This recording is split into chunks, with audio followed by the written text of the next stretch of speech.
1. A loud banging noise interrupted my fitful slumber. Annoyed, I rolled over and pulled the covers over my head, burrowing under the cave of blankets. The pounding became more insistent with every second that passed, but I refused to give up my cocoon of warmth. Man, I missed winter in the South. At least then, I didn't risk freezing my patootie off every second of my existence. The door to my room creaked open and something scuttled across the floor. A light figure bounded on top of the mattress and bounced up and down my bundled body. Get up, get up, get up. The squeaky voice chirped at me with every spring as he jumped. I groaned in response.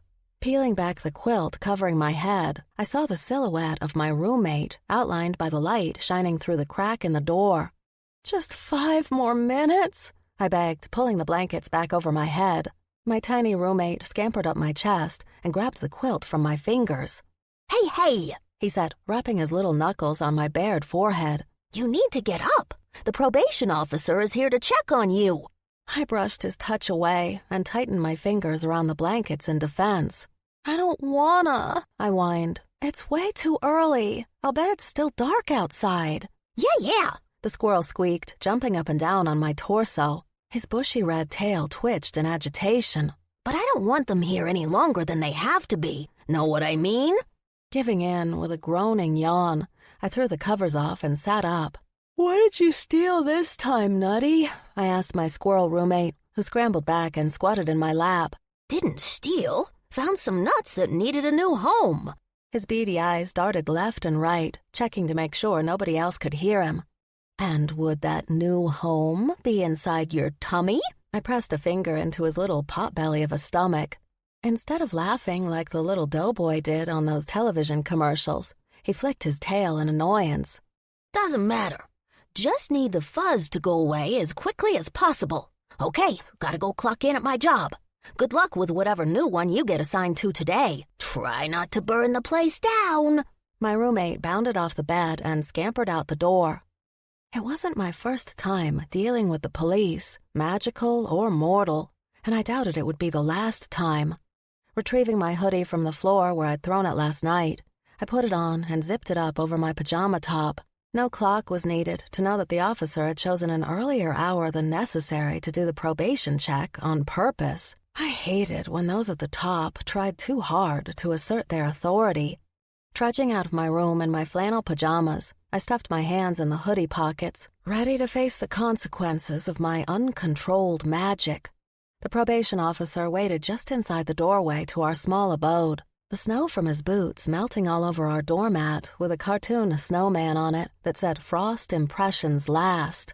He tugged off his mittens and pulled the bulky hood of his coat off his head to reveal silver hair woven into braids on either side of her head. "Oh," I exclaimed, my surprise melting away some of my surly attitude. The officer chuckled. "Not who you were expecting, huh?" she said, stuffing her knit gloves into the pockets of her jacket and wiping her feet on the doormat. "I get that a lot. May I come in?" Her politeness threw me off, and I fumbled in my reply. Sure. I mean, I guess you can do what you want since I don't own the place." The female officer smiled at me. "Still, it's your home." She struggled out of her bulky coat and looked for a place to put it. I pointed at the coat hooks by the door, and she hung it up next to mine. It took her a couple of seconds to unwrap a red and green scarf from around her neck. By the time she took off all her cold-weather accoutrements, she was left wearing a red and black plaid flannel shirt over a green turtleneck, a pair of well-worn jeans, and her boots. If I hadn't seen her in her more official coat, I would have thought she was just a friendly neighbor stopping by. Except I didn't have any friends, and no one ever stopped by. The woman clapped her hands together as she surveyed the small space. "It's a little chilly in here." She blew on her hands to warm them up. I shrugged. "It always is. Can't seem to get the heat to work right." Nutty didn't mind the colder environment since his furry coat kept him warm enough, and I'd learned to wear as many layers as possible. Since the squirrel and I were given the free accommodations to live in, who was I to complain? "But you're a witch. Surely you could cast a temperature spell?" the officer challenged. I scoffed and shook my head. guess you didn't read my entire file. My magic is broken, I admitted to myself, unable to say the words out loud. Oh, I read the file on Aurora Hart just fine. The officer walked around the small living room, checking out the bare furnishings. But I figure it only tells a small part of your story. I want to know more about you, Rory. I narrowed my eyes at the stranger. Instead of playing the tough authority figure, wanting to scare me straight, she chose to try and be my friend. Neither tactic ever worked, so I chose to give her as little as possible and kept my mouth shut. The officer stopped her snooping and stood in front of the cold fireplace. You should at least be able to cast a warming fire, she challenged. Sure. I made my way over to her, grabbed the nearby box of matches, and struck one, throwing the flame into the pile of logs. A plume of smoke wavered above the wood until the fire crackled to life. There! The officer watched me as I set the box of matches on the mantel. You don't trust yourself, she stated. If you've read my file, then you don't have to go back too far to find out why, I said, staring at the dancing flames in the fireplace to keep the officer from seeing my frustrations. You're here to assign me to my third job, not try to fix my life, Officer Noel, she finished in a soft voice. She reached out and touched my arm. You've only been here for 2 weeks. It may take longer to find the right fit for you, but I promise we'll do our best. Her kindness melted some of my icy shield, and a little hope leaked into my chest. Unable to handle being disappointed yet again, I yanked out of the woman's hold. Whatever, I mumbled. Instead of berating me for my insolence, the officer sighed. I get why trust doesn't come easy for you, but if you would just give this place a chance, maybe you could stop running long enough to discover who you are and what you can do. She flourished her hands in the air, and the scent of pine trees, smoke, and a hint of cinnamon whirled around us. The temperature of the room increased by a few degrees, and I warmed up enough to unzip my hoodie. Neat trick, I admitted. I can teach you if you want, she offered. It shouldn't be that hard for you to master since you possess fire magic. I snorted. You make it sound so simple, and yet we both know it's not, because that's not my only dominant power. Taking a big risk, I held out my right hand and concentrated. Water pooled in my palm until I had enough. With great effort, I forced the liquid into a familiar shape until my magic froze it into its form. A key. Interesting choice, Officer Noel said. It's the only thing I ever learned enough to control, thanks to the one witch who took me in for a little while as I was growing up. You can imagine all the uses for keys he made me create. The fog of self-loathing and doubt that followed me since that period of my life filled me to the brim.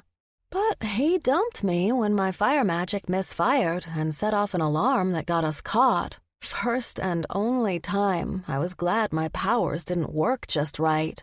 Instead of telling me how worthless I was, or how much I belonged behind bars, the officer moved closer to me. Her eyes flashed so light blue that they reminded me of the ice in my hand. Our past doesn't have to dictate our future. Sure, you've been in trouble before. I hope in Holiday Haven you can choose a different path. My mouth opened and closed like a fish out of water. I couldn't think of any sarcastic response to give her, so I showed her the rest of why it didn't matter where I went in the world, because wherever I was, trouble followed. I held up my left hand next to my right and let the ice key tumble into it. With considerable concentration, my fire energy heated the object until it melted and evaporated into steam. Fire and ice, I sneered, ignoring the trickle of sweat rolling down the side of my face. Not a great combination at the best of times, let alone inside a witch who can't control either power. Rory. No, I interrupted. Just ask the boss at the wrapping factory. I got frustrated while trying to tie some ribbon around a box and ended up setting some of the paper on fire. Or talk to Lumi at the reindeer factory, where I almost hurt one of the reindeer by freezing its hooves in a block of ice. Without control, I'm a danger to those around me. I thought serving my time here would keep others safe. Instead, this place is full of more people I can hurt. My chest heaved and my panting breath echoed in the small room. Officer Noel dared to smile at me.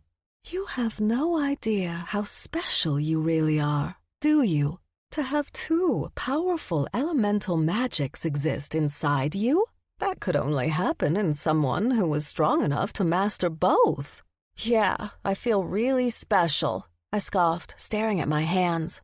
Maybe I would have been better off serving the entire 5-year sentence in jail. But you took the deal, and here you are in your very own house, the officer said, ushering me over to the tiny living room. Choosing one of the 2 rickety wooden chairs from the small dining table, she dragged it over in front of the couch. Not alone, I countered, slumping onto the lumpy cushion. But Nutty's not the worst companion to have around. She laughed out loud, and for the first time, I noticed the lines of age around her eyes.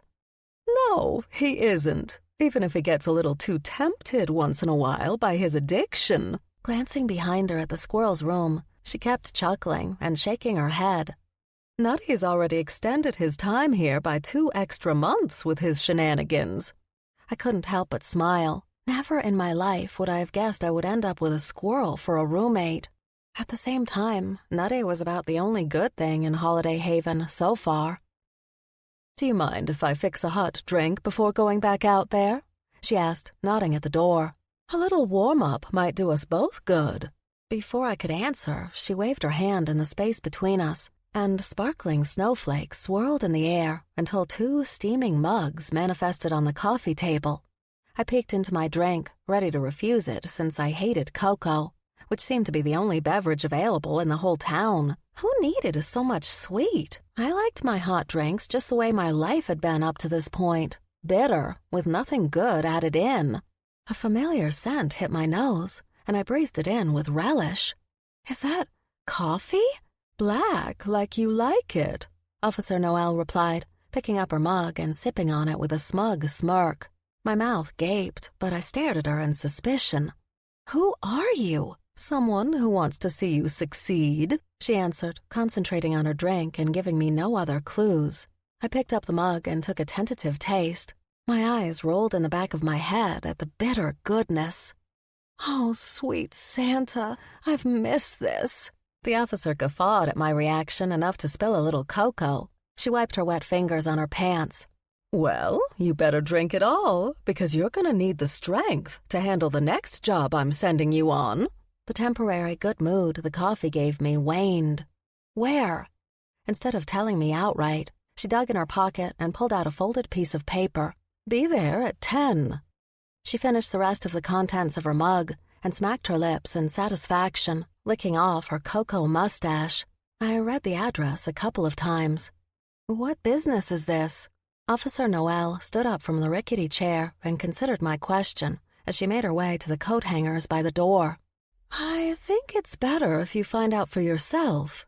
That way, you won't worry about all the ways you might mess things up before you even try.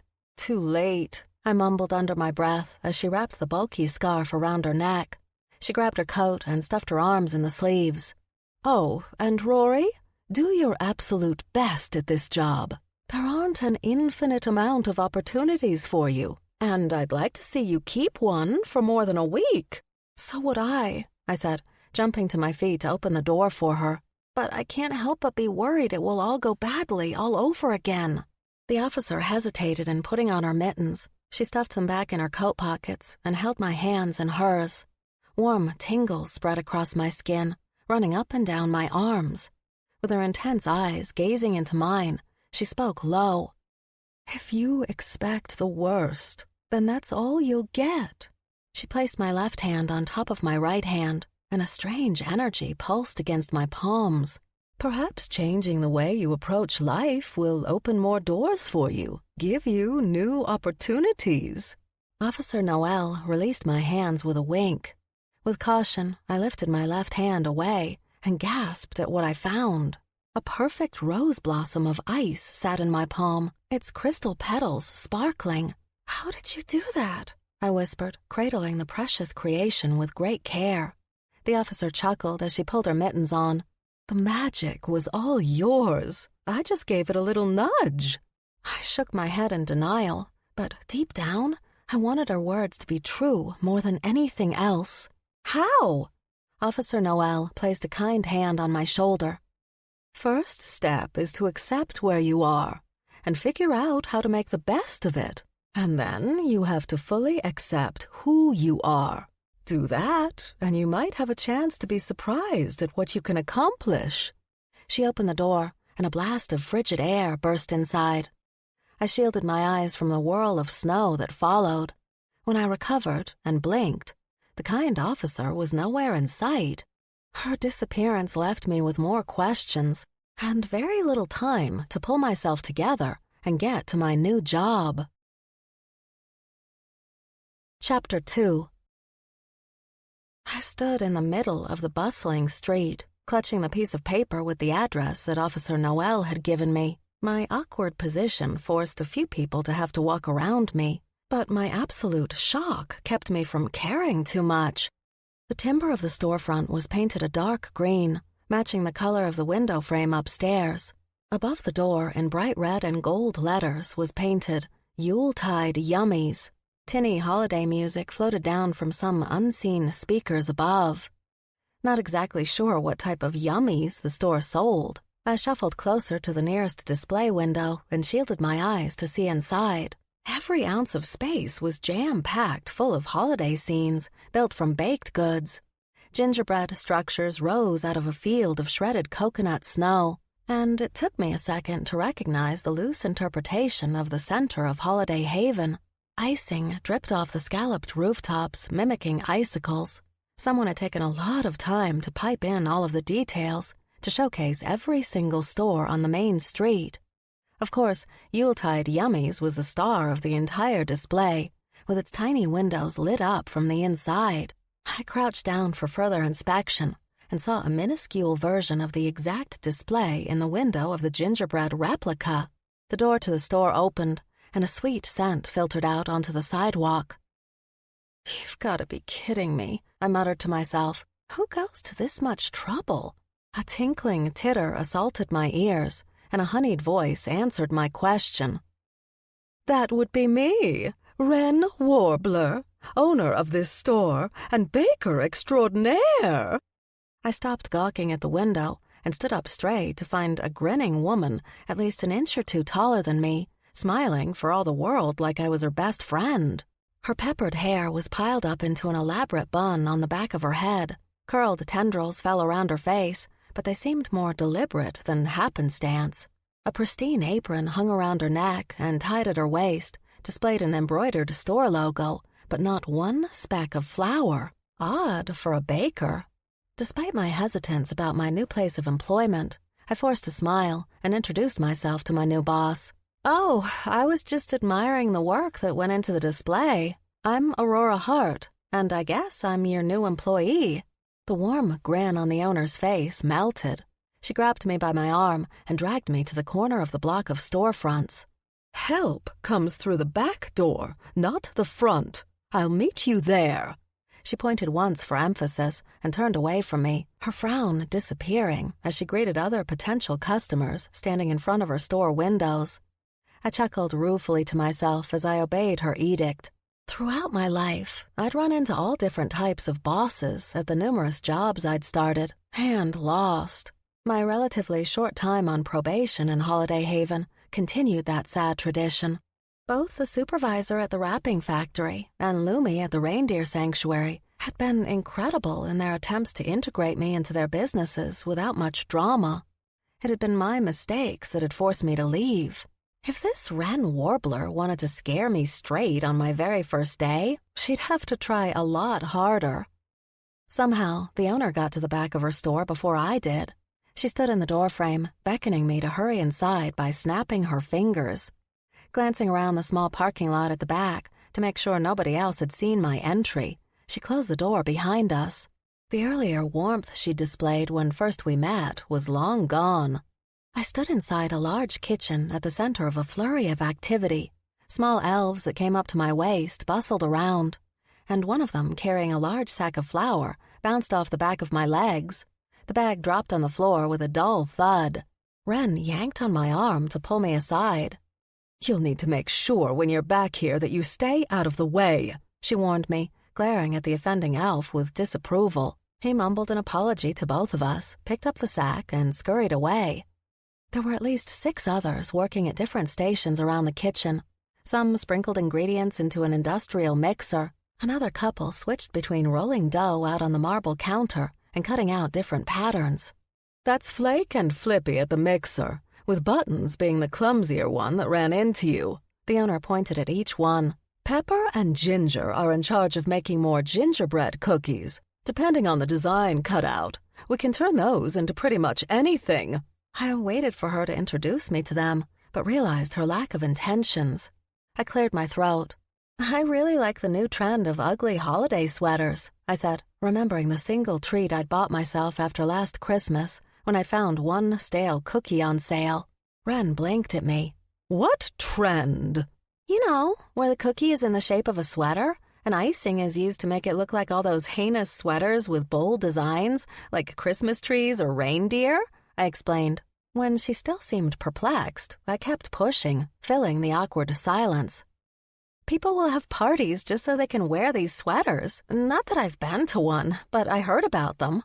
One of the elves sitting on a stool by the counter, busy with her decorating job, giggled, and Wren shot her an unpleasant glance, sniffing in dismissal. "I don't see why anyone would think any sweater with Christmas decorations on it is ugly. But then again, it has been an age and a half since I visited the outside world." She ushered me through a different door and up a skinny staircase into a bare room with cubby holes on the wall. "This is where you can put your belongings at the beginning of the day. Although, considering your background, perhaps you shouldn't be here," she finished on a whisper, as if not saying the words out loud would be less offensive. It took great effort to maintain my cool. The last thing I needed was to get upset and either spark a fire or freeze one of her elves into an ice block. Taking a deep breath to calm myself, I forced a smile on my face. "If you know my circumstances, then you should know the terms which I am bound by." Wren's lips pursed as she thought about it. "Still, perhaps I should limit your actions until I am certain whether this arrangement will work out." I huffed a little. "I've worked a register before and am perfectly capable of serving customers." Her eyes widened in horror. "Oh, no, you will definitely not be dealing with any of the money." Once she heard her own knee-jerk reaction, she attempted to recover and placed a hand on my arm. "No offense." I allowed her touch, even though it didn't feel particularly reassuring. "Well, I've never baked before, so not sure how much help I could be in the kitchen," I admitted with a shrug. She actually cackled at my silly assumptions. "Oh, I would never trust you with my recipes." I tilted my head. "Then I'm sorry, but I'm not sure what else there would be for me to do." Light footsteps on the stairs interrupted us. The same employee who'd laughed at my ugly Christmas sweater explanation entered. She stood several inches taller than the others, even though she only reached the height of my elbows. "Miss Wren, I couldn't help but overhear you. I have an idea," she offered in a quiet voice. The owner sighed. "What's that, Vale?" "Well, you wanted me to man the stall at the Christmas market for the afternoon. Why doesn't—" She paused for me to give my name. "Aurora," I said, pointing at my chest. She grinned at me. "Why doesn't Aurora help me for today? It would be nice to have the help and the company." Wren considered the idea, her eyes flitting back and forth from her employee to me. "I suppose," she acquiesced with a frown. "But if you're going to represent Yuletide yummies, then you'll need to wear something much more festive and a lot less drab." Her fingers plucked the string of my dark hoodie underneath my black leather jacket. Not wanting to have to be assigned to yet another job, I quickly divested myself of my leather coat. Unzipping my favorite piece of clothing, I shrugged out of the hoodie as well. "No problem, although if we're going to be running around outside, I'll need something to keep me warm." Wren's left eyebrow crooked up. "It should be easy for you to cast a heating charm to do the trick, but I might have something else for you." The owner walked over to a closet and retrieved a large garment. She held the fabric up in front of me to check its size. "There, that should do it." I stared at the monstrosity. "I can't wear that," I complained, frowning at the gingerbread man costume. The corner of Wren's mouth crooked up in cruel amusement. "If you're going to be representing us, then I want you to do it right. See our logo on the cookie's apron?" "Oh, everybody will know who's responsible for me wearing that," I said, backing away from the costume. "Surely you have something else I can wear? A real apron, perhaps?" "If you're going down to our stall at the market, then this is what you have to wear," Wren insisted, shaking the brown fabric at me. "Or you can go home and wait for another job opportunity, which might be hard for you to find once I let it leak that you were difficult to work with." Vale widened her eyes in a plea for me to agree. Gritting my teeth, I gave in. "Fine, give it here."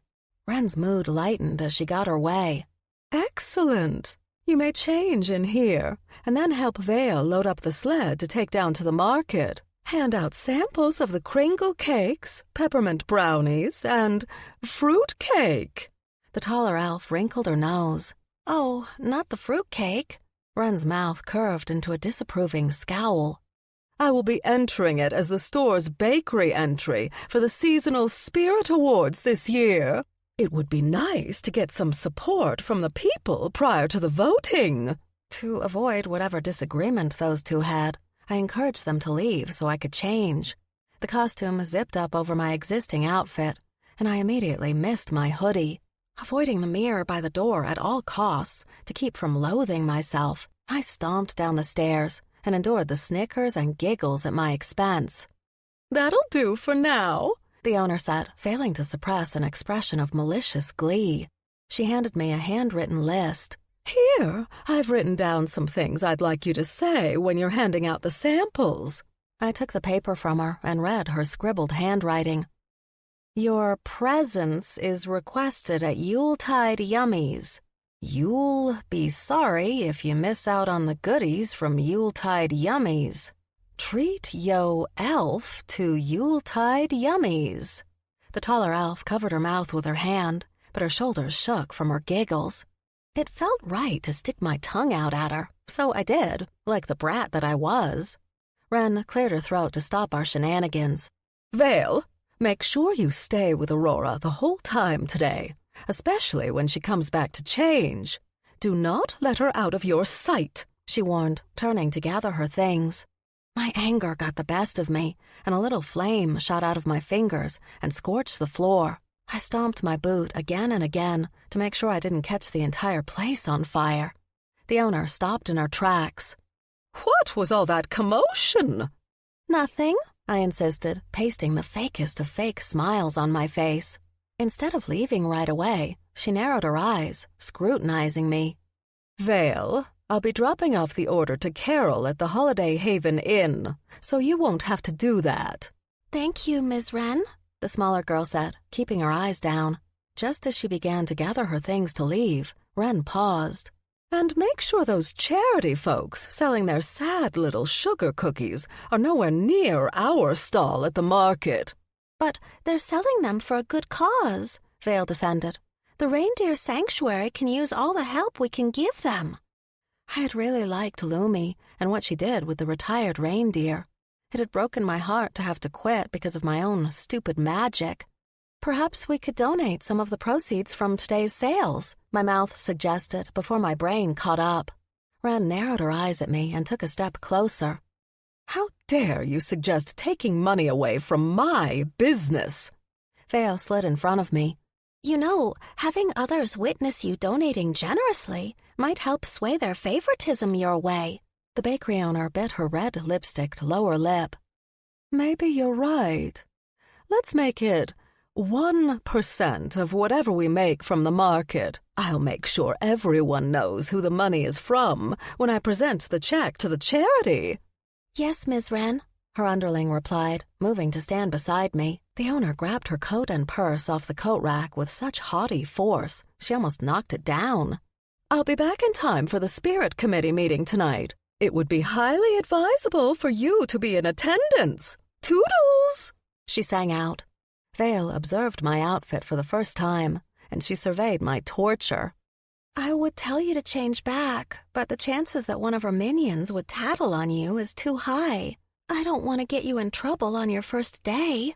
Me neither, I agreed, glad to find someone on my side for a change. Better to endure a little humiliation. I ignored the snickers from the other elves as I helped the friendlier one load up some containers with individually wrapped baked goods. We carried each large box outside the back door and hefted them onto the front of a sled with red metal runners gleaming underneath. All that's missing is a mess of dogs to drag it for us, I said, breathing in the cool air. I kept my surprise at how warm the costume was to myself. Vale chuckled. We don't need any. With a little flourish of her fingers, the sled slid forward on its own. I'm still getting used to the different types of magic around here, I said, walking beside the diminutive woman. Vale looked up at me. I'm surprised a witch like you could be caught off guard. If you're referring to my crooked past, then you might be sad to know that, for the most part, I've never really been around a whole lot of magic, I said, keeping my gaze on the ground. I kind of fell through all kinds of systems of life, mortal or magic. I'm far from normal on either spectrum. Without hesitation, Vale took my hand in hers and held it as we walked down the street. I know all about being a bit of a misfit. Try being half elf and half witch when you live in a district of the North Pole. I've always felt a little out of place. Most of the time, I shied away from touch, compassionate or otherwise. But something about the half-elf's genuine kindness broke through some of my barriers, and I took advantage of the comfort she offered.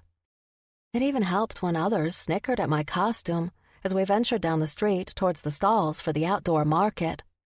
When we reached the market, I stopped walking and stared up at the towering tree erected at the far side. Whoa! I exclaimed. I know, Vale agreed. I think it's the biggest one we've had yet. Besides the usual basic trimmings, each citizen of the town places an ornament on the branches to give it a more personal touch. That sounds like a nice tradition, I finished, uncomfortable about my usual lack of Christmas spirit. She leaned into me a little. Maybe you can hang an ornament of your own sometime. I let out a quiet grunt, not wanting to scare her away with my past, nor let myself get bogged down in it either. Breathing in the crisp air, I asked her to point me in the right direction. We wove our way down a row until we found a stall whose tent color matched the storefront of Yuletide Yummies, with the same logo printed on it. Vale busied herself arranging the different baked goods on the table, while I stacked the boxes behind the table to make it easy to find the items. I knocked over one of the containers, and it flipped open. A few of the wrapped goodies spilled out, and I rushed to put them back in until I noticed their difference.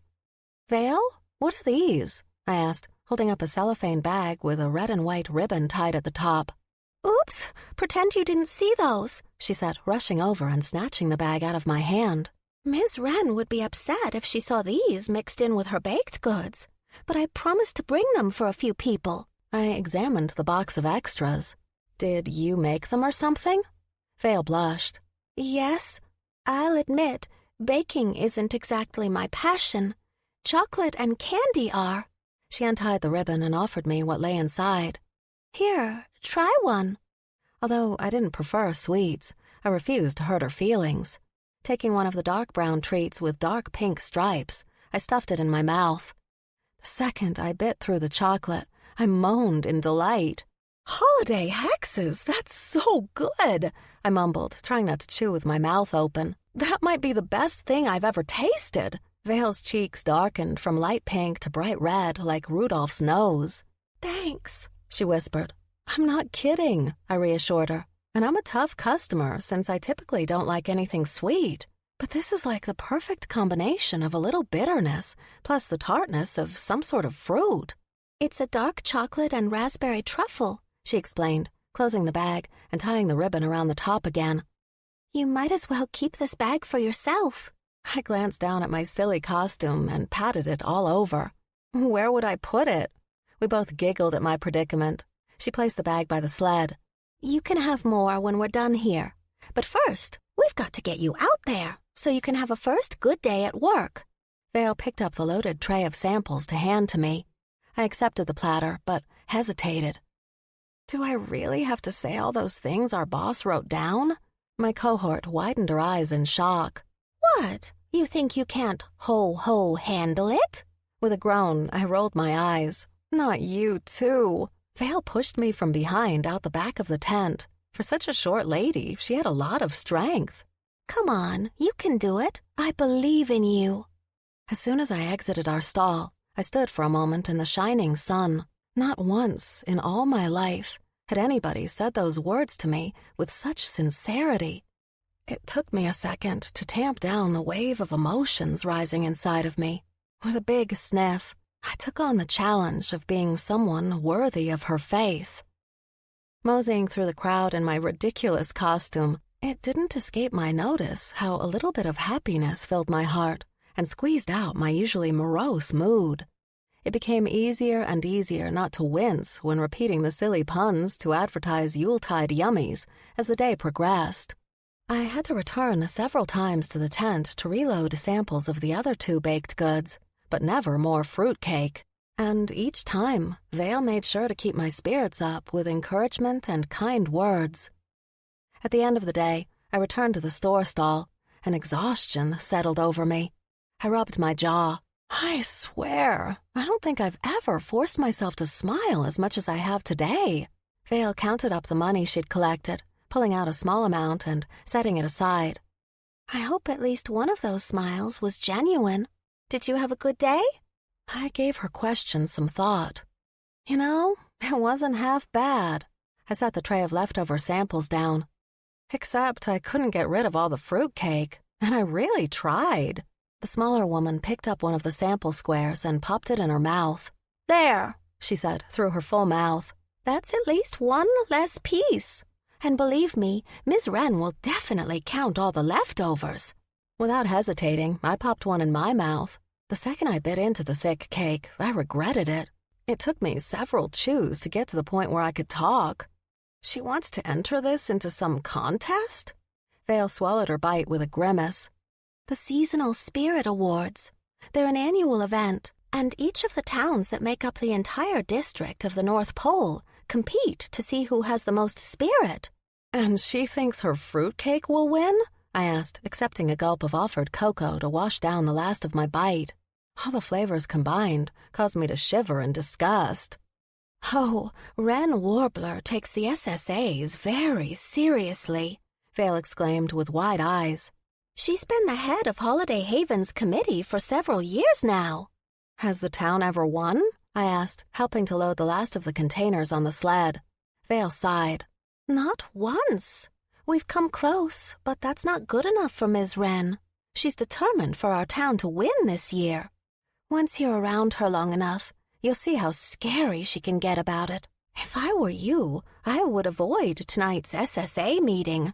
Oh, I doubt she'd want me there anyway, considering how the owner of the bakery had reacted to my current probational status. I didn't think she'd like a known criminal to take part in whatever she was in charge of. The shorter girl picked up the bag of chocolates from wherever she'd stashed it and handed it to me. You've definitely earned these. I hope you like them.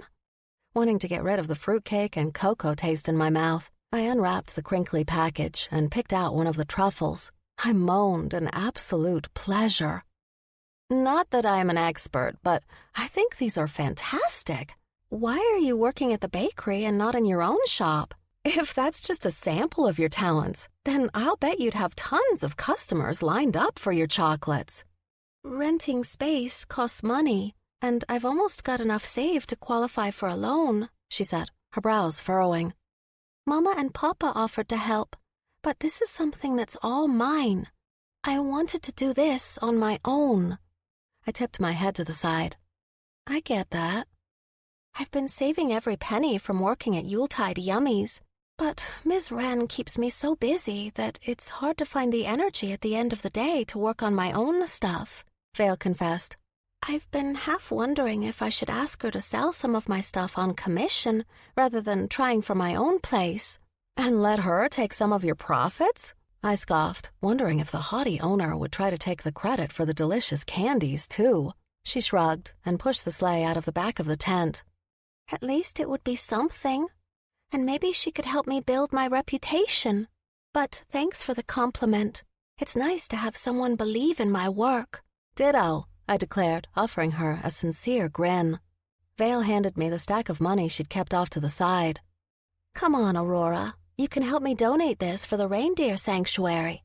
I'd be happy to. A warm sensation spread throughout my body, and I reveled in the unfamiliar but welcomed glow. And Vale? The half-elf stopped walking and looked up at me. Yes? My friends call me Rory. Her face brightened with genuine joy. Excellent. Let's go, Rory. Chapter 3. The best thing to come out of my first week at Yuletide Yummies was a friendship with Vale and the fact that I hadn't lost the job. Yet.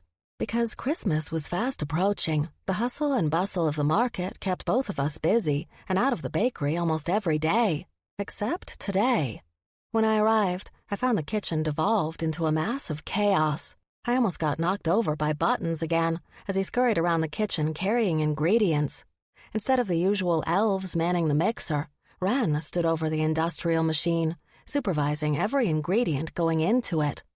"Everything has to be perfect," she shouted. "Today is not the day to mess anything up."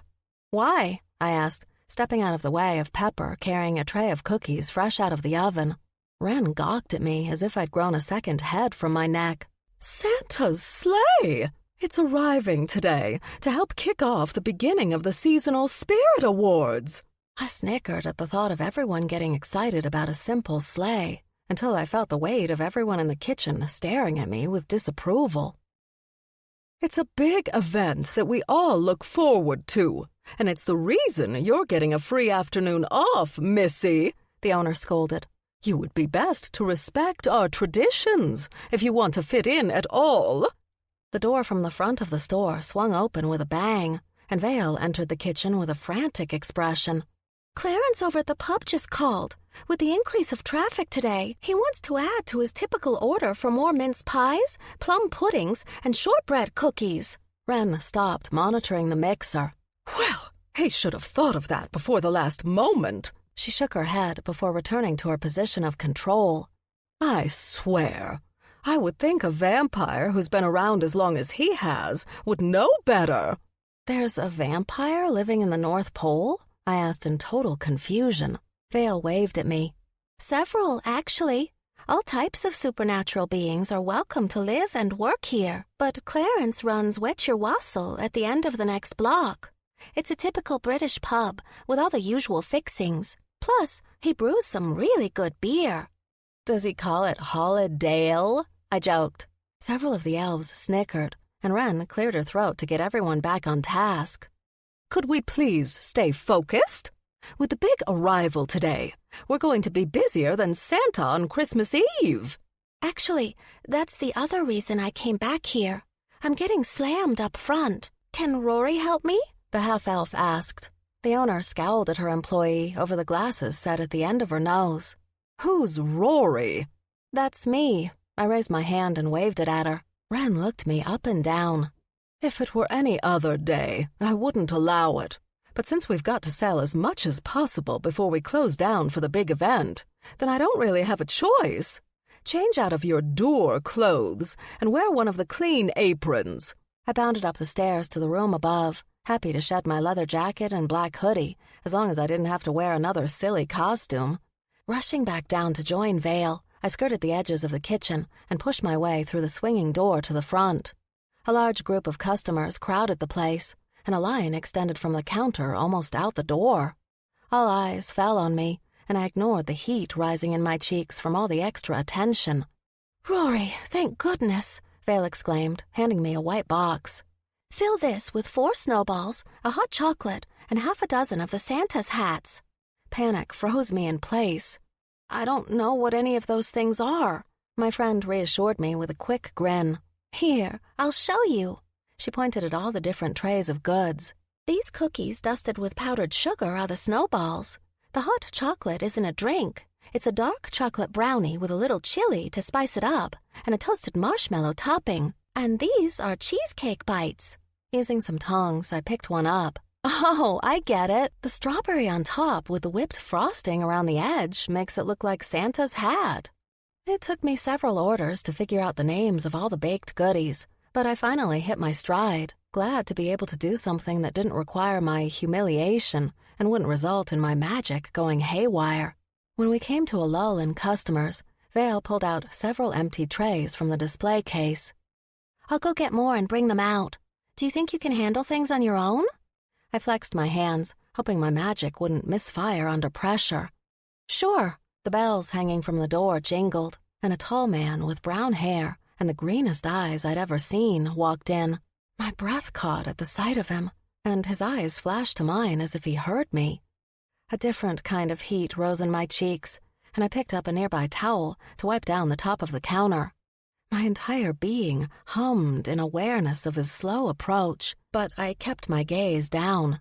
The man stood for a quiet moment at the front, watching my manic cleaning of a few crumbs. When I dared to glance up at him, he smiled, and it took considerable effort to keep my legs from shaking. "Hey there," his deep voice rumbled. "I don't think I've ever met you before." He stuck out his large hand. "I'm Wyatt." My mouth opened, but no sound came out. I attempted to shake his hand, but realized I was wearing gloves to serve the food. Jerking my hand away, I knocked over the stand of flyers with this month's specials on them. They scattered all over the floor. Flustered, I drew in a deep breath and walked around the edge of the counter. The nice guy was already picking some of them up, and I crouched down to retrieve the rest. When I stood up, he handed the sheets of paper back to me, and his fingers brushed over mine. A crackle of energy pulsed between us, and I yanked away from him, afraid I was about to ruin the moment by burning or freezing him. "Rory," I spit out, clutching the flyers to my chest. Aurora. My name is Aurora." I blew a strand of hair out of my face. Instead of backing away from the crazy lady in front of him, Wyatt stood his ground. The corners of his perfect lips curled up. "Well, which is it?" I got lost focusing on a southern gentleman accent and manners, as well as how my fingers longed to run through his hair and play with the curls at the nape of his neck, and missed his question until he chuckled. Which is what?" "Is your name Rory or Aurora?" he clarified. My cheeks flamed, and I scooted around the counter again to put a little distance between me and Mr. McCaughty so my brain could function. "Aurora. My name's Aurora Hart," I finished while stacking the flyers back together. He tapped his finger over the left side of his chest. "As in Hart?" "No E," I explained. His grin widened. "Ah, like a deer, then." The bells on the door tinkled again, and an older woman wearing a bulky coat with a matching hat and scarf entered. When she caught sight of me talking to Wyatt, she winked and busied herself with browsing. "It's nice to meet you, Aurora Hart," the man said, his accent growing just a little deeper. "Looks like you've already done a lot of business today." He tapped the glass of the display case. "Oh, there's definitely more coming out." I glanced back at the swinging door, wishing for Vale to return with more stuff to give the guy more choices. "That's okay. What I want is right here." Wyatt stepped a little closer. My mouth dropped open again, and I failed to find anything to say. My flirt was definitely broken, if it ever existed in the first place. With an expression that mixed mirth with trouble, he tapped his finger on the front of the case. "I'll definitely take a bear claw." It took me a second to gather my wits. "Oh, right. You want one of the pastries." I snatched a clean pair of tongs and a piece of parchment paper from the shelf beside me. He chuckled, and the rumble of it reverberated through me. "Unless there's something else you're offering." Leaning down, I slid the back of the case open. "Which one's a bear claw?" Wyatt crouched down and gazed at me through the window. He pointed at the second shelf. "Those there." I chose the largest one with the most glaze dripping off of it and placed it in a paper bag. Standing straight again, I asked, "Anything else for you?" He opened his mouth to say something, but Vale interrupted us when she bumped the swinging door open and dragged a cart with several loaded trays behind her. "Oh, hey, Wyatt," she exclaimed with glee when she caught sight of the man at the counter. "I see you've met my friend Rory." His left eyebrow raised. So, it's Rory, is it? I experienced yet another level of embarrassment heating my cheeks. "Only close friends call me that," I uttered, handing him the bag. Wyatt handed me some money. Then, maybe someday, I'll earn that privilege. It's good to see you, Vale. Will I be seeing you again soon? "You going to see Santa's sleigh today?" she asked as she refilled the display case with baked goods. He shook his head. You know where I'll be. Why don't you stop by afterwards? And bring your friend, so I can get to know her better." With a quick wink, he took his leave. I watched him exit, admiring his backside, still a little flustered. The other customer finally approached the counter, cackling. "Don't worry, honey. There are plenty of us in town who think Wyatt Beringer's a tall drink of water. If I were several decades younger and not totally in love with my husband, I might have made some moves on that hunk myself." Vale stopped restocking the shelves. "Oh, are you interested in Wyatt? I could totally see you two together." She clapped her hands together with enthusiasm. I looked between the two ladies, unable to express the mix of emotions roiling inside of me. "I'm gonna go take a break," I declared, and hightailed it out of there. When I entered the kitchen, I found most of the other employees gone. Wren stood at the mixer alone with her back to me. She must not have heard me enter, so I crept around the sides towards the staircase, keeping an eye on her. Just when I made it to the first step, I witnessed the owner pull out a small pouch from her pocket. She opened it and slipped her hand inside. After a brief moment, she pulled out some of the contents and sprinkled them into the batter she was mixing.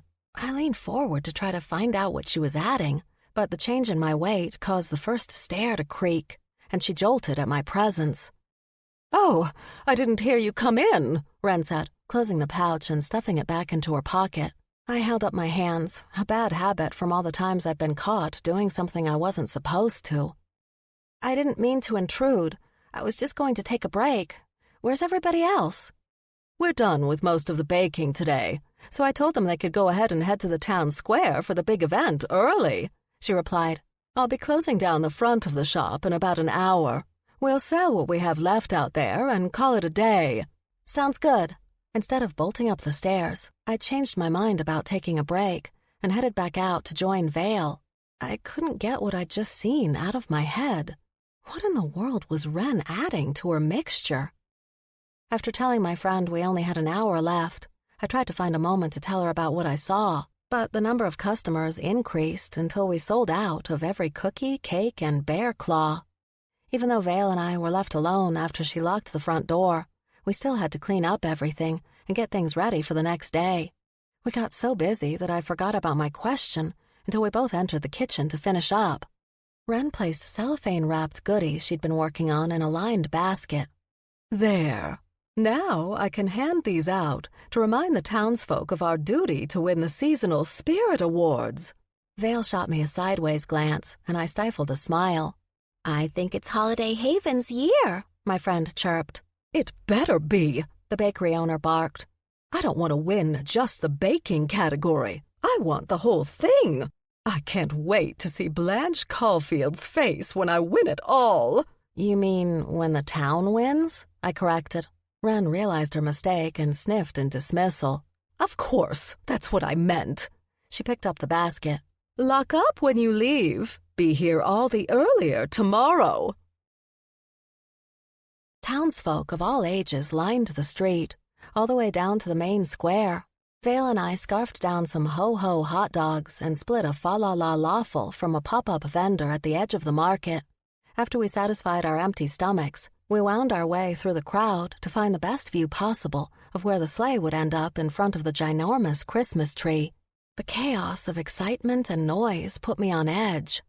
I don't know if it's a good idea for me to be in the thick of things. My friend glanced up at me. "Why?" A part of me wanted to tell her the truth about my messed-up magic, but I chose to keep the broken part of me a secret for now. I don't like big crowds. Makes me nervous. No problem. I've got just the place for us. Vale took me by the hand and pulled me off to the sidewalk. We slid behind people until she ducked into a doorway, dragging me behind her. The darkened atmosphere in the room countered the bright and cheerful day outside. It took a second for my eyes to adjust. Tables and chairs were placed about the room. Dark wooden beams ran across the ceiling. Stools were stacked on top of each other in front of an elaborately carved wooden bar, where a tall man that looked like he was in his late 40s or early 50s stood, wiping down glasses. Orchestral music floated down from speakers in the ceiling, and I recognized the classic tune of Good King Wenceslas. Now, what would you two fine-looking lasses be doing in here instead of participating in all the festivities? He said in a British accent. Afternoon, Clarence. My friend here doesn't do so well with big crowds, Vale explained. I was wondering if we could use the little balcony on your second floor to watch. It dawned on me that we must have entered the Wet Your Wassail pub, and that the man behind the bar must be the vampire proprietor. A little thrill ran through my body at my first meeting with one of his kind.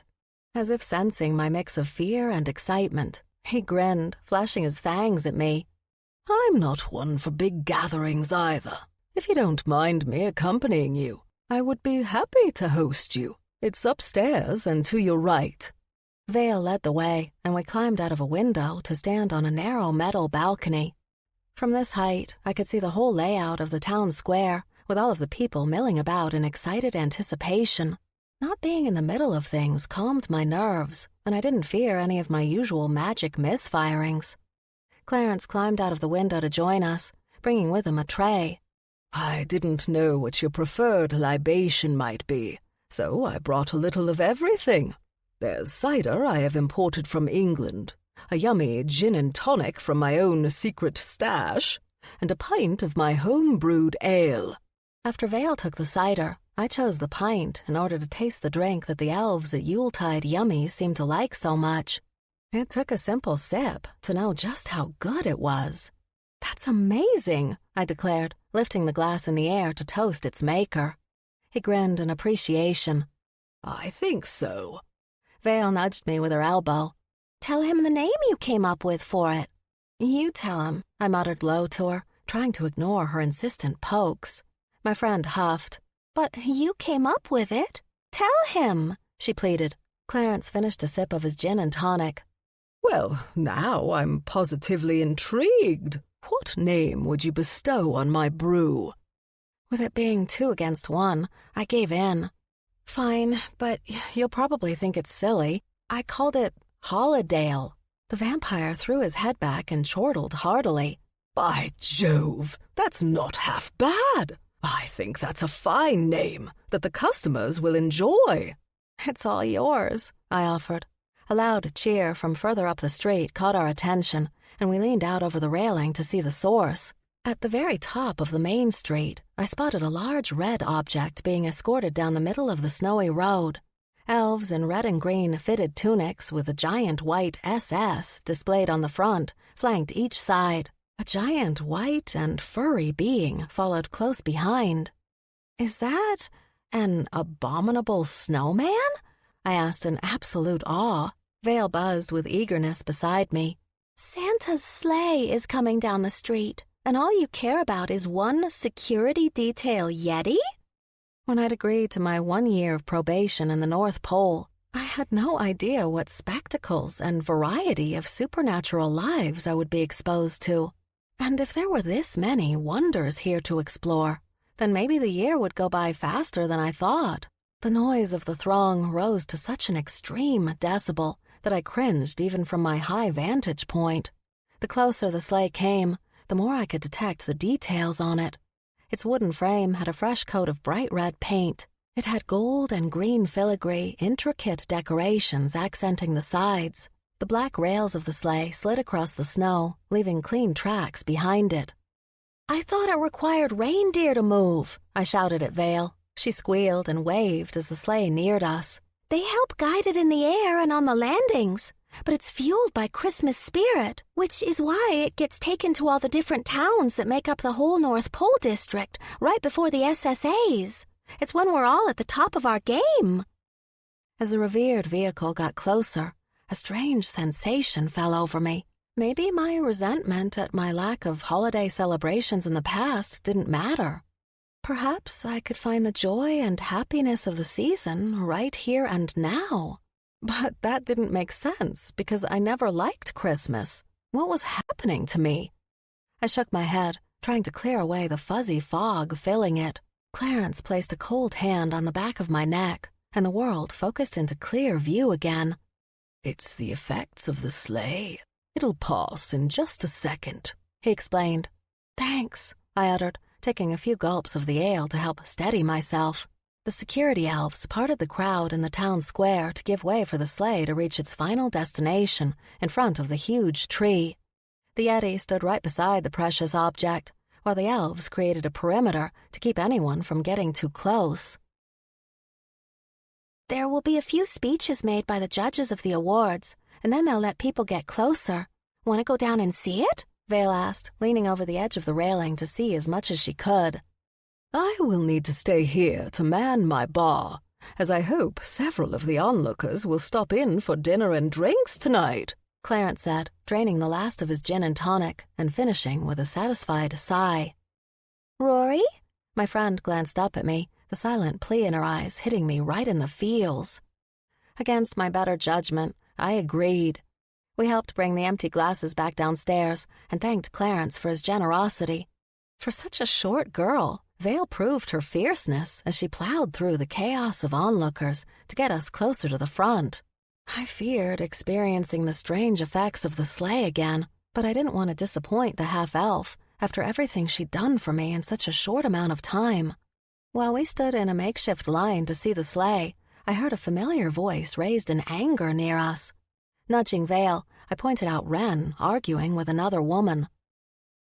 Why don't you go back to Garland Gale where you belong, Blanche? The bakery owner sneered, her face turning redder by the second. We don't need your negativity here in Holiday Haven. Vale grabbed my arm. That's Blanche Caulfield. She's the head of Garland Gale's SSA committee. They won for the second time in a row last year. Ms. Wren despises her. Blanche stayed calm despite the verbal attack. She picked up one of the wrapped bags from the basket our boss carried. Oh, Wren, do you really think you could bribe the judges with some of your less-than-stellar cookies? She pulled the end of one of the ribbons and took a long sniff of the opened pack. And do I detect a scent of some unusual mixture of herbs? Perhaps something that isn't in the original recipe? Wren pursed her lips in annoyance. What I put in my baked goods is my business, she insisted. Vale and I let a few people in front of us so we could continue listening to the conversation. Not if it's something that might unduly influence the consumer of said goods, Blanche declared, retrieving a cookie and holding it between her perfectly manicured fingers. Instead of eating it, she crushed it in the palm of her hand and smelled the crumbs. Just as I suspected. You've been shopping at Christmas time for your special ingredients, haven't you? Our boss knocked the crumbs out of the other woman's hand. I don't need you sticking your nose where it doesn't belong. The next time I see you, it'll be when you're giving up the overall award for best town to me. Wren turned on her heels and marched away. I saw her sprinkling something in the batter, I uttered to Vale as we moved with the line again. But I didn't know what it might be. My friend furrowed her brow. Maybe I should tell Mama about that. I'm sure the coven wouldn't take too kindly to Ms. Wren adding anything she shouldn't into her baked goods. The line moved fast enough to keep me from getting too overwhelmed with all the noise and bustling around us. As we got closer, I noticed the slight pulse of good energy and the unnatural shift to my feelings about the upcoming holiday. I don't know how long I can endure this, I said, gritting my teeth. Vale wrapped her arm around my waist. If you'll take a quick picture with me in the sleigh, then I promise to take you somewhere I bet you'll enjoy. I raised one eyebrow at her. Where? She denied me. Not until you guarantee that you'll be in the pic. I considered turning her down and making a quick run for it. But I just couldn't disappoint her. "Fine," I grunted. Yay! She squealed. I'm gonna get a selfie with my new best friend and Santa's sleigh. Her sheer joy was better than any magical spirit the sleigh could give off. "Don't you mean you're gonna get an elfie?" I joked. Now you're getting in the spirit of things, Vale complimented. And that has definitely earned you a break. Chapter 4. Instead of walking down the length of the street with all of the people still milling about, Vale took us around the back of the stores, telling me what each one was as we passed by their back doors. She turned down an alleyway until we got to a nondescript metal door with no doorknob or handle. Now, the front of this building is Pine and Dandy's, which is a wood art store.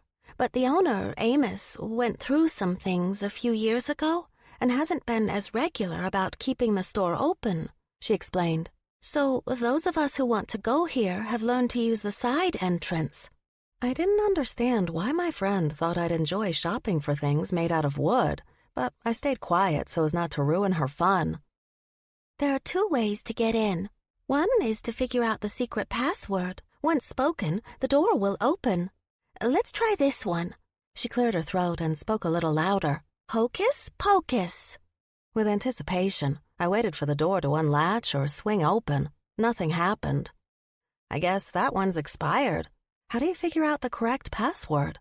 My friend stood back and tapped her mouth while thinking. It's usually something that gets passed along to regulars. I haven't been here in a long while, so I'm not sure what they changed it to. Then what's the other way to get in? I asked. Vale ran her hand over the metal until she found the right spot. Reveal, she said in a low voice. The metal surface shimmered, and a keyhole presented itself. See? It seemed like a trick straight out of the movies about young witches and wizards I'd snuck into when I was growing up. That's cool. Then all we need is the key to get in. My friend winced.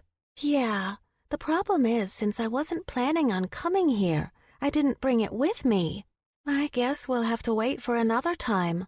I wiggled my fingers at her. Maybe not. Finally, something I'm actually good at. Placing my hand over the keyhole, I concentrated the little magic I could control. I visualized in my head the ice growing from my palm and extending into the slot. Based on the little training I received from a not-so-reputable witch who figured out I could be useful to him, I waited for the ice to form into the correct notches, ridges, and teeth to fit the mechanism. There, I think that should do it. I lifted my hand away to reveal the head of my ice device. Vale leaned closer. Whoa! Did you just make a key out of ice? That's a nifty little trick. Shrugging my shoulders, I figured she didn't need reminding of exactly what other more nefarious uses my particular magic could do, or why I was here in Holiday Haven in the first place. Let's see if it works. Trying to play it cool, I ignored my beating heart as I gripped the created key. I blew out a breath to calm myself and placed pressure on it to turn. The lock turned without resistance until it clicked once, and the door jarred open. A little thrill over my success buzzed through me. That's so cool, Vale exclaimed as she pushed her way inside. Remind me to call you if I ever forget my keys. I took the key out of the hole and held it in my right hand. After we entered and shut the door behind us, low lights flickered on in the darkened hallway. We walked down the short corridor towards the brighter light and noise coming from a much larger room. I didn't know what to expect, so when I entered the large space, I stood in awe as I looked around. Not one red or green decoration in sight. Nary a string of lights or the glitter of tinsel winked at me. The minimal warehouse feel of the room felt both foreign and familiar at the same time. Okay, what is this place? I asked my friend. Vale smiled up at me. Welcome to the break room, Holiday Haven's secret sanctuary for those who aren't feeling in such a jolly mood. Hey, I resemble that remark, Wyatt growled as he approached us from behind the bar. I'm glad you took me up on my invitation to come see us, Vale. I figured you'd be out partying with all the rest.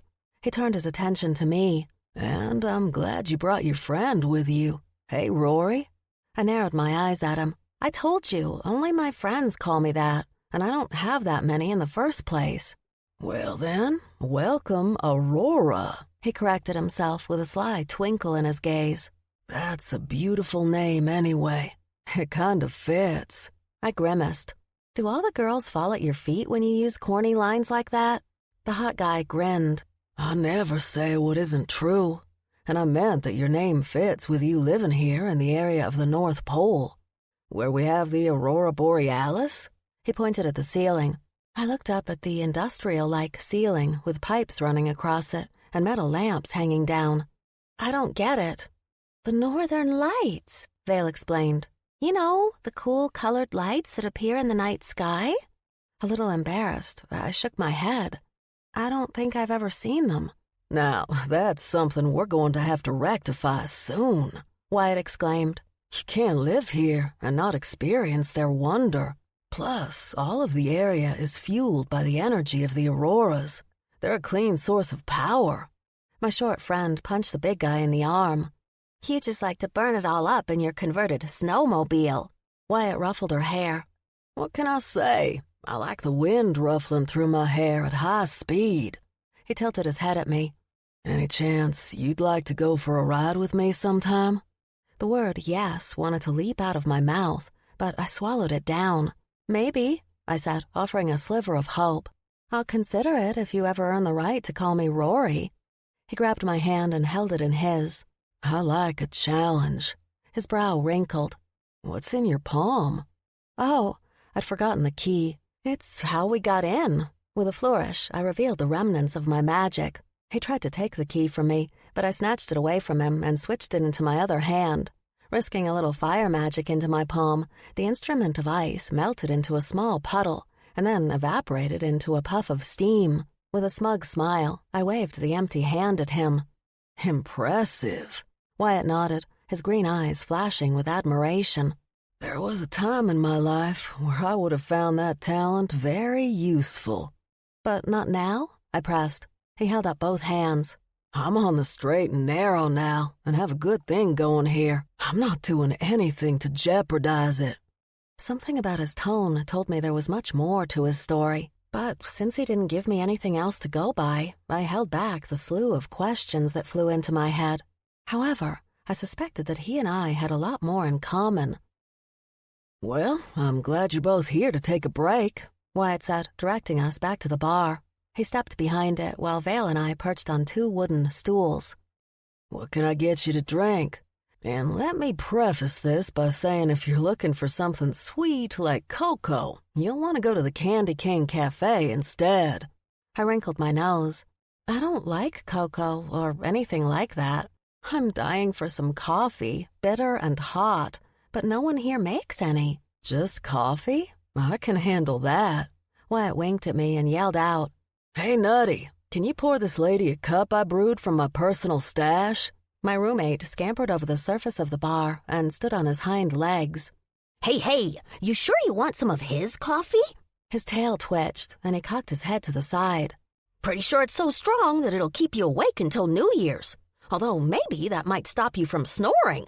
I don't snore, I admonished, my cheeks heating. Yeah, you do so. Heard you like a buzzing chainsaw. The little squirrel did his best imitation until Wyatt and Vale laughed at the strange noises coming out of him. Just get me some of the coffee, please, I begged. As soon as he bounded away, I defended myself. I swear, I do not snore. Wyatt shrugged as he wiped down the dark wooden surface in front of us. Nothing to be embarrassed about. I definitely do. Loud enough to rattle the windows. Nutty returned, pushing a tray holding a steaming cup down the bar with great care. Here you go. Maybe you should let him add in some of his shine to give you an extra kick. Okay, bye-bye. He rushed away to talk to someone else before explaining what he meant. I picked up the handle of the mug and breathed in the rich aroma of the coffee. I seriously don't understand how anyone can function without this. Taking a tentative sip so as not to burn my tongue, I tasted it. The big guy and I had one more thing in common. That's so good. Really? Wyatt chuckled.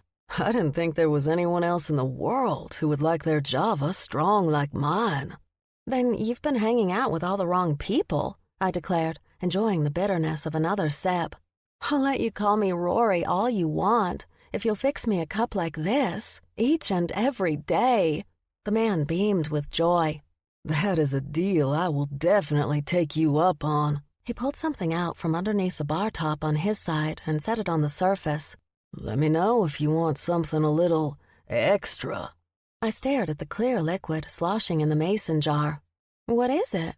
"Moonshine," he bragged.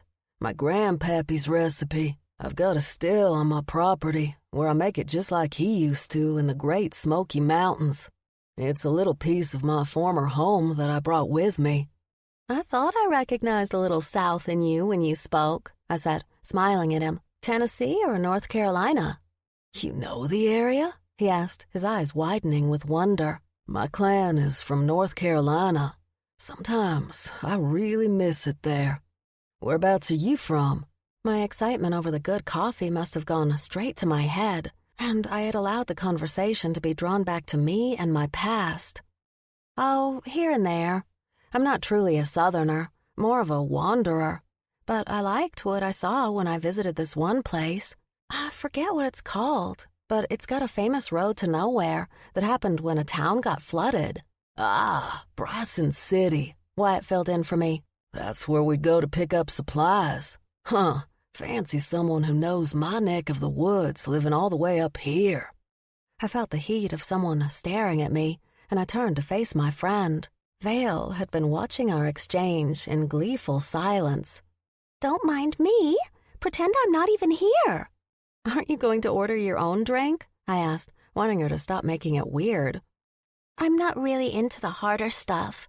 Vale nodded at the mason jar. "And I confess, I do kind of like the sweeter drinks." "Nothing wrong with that," Wyatt exclaimed. "How about I get you a tall drink of water?" "Excellent," my friend exclaimed. I put down my mug of coffee. "So what kind of place is the break room?" I looked around at the few patrons scattered here and there. "When I took over the space from Amos," Wyatt tipped his head at an older gentleman occupying a seat at the far end of the wooden bar. "It was just an old warehouse, but I eventually got him to let me fix the place up after he listened to all my dreams and planning long enough." "Letting you have the space was the only way I could get you to stop badgering me," the old guy harumphed. "Why don't you let the rest of us have a shot at the pretty girls? Why are you always first?" Wyatt set Vale's glass of water down in front of her. "Because I'm far prettier and way nicer than you." He dug around underneath the back of the bar and added a red and white striped straw with a snowman at the top. Lifting his fingers to his lips for her to keep his Christmassy secret, he added it to her drink. The older gentleman slid off his perch and made his way down to where we were sitting and joined us. "There, that's me being sociable. Now, can you get off my back about it, at least until the new year? Call it your gift to me." "What kind of gift?" Wyatt asked, acting all innocent. "You know. Don't make me say it," grumbled Amos. He leaned in my direction. "You see, I don't take too kindly to this time of year on account of my Mabel passing." My heart squeezed a little for the man. "I'm so sorry for your loss." He gripped his drink a little harder. "She was a wonderful woman. My point of true north in my life. Without her, well, I've been kinda lost." I didn't have any words of comfort to offer him, since I'd never felt that way about anyone before. But I could sympathize with how he felt about the current season. To be honest, I'm not a huge fan of this time of year either. Amos stopped moping for a moment. "Then the break room is the right place for you. Only place in the whole North Pole district where you aren't bombarded with everything Christmas all the dang time." Vale asked in a quiet voice. "You mean you don't like Christmas?" I glanced between her and Wyatt. I hadn't known either of them very long, but it wouldn't take too much observation of my life to figure out my aversion. And I was tired of trying to balance hiding why I was here with the difficulty of it all. Honestly, it's always been kind of a sore point for me. Since I didn't grow up with any real family to speak of, I was usually on my own. When I was younger, I managed to get a coat and a toy donated to me, But the older I got, the less generous people would be with me. I usually found a warm place to hunker down until after the holidays. I pretended I couldn't see Vale's lower lip tremble or the bar owner's pity in his deep green eyes. Finishing the rest of the bitter coffee in one big gulp, I allowed the burn of the liquid to distract me from their reactions. Then you must have done something pretty interesting to land you here, of all places in the world, Amos stated. He looked me up and down. What did they offer you? Less time to serve here than in the real world? My jaw dropped. How did you know? You aren't the first to be offered that sweet little deal. Heck, you live with one of the worst thieves the world ever created. Ain't that right, Nutty? He called out loud enough for his voice to echo. The squirrel leaped down from a table across the room and scampered across to us, scurrying up Amos's leg and onto the bar. What's right? I smiled at my roommate. Amos was just complimenting your skills that landed you here in Holiday Haven.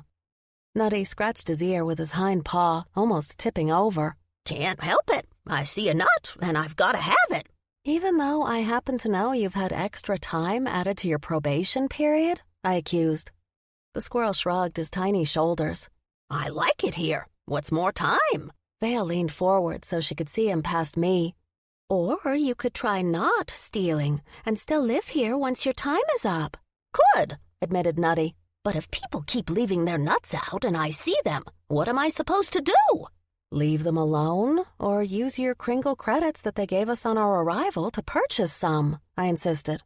My roomie's tail darted back and forth. Yeah. Did that until I ran out. It's why I have to work my required job and others, like in here. I raised my eyebrows and glanced at Wyatt. You officially hired him? What can I say? The bar owner replied. He works for peanuts. Literally, I joked. Amos groaned. Oh, no. Tell me you're not a fan of the puns, too.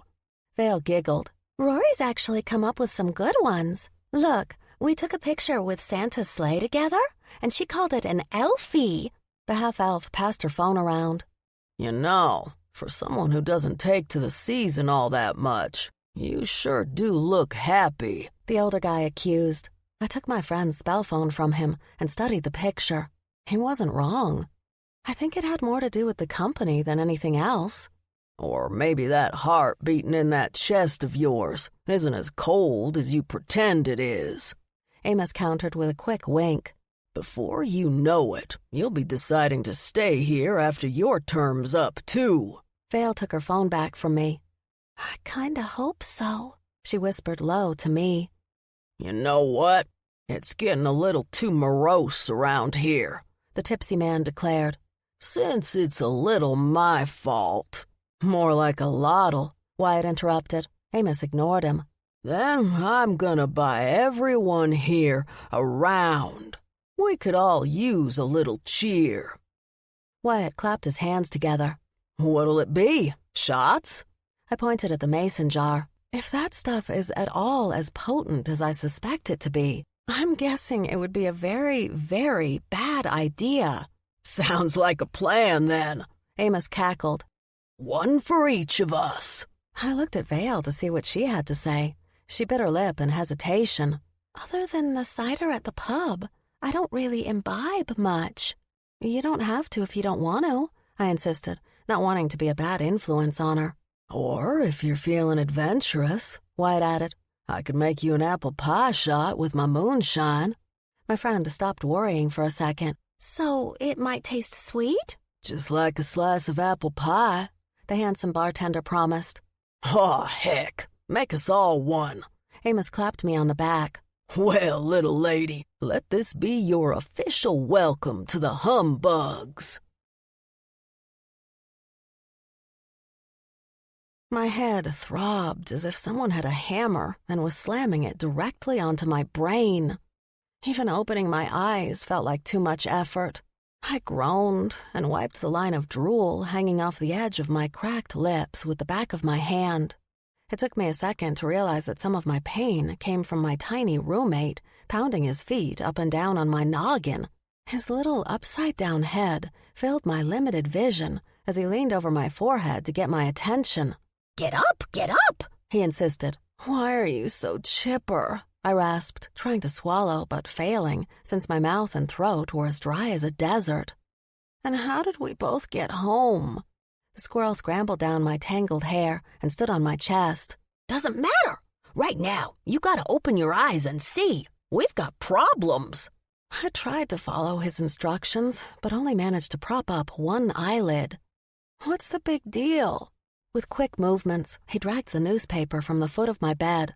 The noise of the pages crinkling caused me to wince. My roommate clambered up to my shoulder so he could read with me. I scanned this morning's Hark the Herald paper, and even in my hungover haze, I couldn't miss the glaring headline. Santa's sleigh stolen. Is Christmas in jeopardy? Uh-oh, I exclaimed, sitting up a little straighter. Nutty? What exactly happened last night?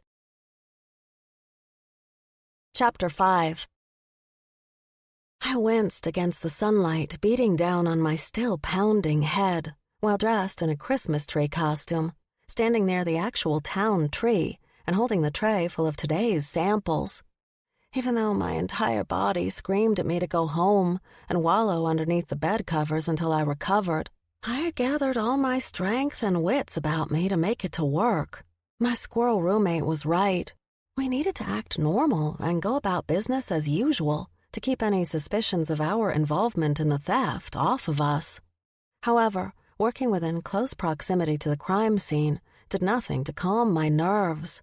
The smart thing to do would be to keep my distance and ignore all the gossip and speculation. Actually, the smartest thing to do would be to hightail it out of Holiday Haven altogether. I had proposed that escape plan to Nutty, but my roommate convinced me that running away would make me look guiltier than staying. And although I still couldn't remember everything after imbibing the shots of whatever concoction that cantankerous Amos had encouraged us to drink, I remained certain that I had nothing to do with the disappearance of Santa's sleigh. I approached another group of typical looky-loos, clambering for a look at the empty spot where the sleigh had been the day before. "Good morning, ladies. Would you like to try a sample of Yuletide Yummies crinkle cookies? And there's some Stollen bites here as well." The lady closest to me turned with a little jump. "Oh, we're not here to buy anything. We just wanted to see if the news was true. The sleigh's really gone." Her taller friend next to her scoffed. "Don't say it's gone as if it's a lost pet, Agnes. It's not like it sprouted legs and walked off on its own. Like the headline said, the sleigh was stolen. Who would do such a thing?" "I don't know, Pearl. It's such a shame it happened in Holiday Haven of all places." Agnes clicked her tongue in disapproval. "Must be an outsider." Pearl's eyes shot to mine, scrutinizing me from head to toe. "Or someone who's new," she grunted. Their third companion pushed her way in between them, and I recognized the kind lady from the day before. "You two hens need to go peck somewhere else. It's not up to us to solve the mystery. And for all we know, the sleigh got misplaced by some rogue teenager who took it for a joyride. You're being ridiculous." Agnes grabbed a handful of crinkle cookie samples and shoved them in her mouth. "But how would a youngster get past all the security? No, I definitely think some magical thievery is involved." If I could conjure a hole to jump into right now, I would. Instead, I shuffled from foot to foot in utter discomfort. "That's right," Pearl agreed, her mouth puckering with bitter contempt. "They should round up anyone who's ever been arrested and interrogate them. Or better yet, expel them from the North Pole altogether. Don't you agree, Cora?" The friendlier woman shook her head. "Absolutely not. It's not our place to condemn first and ask questions later. Now, you two, shoo, and leave this poor girl to do her job." Agnes reached out to snatch a few more free bites, and I rotated the tray so she could only reach the fruitcake samples. Pearl's mouth curled into a disapproving scowl. "I still think those who are not one of us should be watched." Turning her nose up at the tray, she gathered her shorter friend and stomped away. Cora stayed with me and offered me a compassionate smile. "I'm sorry, sweetie. You're new in town, which will make you a bit of a target." She patted my arm. You'll need to toughen up that skin to survive things until they find the culprit. Thanks for the advice, I muttered, my shoulders drooping a little. Chin up, Aurora, she declared, surprising me that she had remembered my name. Don't let them get under your skin. I'm sure everything will play out as it's meant to. With a quick nod of her head, she left me standing by myself in the snow, wondering how long it would take for others in town to question my involvement based on my past. I trudged over to the bakery tent and slipped in through the back flap. Vale finished with her current customers before addressing me. What's wrong? I don't think I should be out there today. How can I be within yards of the crime scene when I can't remember everything that happened last night? I bemoaned, sitting down on the edge of the sled. The half-elf came over and placed a hand on my shoulder. I don't think you have to worry. When I left you last night with the other 3, you weren't doing anything more than perhaps disturbing the peace a little with your singing. She scrunched up her nose. I don't think you should volunteer for the community choir anytime soon. I ran a hand down my face. Was I singing Christmas carols? Absolutely not, Vale giggled. That was against Amos's rules. You all had to sing anything but Christmas songs. But where were we going if we were outside in the streets? I held my head and groaned, wanting more than anything to remember something of substance. My friend patted my back. You'll have to talk to the others to fill in the rest. Since I managed not to drink the shots, I scooted home. Now I wish I had stayed, so I could give you better reassurance. But one thing I'm sure about, down to my bones. You had nothing to do with the disappearance of that sleigh. I glanced up at her, guilt eating my insides raw. You don't know everything about my past. But I know who you are right now, and my friend Rory isn't someone who would steal the sleigh. She nodded with more confidence. Besides, even if you had, what would you have done with it? It's not exactly something that's easy to hide. That little tidbit did cheer me up a tiny bit. True, it's not like I could park it out back of our cabin and pass it off as a recent purchase. Right? Vale glanced at the customers lingering at the table of the stall. Listen, why don't you head back to the bakery and tell Ms. Wren that you need the rest of the day off? I didn't think going back home and stewing by myself would do me any good. No, I think I can muster enough strength to make it, even in this ridiculous outfit. My friend giggled. Yeah, the new costumes Ms. Wren picked up on our trip to the North Pole City Center didn't get any better. I loaded the tray with more samples and headed back out to face the curious crowds. Even though I still needed the holes in my memory filled in, I no longer worried about my involvement in the sleigh's disappearance. And although I noticed more than a few glances and stares in my direction, I ignored the whispers and kept my head held high. Vale insisted I accompany her home for dinner after the end of an exhausting workday. We walked past the last of the storefronts towards a large red structure looming ahead. On the right side of the building stood a Christmas tree lot, with lights strung above it and wreaths hung on the small fence that encircled the area. My friend waved at the short young man with pointy ears, tying a tree to a customer's sled. Hiya, Crispy. She leaned in closer to me and whispered. Crispin's my cousin on my mom's side. After ensuring that the tree was secure, Vale's cousin stood up straight, and I noticed the considerable height difference between the two family members. Hey, Valey girl, Crispin joked, straightening his knitted green and red cap on his head. Who's the newbie? Vale tucked me closer to her and wrapped an arm around my waist. This is Rory, my friend. So, you have to be nice to her. The young man smiled in earnest. Any friend of my cousin is okay with me. He shook my hand in his strong grip. I thought I saw trees being sold at St. Knickknacks, I observed. Crispin nodded. Mr. Cratchit gets his supply of real trees from me, and then decorates them before they're delivered. But if people want to do things on their own, they come straight to the source. I nodded in appreciation of his enthusiasm. So, did you sell many trees today? Crispin perked up. Business has been pretty brisk. But then again, around here, people decorate their trees all year round. Just sold a gorgeous 6-footer balsam fir. That baby's gonna smell so good once they set it up. I chuckled at his description. Sounds like you love what you do. Oh, you have no idea. Vale's cousin practically danced as he waxed lyrically. Being the one who gets to help others bring a little joy into their homes is a true privilege. He narrowed his eyes at me. Speaking of, what kind do you have at your place? None? I cringed a little when his mouth gaped at my answer. Crispin perked up and crooked a finger at me. Have no fear. I'm sure I've got exactly what you need. And since you're my cousin's friend, I'll give you the family discount. I hesitated.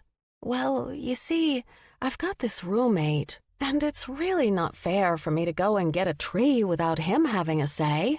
I rambled, hoping not to have to break the guy's heart. Vale came to my rescue. Crispy, leave Rory alone. She'll get one when she wants to. You coming to dinner with us? Her cousin shook his head. Not tonight. Gotta finish up here, and then I've gotta cover a shift at the Mary Mart. Tell you what, I'll pack you some food to go. Wouldn't want you to go hungry. Vale poked Crispin in his stomach before giving him a hug. Vale turned to face the red building of the gingerbread general store. The white-framed windows featured tiny wreaths hung in the middle, with candles flickering from inside. Greenery hung from the white porch railing, with red bows tied around every pillar. Come on, let's go upstairs, my friend said, climbing the stairs and holding open the door for some exiting customers. I followed Vale's lead and stomped on the doormat to remove as much snow as possible before stepping in all the way. Rows of stocked goods filled the expansive room on either side of the main thoroughfare. I expected most of the items to be food, but found clothing, tools, and other non-edible stuff displayed on the shelves. Papa, you here? Vale called out. A short man with a long white beard appeared at the end of the row. There's my girl. How was your day? He rushed over and gave her a big squeeze. I smiled at their familial greeting, my heart squeezing a little at what I'd missed out on in my life. Everyone's been focused on the disappearance of Santa's sleigh, his daughter replied. He nodded. Here, too. It's all anyone can talk about. Her father rubbed his hands together. Now, this must be the famous Aurora Hart you've been telling us about. My cheeks heated a little. Oh, no. Vale's father put an arm around his daughter. Don't worry. Everything she's told us has been good. And I'm glad to see her smile more now and actually look forward to her job rather than dreading it. She does? I asked, glancing at my embarrassed friend. Well, at least she spared the burden of wearing the costumes. What costumes? He asked. Vale grabbed my hand and dragged me away. We'll tell you at dinner, Papa. She navigated through the rows of goods and led me to a stairway at the back of the building. I tried to read all the labels and take in the different items as we passed. There's a lot of stuff here, I said. My friend walked up the staircase. Papa's motto is, if you see it, get it. If we don't have it, we can get it. I meant to tell you that we're the ones who supply Wyatt with his coffee grounds. I stopped moving right before we reached a red door. No way. Vale giggled. I'll have him double his order next time. Or maybe I shouldn't, so that you have to go to the break room and let Wyatt make you some. She opened the door wide. Welcome to our home. A fire roared in the nearby fireplace, giving off a warm glow over the comfortable furniture set around the hearth. A tree, no doubt from Crispy's lot, stood in the corner with strings of popcorn and cranberries crisscrossing over the dark green surface. Multiple colored lights twinkled all over, sparkling off of the shiny ornaments hung from the branches. A woman taller than me and wearing an apron exited the kitchen. "Aw, Vale, I was wondering when you would get here." She hugged her before giving me an embrace as well. "You are more than welcome in our home, Rory." I stiffened in her embrace, unsure of what to do. "Thank you," I muttered, my hands still at my sides. She let me go. "I assume my daughter has introduced you to my husband, Jingle? I'm Aster Sugarplum. I got a little behind with all the extra attention our town is getting right now, so I hope you're okay with some simple spaghetti and meatballs." "Oh, I'll be happy with whatever you serve. Thank you for having me over," I gushed. Vale's mother invited both of us into the kitchen to watch as she finished prepping the meal. "I barely had time to throw the sauce in the slow cooker. I swear, nothing brings in more people than a scandal." The market was packed with people today, wanting to look at the spot where it disappeared," added my friend. "Rory heard lots of different stories." Esther stirred the sauce and started adding in the meatballs. "Oh, like what?" I kept the thinly veiled contempt of that Pearl woman to myself. That someone sold it and stripped it for parts? That some kids must have gotten it and taken it for a joyride? But mostly, everyone wanted to know how in the world whoever did it got past the security team. My friend's mother lifted her eyebrows. "I've been wondering that myself. Makes me think that some form of magic had to have been involved, because that vehicle would have been warded beyond belief to keep it safe." "Someone who has magic." Vale tapped her finger against her lips as if deep in thought. "Well, that only leaves just about everyone in Holiday Haven." "Not necessarily," her mother countered. "Whoever did it had to have been able to wield pretty big magic. That left me out of the running. At best, my broken magic might have only set the sleigh on fire or cast it in a block of ice." Relieved, I allowed myself to relax a little. "I don't know about you two, but I've had enough talk about the sleigh. Vale, why don't you and Rory set the table? Your father will come up when he can, but he wouldn't want you to go hungry waiting for him," Esther instructed. I stuffed my face with the delicious food, observing the banter between my friend and her parents. As a child, I had dreamed about what a family must be like, even spying through windows at some of my lowest points. To be included with Vale's family gave me a taste of something I'd longed for all my life. I willed the tears welling in my eyes to stay put and focused on eating rather than the broken-hearted kid inside of me. I couldn't fix my past, but I could enjoy my present. "I'm afraid I don't have anything to offer for dessert other than some leftover white chocolate and raspberry cheesecake," Esther said as she finished taking the dishes into the kitchen at the end of the meal. "That's okay. Rory doesn't like a whole lot of sweets," Vale explained. "Except your chocolate and raspberry truffles. Those are amazing, and I bet you have other combinations I'd like," I said, glad I could brag about my friend to her parents. "Our Vale has always had a gift with candy making. I told her we could sell it here for her," Jingle said, stroking his long beard. "Papa, I told you before, if I'm going to do it properly, I want to do it on my own." Vale sat back in her chair and crossed her arms. "I don't want to be seen as just your daughter anymore." Her mother approached her daughter from behind and kissed the top of her head. "Your father and I just want to see you doing something you love. The whole world should have a chance to buy what you make." A loud banging on the door interrupted the conversation, and Vale's father pushed his chair back and stood. "I wonder if there's a problem downstairs. I left Winkle in charge." Loud voices echoed from the living room, and we all got up from the table to see the cause of the commotion. I followed Vale and her mother, but stopped moving when Esther held up her hand in warning. Sneaking closer, I peeked around the edge of the room to spy on things. "Mr. Sugarplum, I'm sure you're aware that harboring a fugitive is against the law," the elf in charge stated. Vale's father stood as straight as possible, towering a full inch taller than the unpleasant outsider. "And I'd like to know who you're accusing of being a fugitive. Buzzy, surely you're not cooperating with this nonsense." A tall, thin man wearing a dark green uniform took off his cap and scratched his bald head. "Well, I don't rightly know, to be honest. It's not like I get a lot of business down at the station. We've never had this kind of action in Holiday Haven before, which is why I'm taking charge," the angry elf stated, stepping forward. He barked out, "Aurora Hart, you have been seen entering the premises. It will go better for you if you come quietly. Otherwise, we will assume everyone here is an accomplice, and will also be charged." "Wait now, Topper. Nobody said anything about bringing formal charges. You said all you wanted to do was round up all those who were serving or have served probation in town to question them," the local lawman said. "Deputy Buzz." The authoritative elf took off his sunglasses, folded them, and put them in the front pocket of his crisp shirt. "I'm afraid you are not equipped to comprehend the serious nature of the crime that happened on your watch. Santa's sleigh is gone, and it didn't just poof out of existence. Someone must have done something with it. and it's my duty to find out who, as head of security. I stepped out into view. I'm here, I volunteered. There's no need to do anything to the sugar plums.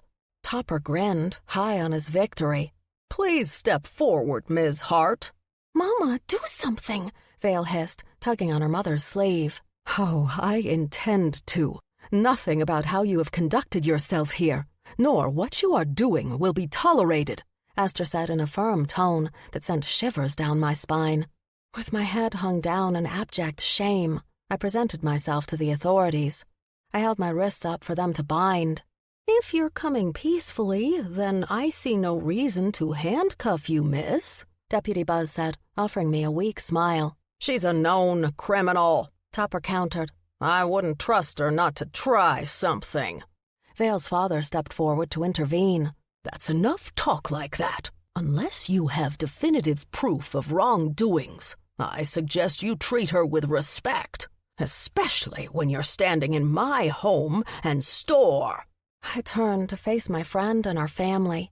I'm sorry for causing you any trouble. Vale sniffed as tears rolled down her cheeks, and her mother placed a comforting hand on her shoulder. Don't worry, Rory. I will make some calls, and we'll get this straightened up in a jiffy. Without another word, I let the kinder of the two authority figures lead the way. My heart sank like an anchor in the ocean, realizing that no matter how many positive steps I took forward, my past would always drag me back down. Chapter 6. I'm sorry. We don't have any other places to put you all. Deputy Buzzy apologized as he unlocked the single jail cell. He gestured for me to enter. Instead of a drab, dank hole of a room with minimal furnishings, I found Wyatt and Amos sitting in rocking chairs with their legs crossed, drinking something hot out of steaming mugs. The older man snorted and smacked the bar owner on his arm. Told you they'd drag her into this mess. You owe me a case of moonshine. Wyatt got out of his chair. Glad to see they didn't put you in handcuffs. Buzzy, how about a drink for the lady? The confused deputy closed the door behind me and locked it. Well, I don't know about that. The head elf of security is pretty unhappy already that we don't have a starker environment for you to stew in. I turned to face him. I don't get it. Why are we all here? Are we actually under arrest? Deputy Buzzy whipped off his hat again and held it under his arm while he ran his hand over his bare head. Hard to say. All I was told was that you were the first suspects in the theft of the sleigh. Amos rocked harder in his chair. Doesn't matter that they don't have a lick of evidence that any of us had anything to do with it. No, we're judged by our past alone. Yeah, Nutty agreed, hopping down from the window filled with bars. He scampered over and climbed to the top of Wyatt's chair, balancing on top of it. We can't catch a break. I stared back at the other three. At least you've been here long enough for others to vouch for your character. I've been here less than a month, and I'm serving probation for charges of larceny. Ah, so that was the flavor of crime. Amos smiled. Looks like we have a few things in common. If my Mabel were alive, you better believe my bitter behind wouldn't be sitting here now, because I would have been nowhere near the rest of you last night. I turned to face him. What exactly did happen? I mean, they must have a reason as to why they think we did this. Well, we did go down to the town square to take a closer look at the sleigh, Wyatt said, grimacing. We did? I didn't remember anything past falling off one of the stools at the break room. Nutty jumped down into Wyatt's lap and stood on the big guy's knee. Uh-huh, and we traded them some moonshine for a picture. I smacked my face. Of course, only we stupid few would create our own evidence against us. Not evidence, my roommate frowned. All it proves is that we were by the sleigh. Doesn't mean we took it. Wyatt pulled out his spell phone and pulled up the pictures. Here, this is about as wild as we got. I looked through a couple of the photos. It took me a second to recognize the absolute joy on my face as I found myself surrounded by an odd ragtag group of reprobates posing with silly faces and fingers pointed in a V behind each other's head. All except Vale, who stood in front with the biggest grin on her face in every single shot, especially when she was squished next to me. I zoomed in on my face, a little jealous that I couldn't remember feeling the happiness the picture had captured. Of course, we could all have been influenced by whatever spirit the sleigh exuded, so maybe it wasn't authentic anyway. "Nutty, I don't see you in all of these. Where did you end up?" I asked. The squirrel's whiskers twitched. Sitting in the driver's seat? Man, that baby's cushy. He twirled around and stuck out his little behind, shaking his booty and tail at me for all it was worth. Amos snorted again. "Those nutshells they found didn't help our case when we tried to convince the head elf of security that we didn't do anything else." Wait a second. If any of this, I gestured at the small space we shared, had something to do with last night, then why didn't they bring in Vale as well? She also partook of the shots that were poured. At your insistence, I might add, I said, pointing at my cantankerous cellmate. Wyatt chuckled. "Oh, Vale didn't even finish the first shot." He took a sip from his mug. "Who do you think made sure you got home safely?" I glared at my roommate. I thought you said you did. Yeah, I did. I mean, I directed your friend as to which room was yours and everything. The squirrel scurried down the chair and sat on his haunches right in front of me. You're not mad, are you? I took stock of my situation. Would things be any different if I hadn't been drinking the night before? Probably not. My shoulders slumped. Not at you, Nutty. I leaned over and patted his little head. I just think this is all pretty messed up. "I quite agree," Topper interjected, standing on the other side of the bars. "If you're talking about how any of you could think that stealing the sleigh this close to Christmas would be a smart choice in life." I backed away to put some space between us. Not what I meant. The ornery elf pointed into the cell. "I want you and you to come with me." He stood back to allow the deputy to unlock the door. Amos pushed himself out of the rocking chair. "Come on, squirrel. Let's go see how nuts they think we really are." My roommate followed behind the older gentleman, but before the group of them got too far away, Nutty turned around and scampered back in my direction. He pushed his way through the bars and clambered up my body until he perched on my shoulder. "Whatever they do to you, make sure not to tell them about my secret stash inside the stove," he whispered into my ear. I giggled. "Okay," I promised. He kissed my cheek and scampered back down the hallway past the irritated security elf. "So that's why I haven't been able to cook anything," I said, touching the spot where Nutty had kissed me before sitting down in the chair Amos abandoned. Wyatt raised an eyebrow at me. "One of Nutty's stashing places?" I gawked at him. "How did you know?" "Because he's got at least 2 going at the break room that I know of." The handsome man rocked with me in companionable silence for a few moments. It gave me time to consider my predicament and whether or not I needed to make plans to flee the second I got out of here. "If you're thinking of running away, I'd like you to consider something," Wyatt said in a quiet tone. I closed my eyes, a little annoyed that I was so easy to read. "What's that?" "Would you be running towards something or away?" he asked. "Does it make a difference?" Wyatt sighed and stopped rocking. "In my experience, not that I'm that much older than you, one way will hang over you and haunt every choice you make for the rest of your life, and the other is where possibility lies." While he meant well, I couldn't help but be irritated with his wisdom. "Considering that you're in here with me, that must mean that your past isn't exactly clean. And if your family is from the Smoky Mountains in North Carolina and you're here, then doesn't that mean that you ran away, too?" I sprinkled a little too much venom in my words, used to pushing people away rather than relying on them. Regret churned in my stomach, and I stopped rocking. "Sorry, that came out a little meaner than I meant it to be." "Apology accepted," Wyatt said with ease. "And you're both right and wrong at the same time. I did a lot of stuff I'm not proud of. Most of it was dumb stuff when I was younger. But as I got older, I got into a motorcycle gang that committed much bigger crimes.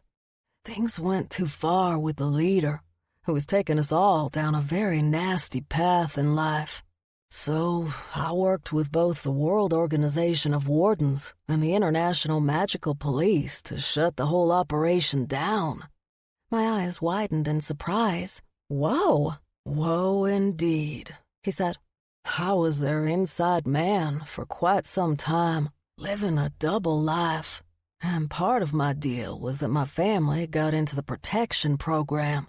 So, I literally can't go home because I have no home to go to.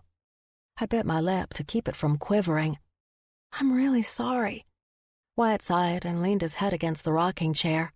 Don't be. My choices put me in the position I was in. I just needed to make sure they didn't ruin my life, or that of my family's. And as far as I know, they're doing okay. You mean you don't hear from them at all? I asked, hoping he wouldn't catch the slight tremble of emotion in my voice. I get a card every year and send them one back. Everything's passed through a WOW agent that I became close to, so I probably shouldn't communicate at all to keep them safe. The chair squeaked as he moved it again. But I'm a little too selfish to stop. I started and stopped myself from asking more questions, but I was a bit selfish too, wanting to know more about the man. When was the last time you saw any of them? Christmas, more than 8 years ago at my sentencing. The authorities had to book me right along with the rest of the gang members, so they wouldn't figure out I was the one who helped bring them down. My grandpappy was the only one I allowed to come, because I didn't think I could handle seeing anyone else, Wyatt said. It wasn't long after I went in that they made it look like I died in prison and sent me here to serve out the remainder of my probation. But I thought you helped them, I countered without thinking. He snorted. I did. By all rights, I should still be in jail now for some of the things I participated in before I wised up. Once I got settled here, it took me a while to realize what a gift I'd been given at a second chance, and I wouldn't do anything to blow what I've found here. I nodded, but kept my head bent, biting the inside of my cheek to keep the threatening tears in my eyes from falling. At least I don't have any family or anyone to miss me, I said, sniffling and rocking. Wyatt stayed quiet, giving me space to tell my own story. I was in and out of foster homes as a kid. Got pretty close to being adopted when I was really little, but then the couple ended up getting a divorce, and the father, who wanted me, figured I'd be better off in a stable home than with a single parent. So back in the system I went. I tried to picture the man, but since I'd been so young, his face remained a friendly blur in my memories. Even though I moved around a lot, I always had decent grades when I went to school. Things only became a problem when my magic manifested. And then I spent all my time trying to hide my abnormality from everybody else. A particularly unkind echo of my past rose up in my mind. Kinda hard to do when I would either set things on fire or cast it in ice, depending on if I was upset or anxious. And I seemed to always be one or the other. So that's what the key was. Fire and ice. Wyatt breathed out.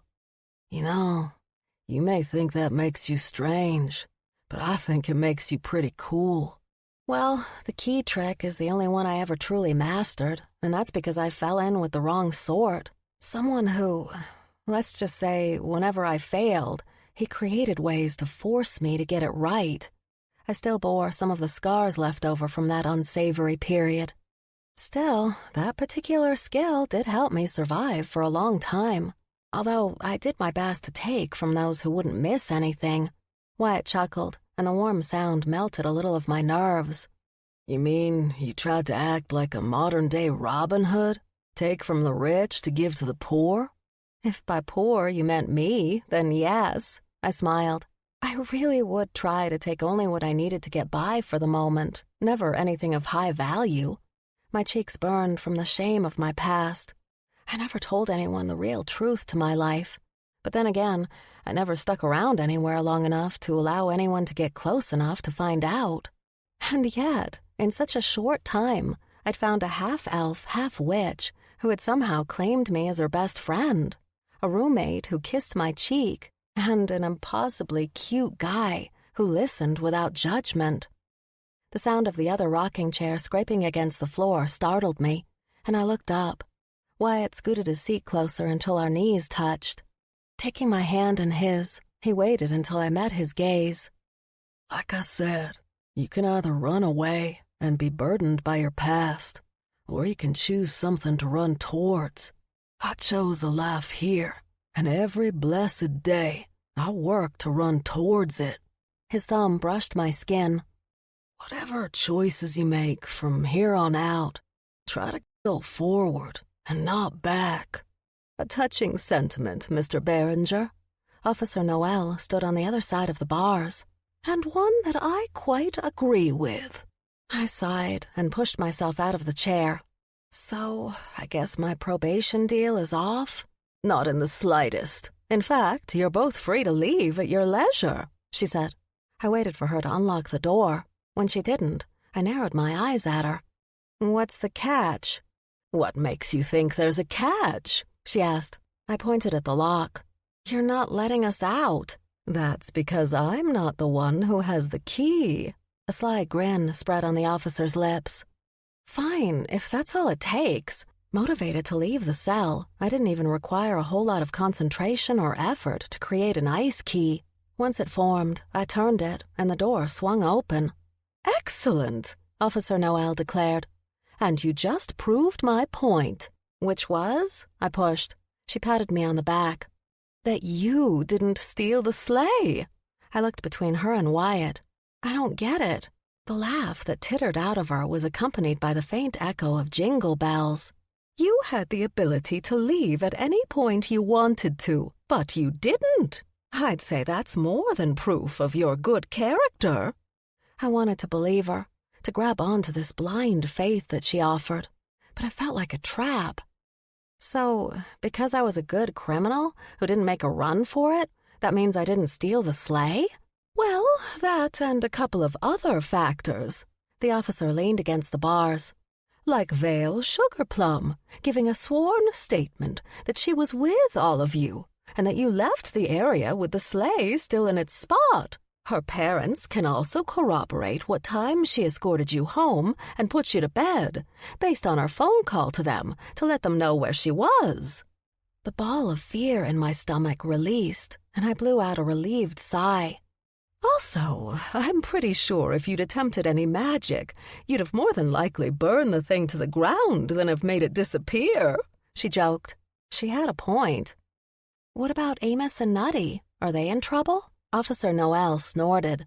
Let's just say I had an enlightening talk with Topper. He's been sent to the North Pole to report directly to his boss for his behavior. And I sent your friends on their merry way. Then who's going to carry out the investigation of the missing sleigh? I asked. Her eyes twinkled with a merry challenge. If I have my way, you. What? Both Wyatt and I said at the same time. I pointed a finger at myself. But how can you have a criminal in charge of the investigation? Because I can't be the one doing it. I'm not exactly an impartial party, the officer said. An overwhelming scent of peppermint, evergreen, and mulled spices filled the cell. The officer winked at me before flourishing her fingers in the air. All at once, her entire appearance shimmered and changed from head to toe. The basic uniform, covered by a simple puffy winter jacket, melted against her body, changing from drab gray into bright red. The fabric billowed out into a long dress that fit her in all the right places. Sparkles danced across the surface like stars twinkling in the sky. A velvet cape tied itself about her neck, the ribbons careful to miss the silver hair that cascaded down from her left shoulder in one long braid. You can't be, Wyatt breathed out. The lady chuckled. Allow me to introduce myself properly. My name is Clara Noel Claus, and on behalf of my husband, I am asking for your help. Chapter 7. My brain tried to argue with my eyes over what they'd just witnessed. Sure, I was living in Holiday Haven, a town in the North Pole district. And yes, I'd seen the sleigh that Santa supposedly used to deliver gifts to the whole wide world. But the actual physical manifestation of Mrs. Claus pushed me over the edge. "I think I need to sit down," I moaned, allowing Wyatt to help me back into the rocking chair. "Here, drink this. It'll help." With another wave of her hand, Mrs. Claus produced a mug with a dark, hot liquid inside of it. She held it out for me to take. I glanced up at her. "A part of me doesn't trust you, but since I already drank coffee you produced in the same manner before, I'll take it." My brain needed the jolt of caffeine from the dark roast. She waited for me to take a few sips before she continued. "I'm sorry for the little deception from before." "What deception?" Wyatt asked. I pointed a finger at her. "She acted like she was my probation officer. Told me to call her Officer Noel." "No, not exactly," Santa's wife dragged out. "Technically, you asked what my name was. Noel is one of them." "Right, but not the most important name, like your last one, which is Claus, meaning you're married to the Santa Claus, Saint Nick, Father Christmas, the guy who delivers all the gifts." I rambled, still a little mixed up with the whole situation. Clara smirked. "And who do you think helps provide all the magic for the whole operation?" She wiggled her fingers at me. "Wait, so you do all the work, but he gets all the credit?" Wyatt took a noticeable step away from her. "You must be pretty powerful to make it all happen." She waved her hand in the air, and the ceiling above us changed from the roof to a view of the night sky, with the northern lights dancing across. "This place has its own magic that helps fuel the whole operation, but I keep an eye on everything to make sure it runs smoothly. And losing the sleigh is a pretty big problem this close to Christmas." With a twist of her wrist, the sky disappeared, and the ceiling hung low over us again. After forcing my gaping mouth closed, I gulped as the magnitude of her request hit me. "If you are who you say you are with all of your magic, then surely you don't need someone else to solve the case for you." "On the contrary, I'm the last person who should be involved in figuring things out. For one thing, I'm at the tippity top of the covens of the North Pole district. If it's one of our own, then that puts me in an awkward position," Clara explained. Wyatt grunted. "And then there's the little fact of you being married to the man who the sleigh belongs to." "Exactly," she agreed. "So, your brilliant plan is to ask for help from a witch with broken magic who just happens to be serving probation?" I pushed myself out of my chair. "I just don't see how that's going to work. Sorry about the sleigh and everything, but I'd rather keep my head down and stay out of things." Mrs. Claus held up her hands in a plea. "Just hear me out. I think your position as an outsider is actually a benefit. Once word gets out that you have all been cleared, then everyone will start talking about what's going on. You might have the best vantage point to sift through all the town gossip and anything out of the norm." "Think about it this way," Wyatt said, joining Mrs. Claus's side. "If you do figure out who did it, you'll be a hero. And if I don't, I'll still be everyone's #1 suspect." I shook my head. "I don't think it's a good idea. I wish you all the luck in figuring things out, but I just want to stay out of things and finish the rest of my probation." With a shrug, I exited the cell and brushed past her. Clara's loud voice echoed after me. "If you figure out what happened to the sleigh, then I'll declare your probation over." Of course, Mrs. Claus would make me an offer too good to refuse. I stopped in my tracks and turned on my heels to face her. "You could do that?" "I'm the head witch in the entire North Pole. Of course I can. And I will, if you can figure out what happened to the sleigh." She held out her hand. "Do we have a deal?" I bit my thumbnail, torn between wanting to mind my own business and hope everything blew over, and taking her up on the opportunity to get out of Holiday Haven as soon as possible. "If I were you, I'd hurry up and agree," Wyatt prodded. With one handshake, I accepted. The scent of cinnamon, oranges, and cloves surrounded us, and an energy sparked between our palms. Maybe Mrs. Claus didn't need a written contract to bind me to my word. "Excellent," Clara exclaimed. "Then I'll leave you to it. If you find anything out, just let Vale's mother, Aster, know. She has a direct line to get information to me quickly. Oh, and you don't have to work alone." She winked at the big guy still standing next to me. I snorted. "What makes you think you can trust him?" "Because he could have broken out of here any time he wanted to, too." She walked through the door of the jail cell and patted the bars. "Big animal like him would have no problem busting through candy cane. Good luck, Rory." With another wink, she disappeared from view in a flurry of shimmery flakes that smelled like fresh snow. Wyatt and I both stared at the empty space she left behind, before gazing at each other. I narrowed my eyes at him. "What kind of gang did you say you joined? And what did she mean by animal?" The large man rubbed the back of his neck. "How about I get you out of here first? Then maybe you'll allow me to explain a few things and help you make a plan." When Wyatt suggested getting out, I thought he meant leaving the small police station and hiding out in the break room. Instead, he surprised me by taking me to his place. I stood in front of a rather impressively large log cabin, isolated in the woods. Just like the interior of his business, the exterior of his house held no trace of Christmas. He fumbled with his keys, and I grew a little nervous.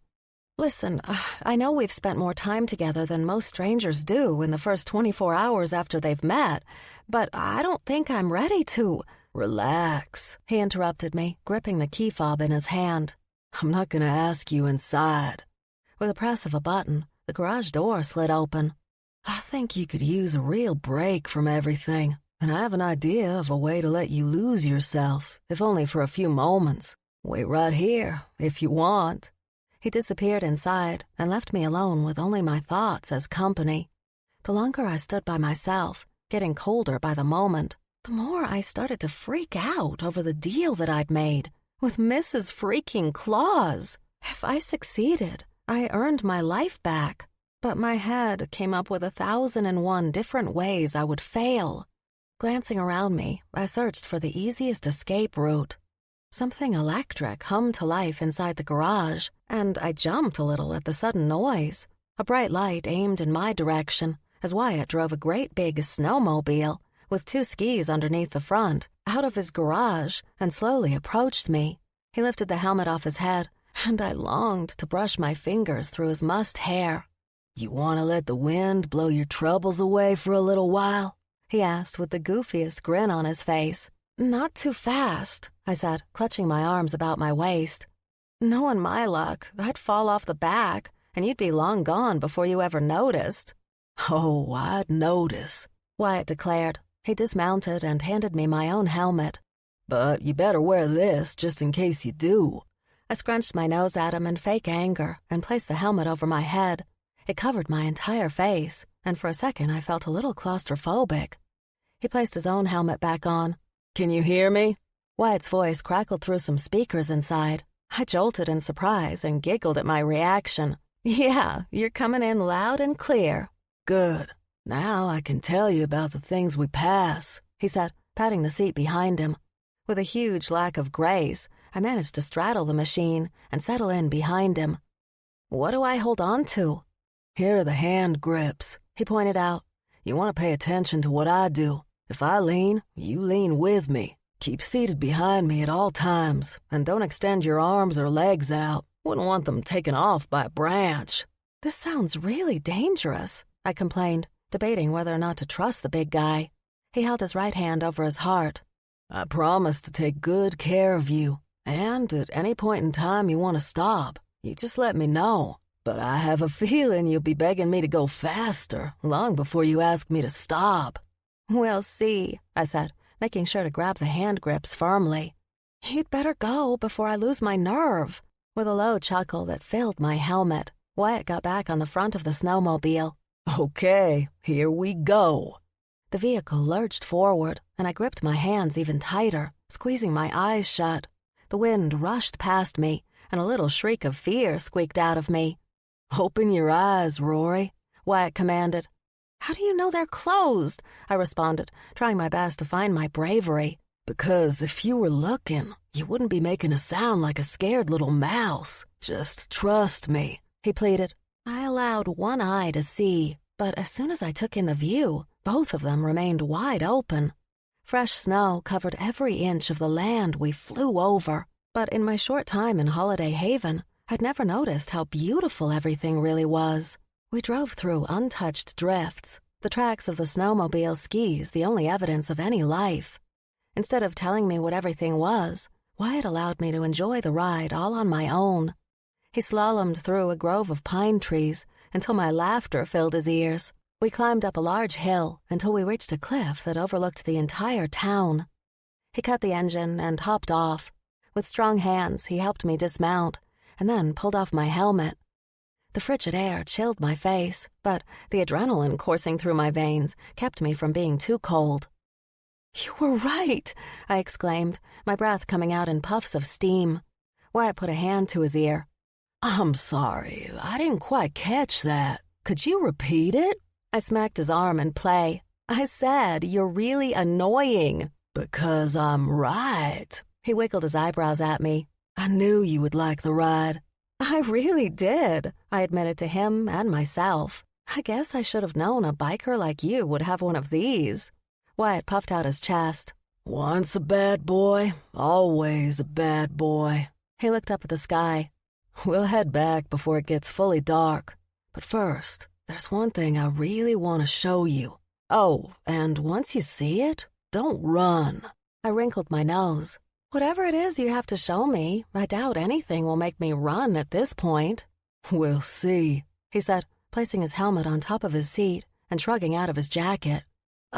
Wyatt?" I asked as he pulled his sweater up and over his head. "I take it back. If you get naked, I can't be held responsible for my actions." I blocked my view with my hand. "Just give me a moment," he requested. "I didn't bring a change of clothes with me, so I don't want to rip what I've got. Count down from 10, and then uncover your eyes." For some reason, I did as he asked, saying the numbers out loud and ignoring the familiar sound of a zipper and pants being pulled down. As I got closer to the number 1, a strange energy electrified the air, and I dared to peek just a second early. The man I'd been talking to threw his head back with his mouth wide open. With a grunt, he lurched forward, and massive amounts of black fur exploded out of his skin. 2 enormous paws instead of hands hit the ground, and steam rose from the exterior of a very large and intimidating black bear standing where Wyatt used to be. The animal chuffed and stomped on the ground a few times. It wiggled snow off its body with one big head-to-tail shake. When it turned in my direction, deep green eyes stared back at me. "Wyatt?" I asked in a shrill voice. The bear chuffed and grunted again. It lumbered toward me, and all of my instincts begged me to move my feet. "Don't run, don't run, don't run," I kept repeating to myself through gritted teeth, squeezing my hands into fists in determination.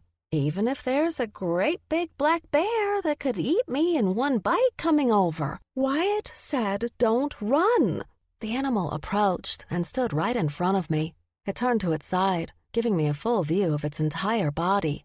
I reached out a tentative hand, wondering if I was breaking any etiquette by my great desire to touch him.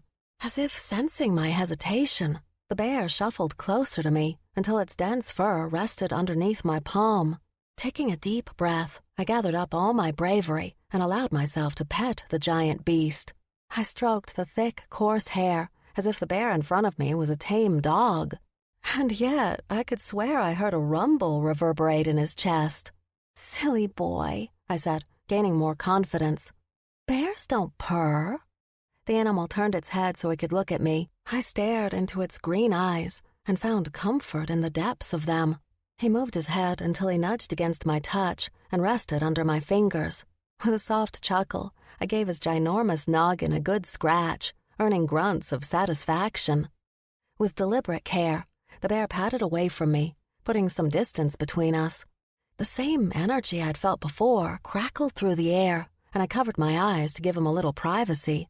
The growls of the animal morphed into the groans of a man. After a few tense minutes, Wyatt spoke in a raspy tone. "It's okay. You can look again." I peeked through my fingers and found him pulling his sweater back over his head. The fitness of his body had me drooling a little before he hid it under his clothes. A little heat rushed through my body, and I tried to cover it up since he was watching me. "That was scary?" he asked, picking up his jacket from the back of the snowmobile. I shook my head. "New, but not scary.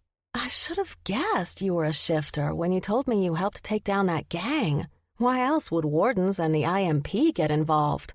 Plus, I'm learning that Holiday Haven is really living up to its name. It's a sanctuary where anybody with an ounce of magic is welcome." He broke into a wide grin. "Now you're getting it." Taking my hand, he dragged me out to the rocks at the edge of the overlook. He found a perfect spot where we could both sit down and look over the entire town. As the afternoon sun set, some of the lights from the houses and businesses twinkled back at us. "Worth it?" Wyatt asked, bumping against me with his shoulder. "Totally," I replied, nudging him back. We sat in companionable silence, watching the colors change in the sky and more lights illuminate in the town center. The big Christmas tree with the star on top stood out in all its glory. "I thought you could use a visit to my personal thinking spot," he said. "I used to come here to sulk when I was new to Holiday Haven, thinking about the choices I'd made and how I missed my family. But little by little, I saw that I was the one isolating myself from all of them." He gestured at the town in front of us. "How long did it take you?" I asked in an almost whisper. Wyatt grunted. "Looking back on it, I think a little too long. I'm grateful for the friends I have now." Looking out at Holiday Haven, I thought about my life up until this very moment. "I've been alone for so long," I admitted, sniffing a little. He pulled a handkerchief out of his pocket and handed it to me like a true Southern gentleman. "I find that hard to believe, since you've already got some loyal buddies in such a short time." "Just one. Vale's really awesome. I think she's kind of adopted me," I said, wiping the tears from my face. "She has the kind of family I've always dreamed about." "The Sugar Plums are good people," Wyatt agreed. "But I wasn't talking about just her." I frowned. "Who else?" "Girl, I don't take shots of my moonshine with just anybody. And your roommate is pretty soft on you, too." He pushed a strand of my hair out of my face and tucked it behind my ear. "What about Amos?" I asked, raising my eyebrow. "Well," Wyatt drawled, "he's a tougher nut to crack, no matter how hard Nutty and me have tried." I snorted. "So, a half-elf, a bear shifter, a crazy squirrel, and a moody old man?" "Welcome to the Humbugs," he declared with a chuckle. Thinking about each of them, a warm, fuzzy feeling grew in my heart. "Oh my goodness, I've got friends, plural." "So, now you know you're not all alone in this new challenge you've taken on." Wyatt stuck his fist out for me to bump it. "Come on, don't leave me hanging." I knocked my own fist against his. "Go Team Humbug." We devolved into silly laughter and continued to watch the sunset on our town. Despite the chill in the air, the thrill of excitement and anticipation kept me warm. Or maybe it was the presence of a hot bear shifter sitting next to me. Wyatt pointed at something above us. "Look up." Tilting my head back, I gasped at what filled the sky. The first hint of the northern lights flickered like waves of color crashing above us. Shivering, I gazed up in wonder at the awesomeness of their beauty. "I can't believe I live here." Perhaps thinking I was cold, he placed an arm around my shoulder and pulled me closer against his warm body. "But you do," he said, "and ain't it grand?" I leaned into him, reveling in his touch and in the moment. Wyatt had made me realize that if I ran away now, I'd be leaving a whole lot behind. Maybe that had been his plan all along, but I couldn't be mad at him for helping me see my potential for happiness. And for the first time in forever, I allowed myself to consider what I might have to run towards instead. Chapter 8. Wyatt had been right when he said I didn't need to figure out who stole the sleigh alone. I held a meeting at the break room with all of my friends, and a few new ones, to ask for their help. Let me get this straight. Amos slammed his drink down on the table. You think you saw Santa's wife, and that she asked you to find out what happened to his sleigh? We didn't think we saw her. We talked to her and everything, I insisted. Vale worked on opening a peanut shell from the bowlful sitting in front of my roommate. Oh, Miss Clara is definitely real and was there at the jailhouse. Mama called her as soon as that unpleasant security elf tried to arrest Rory. I had yet to thank Vale and her family for their immediate support, since I wanted to come up with something special and hadn't thought of anything yet. Putting aside whether or not you believe Mrs. Claus wants me to solve things, I said, addressing the rest of the people sitting around, I've been pondering things, and I think Clara's right. Because of my status as an outsider, I might be able to observe more than those who are already a part of the community. And since many of you are kind of on the outside too, I thought maybe you could help out. A rock troll, appropriately named Rocky, spoke up, his voice grating like gravel. Most everybody ignores me when I'm around, so it'll be easy for me to listen in on conversations. Count me in. Vale popped one lone peanut in her mouth and passed the other two in the shell to my roommate. You know you don't even have to ask, and my parents will pass on anything they overhear at the gingerbread general.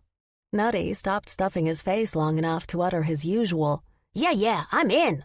Do you even need to ask? Wyatt winked at me, and the eternal butterflies that kept flapping to life in my stomach ever since our snowmobile ride together flew back to life. Amos leaned back in his chair.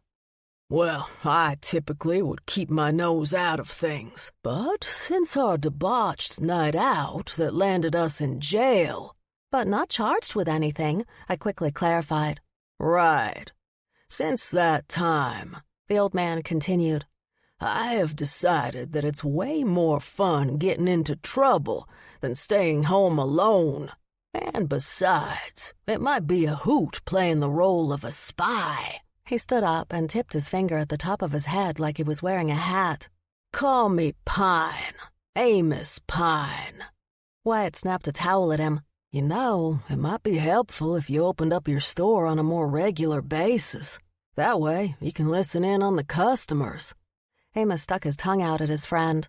Only if you bring in more of your carvings. His statement got my full attention. What carvings? You know those two big bears that stand outside the front of the store? Amos pointed at Wyatt. He carved those. My work is more refined, but everybody loves those log statues. I had noticed them. Every time I walked past the wooden sculptures, I stopped to marvel at how much life had been captured in the subtle lines and strokes down the face of the wood. They had even given me a thought about what I might be able to do if I could just master my own magic. The bar owner's cheeks got a little pink under his facial stubble. I just took the whittling my grandpappy taught me how to do and turned it into a bigger hobby, Saul. Well, that hobby of yours tends to bring in the customers and a pretty penny, which I give to you, minus my commission. Amos crossed his arms. I'll open up if you bring me whatever you've been working on lately. Wyatt thought about the offer for a moment. He slung the towel over his shoulder and extended his hand. Deal. The two men shook on it. I clapped my hands together, happy to have extra eyes and ears added to the cause. But the next problem was what to do with all the extra help. Where should we focus our efforts? Motive, Rocky grunted, interrupting my thoughts. What was that? I asked, confused. The rock troll cleared his throat. Was just thinking we need to narrow down who we were watching or listening to, based on what we think the motive would be of the person or persons who messed with the sleigh. Everybody stopped what they were doing and stared at him. Well, I'll be. That's the most words I've ever heard come out of your mouth, and they ain't half bad, Amos complimented. Rocky shrugged his massive shoulders. I like reading mystery books. It's what the hero detective always does. Figures out who has motive and then questions the suspects. Okay, this is good. So, why would someone want the sleigh? What's special about it? I asked. Vale raised her hand. Santa uses it to deliver gifts. I pointed at her. Good. So, how does that translate into something someone wants to take? My friend bit her lips as she considered my question. Maybe whoever took it wanted to deliver something themselves? Wyatt took a towel from behind the bar and wiped down the chalkboard with a list of drinks on it.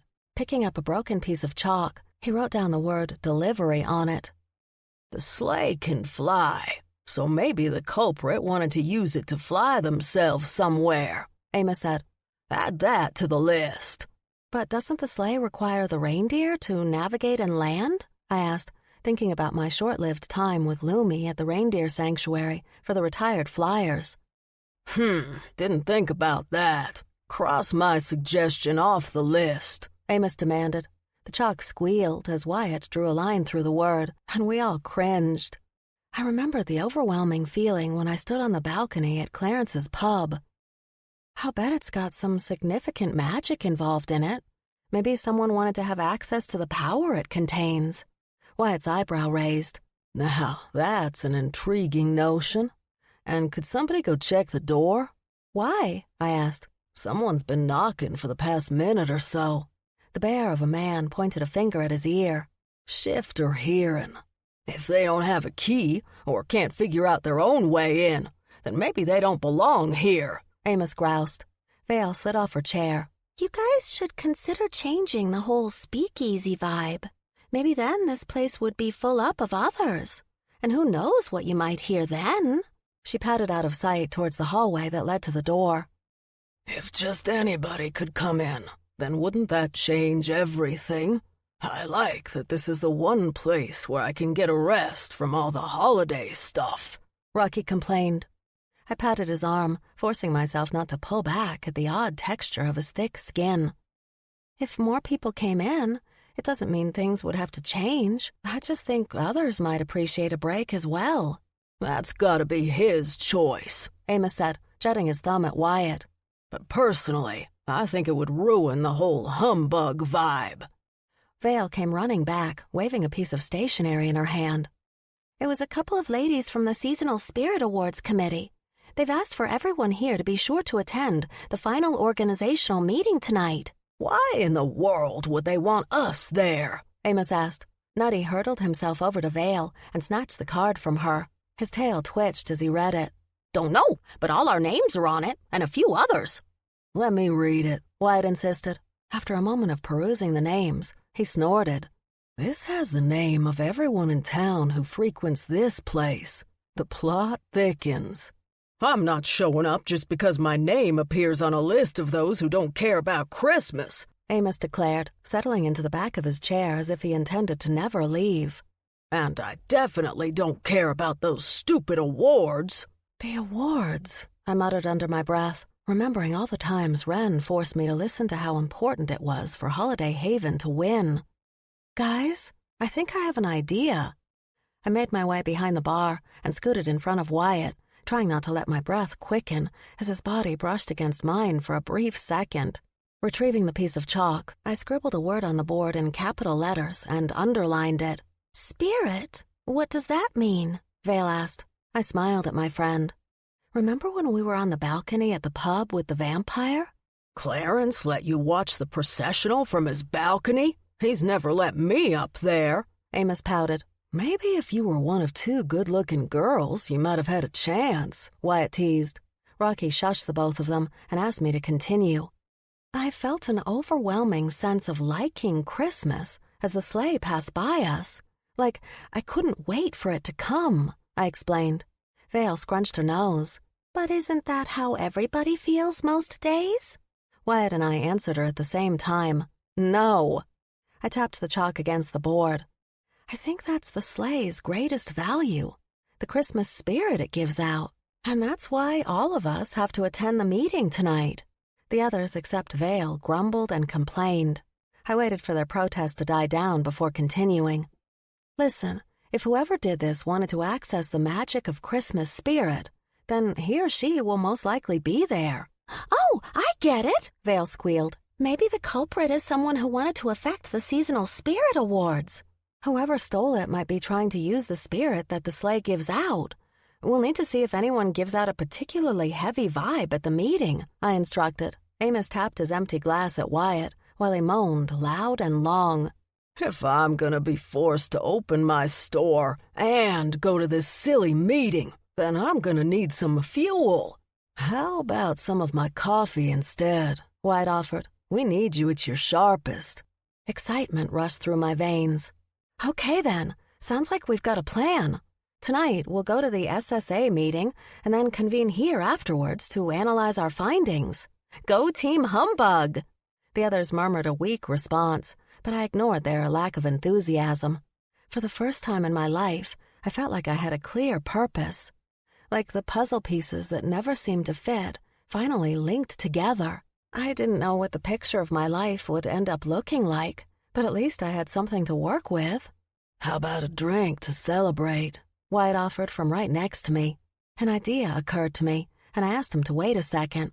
Concentrating as hard as possible, I called on my magical energies. With my right hand, I created a small block of ice on the top of the bar. I held a picture in my mind of what I wanted. Using the firepower of my left hand, combined with my ice magic, I melted and molded until I created a frozen stein, complete with a handle, and ready to chill a tasty beverage. Ha! I exclaimed, dancing around in triumph. I don't know why I was sure that would work, but it did. Way to go, Rory! Vale clapped her hands in glee. Can you make me one too? In less than 10 minutes, every single humbug had an ice glass of their own, including Amos. Wyatt poured the drinks and then held his high in the air. Let's do this right this time. Go Team Humbug! The others followed his lead and clinked their frozen mugs together. I floated on air, high on the success of my magic and my ability to coordinate the ragtag group of misfits. Placing my hand over my heart, I tried to keep it from beating out of my chest. Wyatt put his arm around me and drew me close. Just remember this feeling right here and now. I snuggled into his solid side.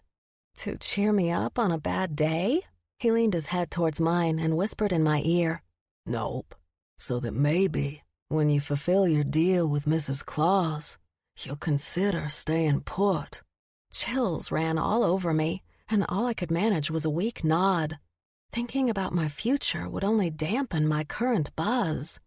For now, I needed to stay focused on the next step of attending the Spirit Award Committee meeting and narrowing down the suspects. Chapter 9. Who knew there would be so many people who took the seasonal Spirit Awards seriously?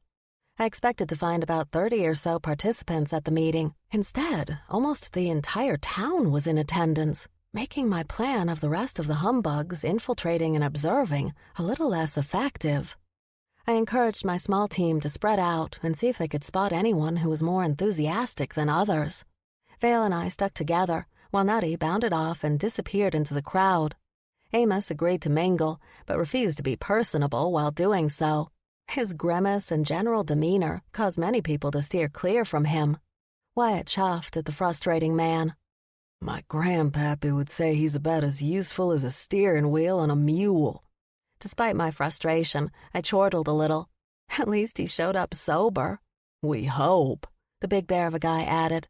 I'll position myself by the refreshments. Lots of people will visit there. Plus, it's in the back, where I'll fit. Rocky volunteered. His large frame lumbered towards the multiple tables overflowing with all kinds of baked goods I recognized from Yuletide yummies. Since Ran had given me a forced day off after my unfortunate incident of being taken to jail, I wasn't aware of her providing all the refreshments for the meeting. Wyatt placed a warm hand at the small of my back. I should go infiltrate as well. Every part of me wanted him to stay by my side, but I forced myself to remain focused. Swallowing my selfish desire down, I nodded. Remember, we're looking for those who are supercharged with spirit. Yes, ma'am. He saluted me first before winking and walking away. I took a little pleasure in watching his backside leave, and Vale caught my intense scrutiny. Got a thing for bears, have you? She teased. My cheeks flamed to life, and I started to protest. But why deny what I clearly felt? Yes, I do. My shorter friend squealed, ignoring my urges for her to hush. Oh, I knew you two would make an interesting couple. We're not in anything right now. More like friends with a possible option to upgrade. I mused, giving too much brain power to the thought. Besides, I'm not even sure he likes me that way. Oh, he likes you, Vale assured me, hooking her arm around mine. I'm just so happy for you. I stopped her from jumping up and down. You'll get us very unwanted attention if you keep doing that, I warned. Now try to contain yourself and go see what you can find. She tapped the side of her nose a couple of times to indicate our secret. Got it. But don't think we won't be talking more about you and him later on. I stuck my tongue out at her like I had the first day we met, and she returned the gesture before giggling and waving her fingers at me. Left alone, I wound my way through the crowd. I thought, due to my semi-arrest, most people would try to stay away. Instead, I got pulled into several conversations. I guess my short time behind candy cane bars made me more popular. It took a little finessing to avoid giving too many specifics, but I utilized my own trendiness to try and detect any extra Christmas spirit floating around the different groups. Wren tapped the microphone at the front and cleared her throat. If everyone would please take their seats, I'd like to get this meeting started. She surveyed the entire crowd with a sickeningly sweet smile that disappeared when she caught sight of the throng around me. I made my way to a row in the back and sat between Wyatt and Vale, eager to hear about their findings. Unfortunately, Wren had a long agenda she wanted to get through, so the meeting droned on, far longer than we anticipated. And I encourage everyone to make sure you vote in every single category, and not just the one in which you entered. Of course, we're all under the honor system for not voting for ourselves, nor just for our friends. Wren extended her arms out wide. If all goes well, this will be the best seasonal spirit awards we've ever had. And then we'll be in contention for the Best Town Award. Thunderous applause exploded throughout the crowd in front of us. Several people whooped and cheered, while others stood up in solidarity. Wren surveyed the audience with a wide grin. Who's going to win the best town? We are, shouted most of the people. I shielded my ears and leaned close enough to Wyatt so he could hear me. So much for trying to narrow this down to a solid list of suspects. Everyone in here is full of Christmas spirit. I don't know, he said, looking at those sitting in front of us, whipped into a frenzy. This doesn't feel quite right. Then again, I've never participated before, so maybe it's pretty normal. Everyone chanted, "Holiday Haven! Holiday Haven!" They stomped their feet on the floor until the whole place shook. Wren held up her hands and waited for the din to die down to a quiet murmur.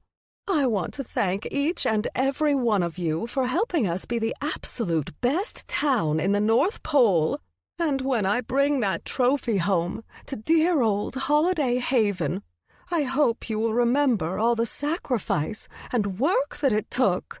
She brushed a finger under her eye as if wiping away a tear. Vale tugged on my arm. She's going to be a beast to work with during the whole SSAs. You're not kidding, I agreed. Please feel free to take any of the refreshments that are left over home with you. Wren pointed at the back of the room. And for those who received a special invitation to tonight's meeting, I ask that you remain in your seats, please. Thank you, one and all. Vale, Wyatt, and I stayed put, while others around us filed out into the main aisle. With a keen eye, I waited and watched to see who was left after almost everyone else filed out of the room. Nutty perched on Amos's shoulder, and Rocky still maintained his position in the back by the decimated refreshments area. But a few others, including Clarence and a couple of gnomes with their long beards and pointy hats, remained. Wren maintained her dazzling smile until the last of the stragglers left the room. Once we were left alone with her, she dropped the niceties and got down to business. Now, Your names were added onto our special list because when we were inspecting the town, we noticed that none of you have added any decorations to the exteriors of your homes or places of business. My boss looked down her nose at each of us. And I would like to find a way to rectify that problem. What we do at our own places is our business, Amos stated. Wren sniffed once. Except when it jeopardizes a major category of the seasonal spirit awards. How can our fair town win if so many domiciles are barren of any sign of seasonal joy? Clarence looked around at the rest of us before standing up. I, for one, do not understand why I am here. Wet your wassail always has greenery hung outside of it. Precisely, Mr. Griswold. You have done nothing more than your usual fare, and that just won't do. The owner of Yuletide Yummies approached him. We need bows and twinkle lights, red and green festooned over as much property as possible. A few evergreen swags and a wreath on the door are the bare minimum. It's far more than I'm willing to do, Amos protested. Yeah, me neither, my roommate added, shaking his fluffed-out tail at the unpleasant woman. Wren clutched her hands into fists, and I leaned forward in absolute interest to see how she would handle direct opposition. As far as I'd observed at work, she did not do well with those who didn't say yes or jump at her every command. Mr. Pine, you barely even keep regular store hours, my boss complained. While I was willing to overlook some of your transgressions in our small community due to the loss of your dear Mabel, it is high time that you took up the mantle that she carried with great aplomb for many years. Amos stood up, and Nutty clung to the back of his jacket. Don't speak of my Mabel like my loss is something that can be glossed over by hanging up tinsel. That isn't what I meant. And as far as your spirit awards go, he continued, turning to face her, I hope you remember that there are far more important things in this world than trophies. His bottom lip quivered a little, but he covered up the show of weakness by growling at the woman in charge and stomping out of the room without another word. The rest of us squirmed in discomfort, while Wren tried to regroup. I apologize, she uttered. We're not the ones who need to hear those words from you, Wyatt said, with his arms crossed over his chest. My boss cleared her throat. Well, all I am trying to do is encourage those of you with a clear lack of spirit to make an attempt this one time a year. I have heard the term humbug used for those of you who turn your noses up at those of us with an abundance of Christmas spirit. Would you rather not be rid of such a moniker once and for all? It should be the right of every individual to participate or not, Wyatt pushed as he stood up.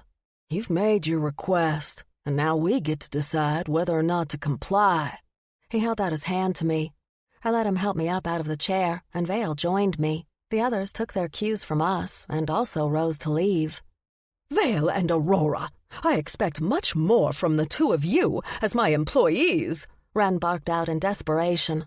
I tugged on Wyatt to stop before addressing the thinly veiled threat. Ms. Wren, I will continue to do my job with the same enthusiasm I have provided since my first day. As will I, Vale said in solidarity. I do not question your participation, Miss Sugarplum. Your parents have raised you right in appreciating everything Holiday Haven has to offer. But I would be careful of where your loyalties lie, Wren cautioned.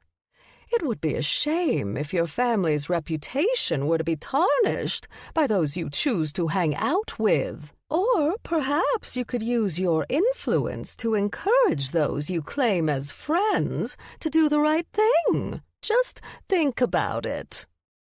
I headed out hand in hand with Wyatt, followed by the other stragglers at the end of the meeting. As we approached the back of the room, Rocky waited by the door and ducked through it right before us. We all drew in deep breaths of the frigid evening air to clear the confusion and irritation from our systems. Well, that was fairly unpleasant, Clarence declared as he approached us. I felt quite like a little schoolboy being called to the front of the class for disobedience. And I like your understated decorations, I said to the vampire. I don't think doing anything over the top is what's going to win or lose any prizes. Precisely, he agreed with a sigh. Oh, well, you are all welcome to come back to my pub for some cheer, and by that, I mean some of my holidale. Wyatt raised his eyebrows. Cool name. Your charming lady here thought of it. Clarence pointed at me. One of the gnomes, whose name I didn't know, tugged on the vampire's arm. We'll gladly take you up on your offer. Excellent. Allow me to lead the way, kind sirs. With a quick wave to the rest of us, the three of them trudged off in the snow towards the wassail. I'd hoped to have more information to work with after the meeting, but I felt as confused and stuck as I had when I'd agreed to figure out the mystery. I scoffed. I don't suppose anybody came right out and said they took Santa's sleigh?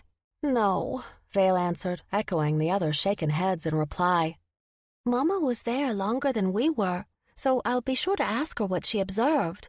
But as far as finding anyone with an excessive amount of Christmas spirit, I think everyone in attendance qualifies.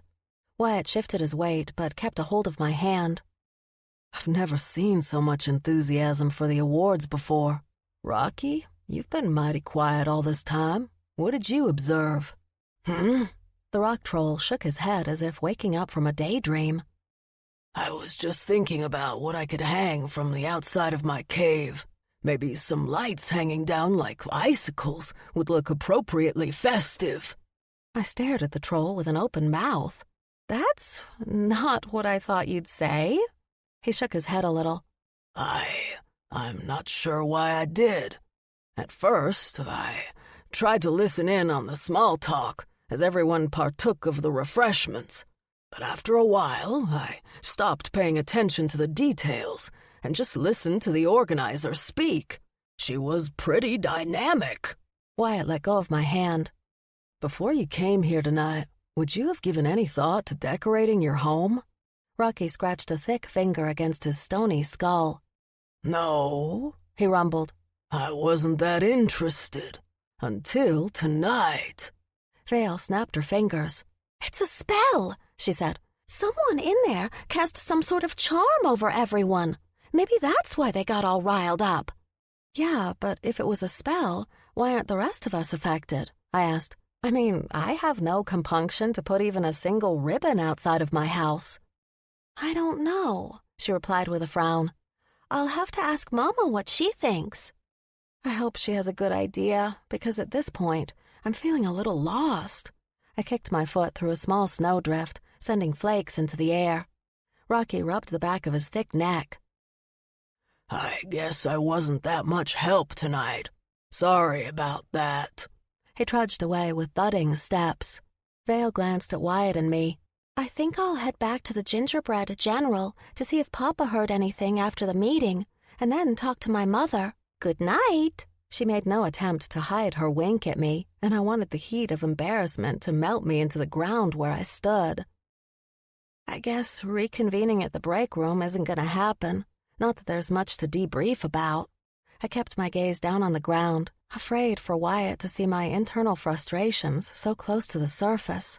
Closing the distance between us, he slipped a gentle finger under my chin and lifted my head. You didn't get the outcome you wanted.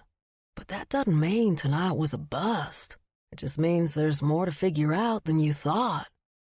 Overcome with joy at his words of comfort, I stood on my tiptoes and gave him a swift peck on the lips before my brain registered my actions. Realizing what I'd just done, I widened my eyes in shock. Oh, I am so sorry. He wrapped his arms around me. I'm not. But that definitely doesn't count as our first kiss. It doesn't? A low growl that sounded like the purr I'd heard from him when he stood in front of me in bear form emanated from his chest. Not even close. But I don't think you're quite ready for that yet. He placed his lips on my forehead for a brief moment. Come on, you and I are going to check on Amos, and then I'm going to take you to my happy place. A thought popped in my head, and it took me the whole walk to our friend's house to fully recognize the sentiment. I looked forward to Wyatt opening up and showing me more about his life, but being with him was quickly becoming my happy place. And that both terrified and excited me, all at the same time. Chapter 10. Wyatt lit the end of a piece of kindling until it glowed with an orange flame. He used it to light the pieces of wood stacked inside an old rusty barrel until a fire roared to life, casting light over his handiwork. "This is where I go when I need a break," he declared, gesturing at the logs lined up around us. It took me a second to recognize that each one had been carved with meticulous care. "I take it you have a thing for bears?" I teased, brushing my hip against his. "I've been known to think they're pretty great," he responded, placing his arm around my waist. "Do you like them?" To be able to see each one in more detail, I risked a little of my magic to cast a floating light orb. I reached out to touch one of the bears standing on its hind legs, but pulled my hand back at the last second. "May I?" I asked. He nodded, enthralled with my interest. My fingers traced over the lines and swells of the wood. Although each of the bears were smaller in stature, I couldn't deny how much life existed in the timber. "How are you carving these?" I asked, inspecting one that looked like it could walk off into the woods based on the forward movement of its captured position. "Chainsaw to cut the logs down to the basic shape I want," Wyatt answered. "And then a chisel and some other tools to shave off the wood until the figure just leaps out at me." I walked around another bear on all four of its paws, with its neck stretched out and its mouth wide open. "He looks like he's trying to eat something." Wyatt's eyes glinted with glee in the firelight. "He is. I just haven't figured out how to carve a fish jumping out of water yet." I patted the bear's head in appreciation. "That would be really cool if you could. I hope Amos is giving you a good rate on commission." The smile that had reached from the shifter's mouth to his eyes faded. "He does when he actually sells them. I was pleased that you'd found a reason to push him to open his store once again. I just hope Ren's project and her words won't push him back into hiding again." "He seemed to be pretty down when we left him," I admitted. "At least he was willing to let Nutty keep him company for the night." Wyatt snorted. "The squirrel hasn't figured out that Amos stocks a lot of extra nuts from Gingerbread General just because he likes his company." Maybe they're good for each other. I thought about all my life spent trying hard not to make any friends. The loneliness of all my years weighed on my shoulders. People shouldn't try to survive all alone. The bear of a man strolled a little closer to me. "No, they shouldn't. And I think those like us understand that statement better than most." I allowed the light orb to extinguish and took a step in his direction. It's so much better to have support from others that care. "And it's easy to care for someone once she lets her guard down and allows people in," he challenged, stepping closer again until he towered over me. I looked up into eyes that glowed with an inhuman radiance. It would be a perfect time to kiss, and yet fear held me back. Allowing myself a different kind of touch, I brushed my fingers through his locks, letting them entangle in the curls at the nape of his neck. "Can I ask you something?" I murmured. "Anything," he growled low. I couldn't help the amused smile that spread on my face. "Is your bear separate from you? Or do you both exist together, in tandem?" Wyatt chuckled. "We're two different beings that share an existence? There, that's about as clear as mud for you." "No, I think I understand," I countered, still brushing my fingers through his hair and recognizing the difference from when I did the same with his bear's fur. "So there are times when you disagree?" "Mm-hmm," he admitted. "But right now, we both want the same exact thing." His eyes flashed bright. Leaning his head closer to mine, he covered my lips with his. Instead of a passionate exchange, we both took our time with each other, tasting and testing. No rushing allowed. My body buzzed from the contact, and I wrapped both arms around his neck, pulling him closer. Wyatt broke our contact with a little sigh. "I always knew I would eventually meet someone like you." Still a little dizzy and disoriented from the kiss, I grinned with goofy glee. "So what you're saying is that you're glad I was caught stealing?" "In a way, I guess I am." He enveloped me in the warmest of embraces, swaying me back and forth as if we were dancing to music. I snuggled into his massive chest. You know, I used to hate my past. All of it. I'd wake up every morning loathing the life I'd lived. But now I wake up not focusing on what's happened before, but thinking about what adventures I might have. Ah, you finally learned the art of running towards something. Wyatt took a step back, placing his palms together before bowing. My guru days are well and truly over. I smacked his arm, certain he barely felt it. Nobody likes a person who gloats. No, I told you so dancing aloud. What about real dancing? He asked, his voice turning a little shy. There's this Yule Ball thing that's happening soon, and I've never attended before. But it would be my honor to escort you if you would have me. His southern manners and drawl grew more evident with his request, leaving me with no choice but to accept. I'd be happy to. When is it? He blinked at me. It's the Yule Ball, so it's held on the date of Yule, which is 4 days before Christmas. I squeaked in alarm. But that's right around the corner. And according to Mrs. Claus, I have to solve the disappearance of the sleigh before then. Oh, right, the sleigh. Wyatt frowned. It is frustrating that we didn't figure things out at the meeting. Or that we didn't consume whatever everybody else had that put them in some Christmas spirit haze, I joked. At the same time, Wyatt and I thought about my last statement and stared at each other. Are you thinking what I'm thinking? He asked. Depends, I said, holding up a finger. First, tell me this. Did you eat anything from the refreshment table?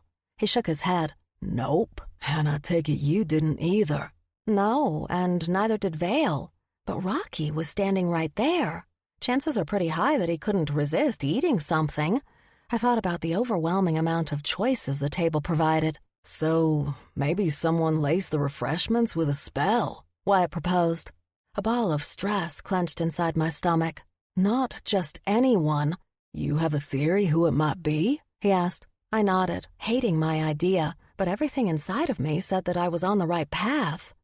Yeah, pretty sure it was my boss. Wren? Why would she risk doing something like that? She could get into a lot of trouble.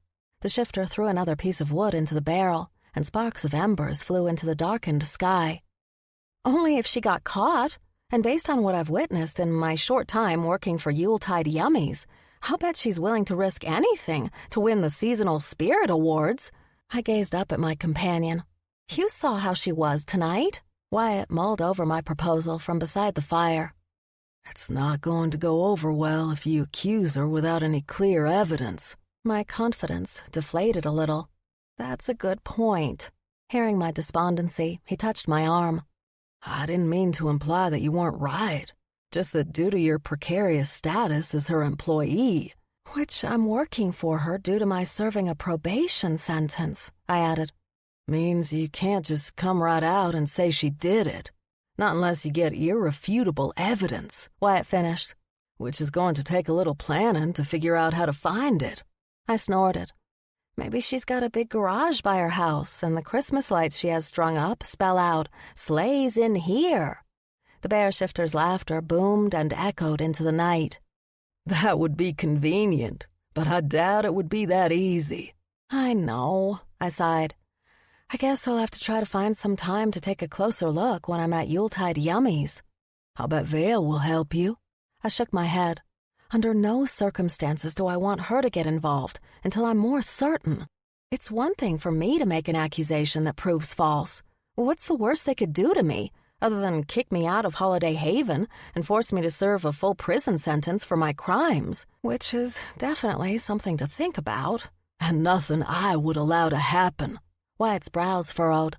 If Wren Warbler is your #1 suspect, then we might need to coordinate with the other humbugs to investigate her. But I don't want anyone else to get into trouble, I insisted. To stop my protests, he covered my mouth with his once again and kissed me silly until my knees turned to jelly and I forgot my own name. I kept my eyes closed even after he stopped his canoodling. Haven't you learned anything yet? Everything's better when you don't do it on your own, he insisted, wiggling his eyebrows for emphasis. A crazy notion sparked in my head, and I pulled out of his arms. You know, that's actually not a bad idea. I strolled over to the bear carving with its neck stuck out and mouth open. Crouching down, I held out my hands. If you want a sense of water, I know a better medium to use than wood. My right hand glowed white-blue as ice flowed out of it. Instead of waiting to add the heat of fire, I molded the frozen water with my left hand. Picturing what I wanted in my head, I willed the design into life. That's incredible, Wyatt breathed out while he stood right behind me, watching. Not done yet, I managed as I concentrated. Now that I've got the bottom looking like a proper river, I want to capture the bear's meal just right. Within a matter of minutes, the wooden bear held an ice fish in its mouth. Strange lights that mimicked the Aurora Borealis that ebbed and flowed over us glowed inside my own sculpture. It almost looks like it's wriggling, exclaimed Wyatt. How did you do that? I wished I could put into words what being with him and finding my place in Holiday Haven had done for me in such a short time, but I couldn't find the right way to say it without sounding too silly. I don't know, I admitted. Everything just seems to fit. He took both of my hands in his and brought them up to his lips. Giving them a chaste kiss, he pressed them onto his chest. My sentiments exactly. Under the northern lights, we explored how well we fit together, until the chill of the air outweighed the heat of our passion. With a groan, Wyatt ended our third explosive kiss. I should walk you home. What a true gentleman, I teased. You wouldn't think that if you knew my true purpose was to elongate our time together and try to weasel out more information about you as we go, he said. I took his warm hand in mine. Well, communication goes both ways. Let's see all the things we can learn about each other during our walk. By the time we made it back to my little cabin, I felt like I knew Wyatt even better. It surprised me to have thoughts of possible Christmas presents I could get him floating in my head. As we approached my house, I regretted that our time together was coming to an end. A frown replaced his smile, and he pointed. What in the world is that? Caught up in our little mini-date, I'd completely missed the spectacle surrounding my cabin. Different colored lights outlined every single element of the house, blinking on and off in manic patterns. Someone had hung a wreath on the door with a hastily tied bow hanging askew. The sound of rapid hammering echoed in the air, and Wyatt and I rushed to find the culprit. Nutty? Is that you up on the roof? I called out.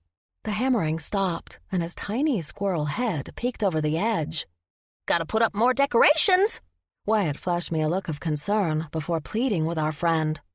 Hey, buddy, why don't you come down from there and tell us what you've been up to? Nutty's tail twitched with erratic frequency. Amos kicked me out.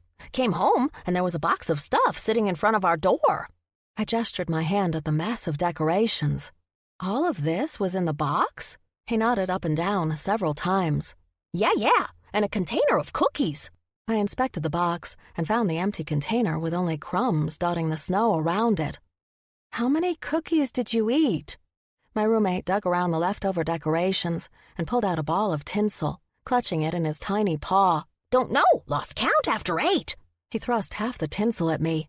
Here, you find a place to put this. Accepting the metallic yarn from him, I watched as he scampered back to our house and up the sides until he stood on the roof. He sprinkled the spangly decoration over the top like they were seeds that would sprout more. If there were any cookies left, we could have had them analyzed, Wyatt said out of the corner of his mouth. But I'm beginning to believe your theory about Wren. Forget my suspicions. I pointed at the squirrel zipping around the roof of the cabin. We've got to get him some help. It took me frantically raiding the oven to find some of Nutty's secret stash to set him up for capture. Once Wyatt had a hold of him, I called Vale's mother to find out what we needed to do. Whoever had laced the cookies with whatever had made Nutty overdose on Christmas spirit had no idea the motivation he or she had ignited inside of me. If the culprit was indeed Wren, then she had just made a huge mistake. Chapter 11. Aster and Vale had come over as soon as we called to check on Nutty and his manic state. It took all of our efforts to get the squirrel to down a potion that Vale's mother had concocted to reduce the unwanted effects of the cookies. A good night in bed should get him back to normal by morning. Pacing helped me to think, and right now I couldn't sit still if I wanted to. "Thank you for coming over to help, Mrs. Sugarplum." Aster finished pouring some of the leftover potion into a bottle. "I'm just glad it's something that could be handled quickly."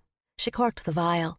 "If he wakes up in the middle of the night, another few drops of this should take care of things."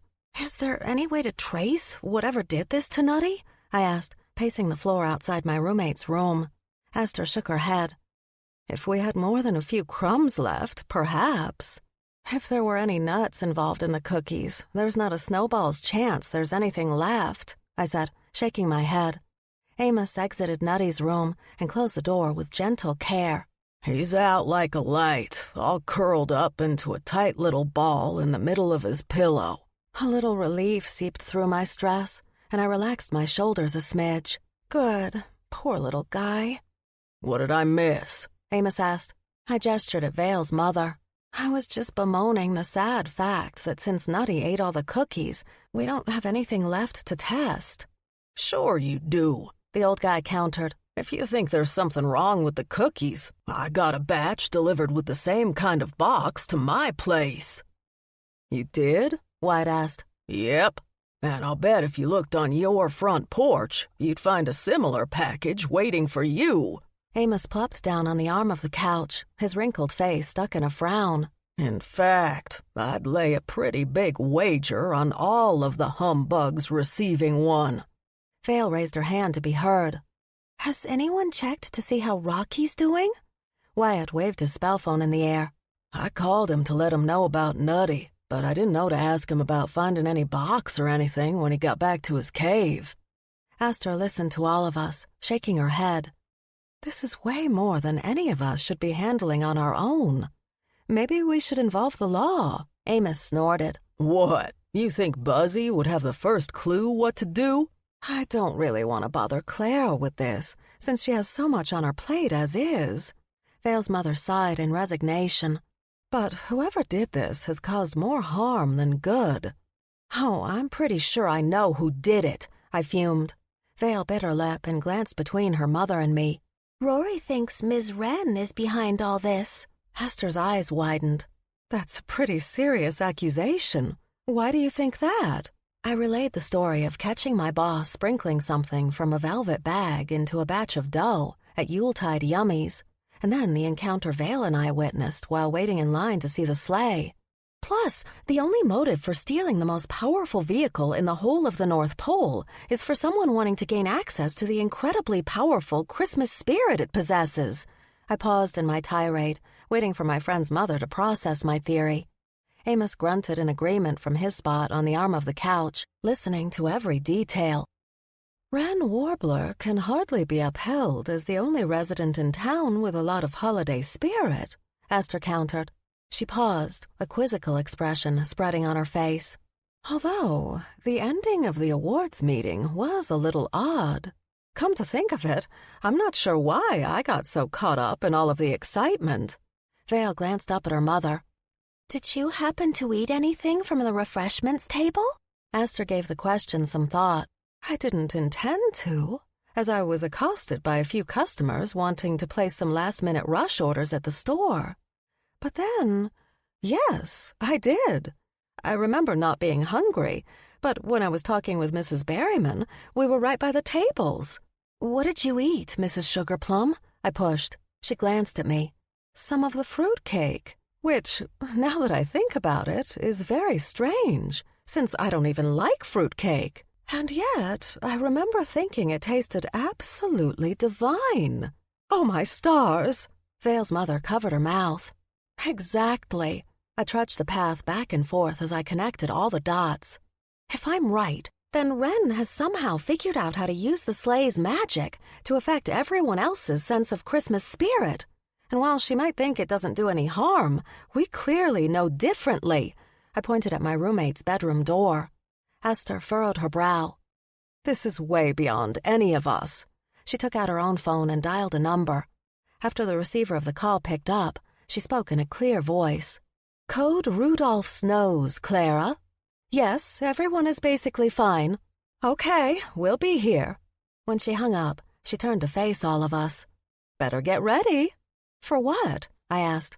A vortex of wind whirled in the middle of the room, and I rushed over to Wyatt's outstretched arms and huddled into his strong body. A blast of frigid air blew against us, and we struggled to stay upright. A light tinkling sound echoed in the middle of the indoor maelstrom, and snow whipped around. The scent of freshly cut fir trees and a wood-burning fire surrounded us. The swirl of snowflakes shimmered and solidified into a shape. Snow and light burst out of the center, and Clara Claus stood smack dab in the middle of my small cabin. Pardon my inability to knock when I enter this way, but as Aster has declared this an emergency, I felt that my presence was needed with expediency. Mrs. Claus dusted herself off and stomped her boots. She searched the faces in the room until she settled on mine. "So, have you figured out who took the sleigh?" It took a few minutes until we caught her up to the present. Before she assessed the situation, Clara excused herself and left to check on Nutty. The rest of us remained quiet and in awe of the powerful presence of the head witch of the North Pole. Mrs. Claus closed the door behind her as she left Nutty. "You did good, Aster, in stopping any further damage. I think the little guy will sleep off the effects and be right as reindeers in the morning." "Oh, that is good tidings," exclaimed Vale's mother, placing a hand over her chest and heaving out a long breath of relief.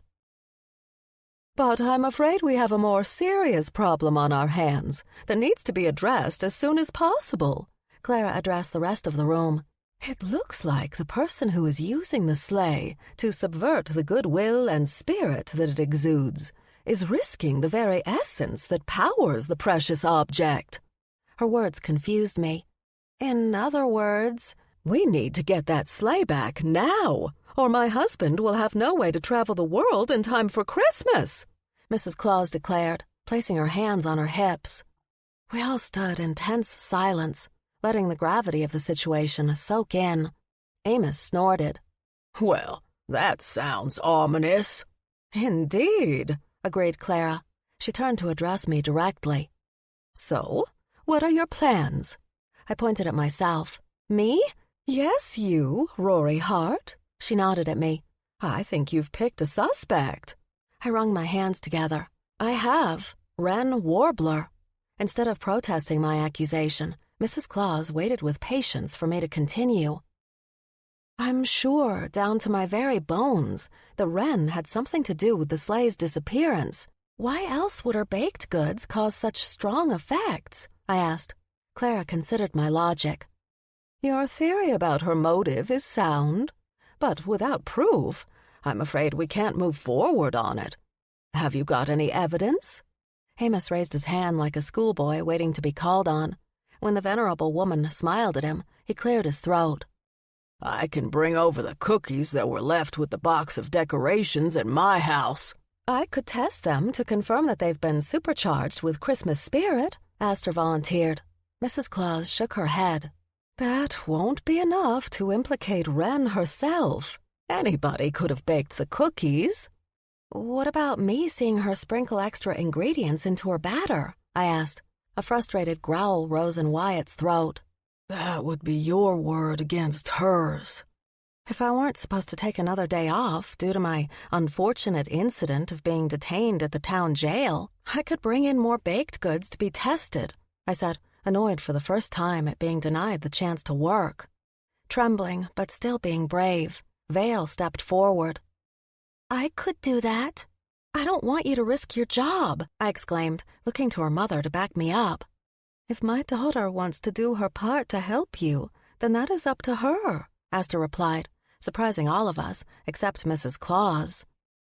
"Anything you could bring back to your mother to test would provide more evidence to prove if there has been extra spirit being added into the ingredients of the baked goods of the store," Clara yielded. "But it still wouldn't confirm that Ms. Warbler had anything to do with it."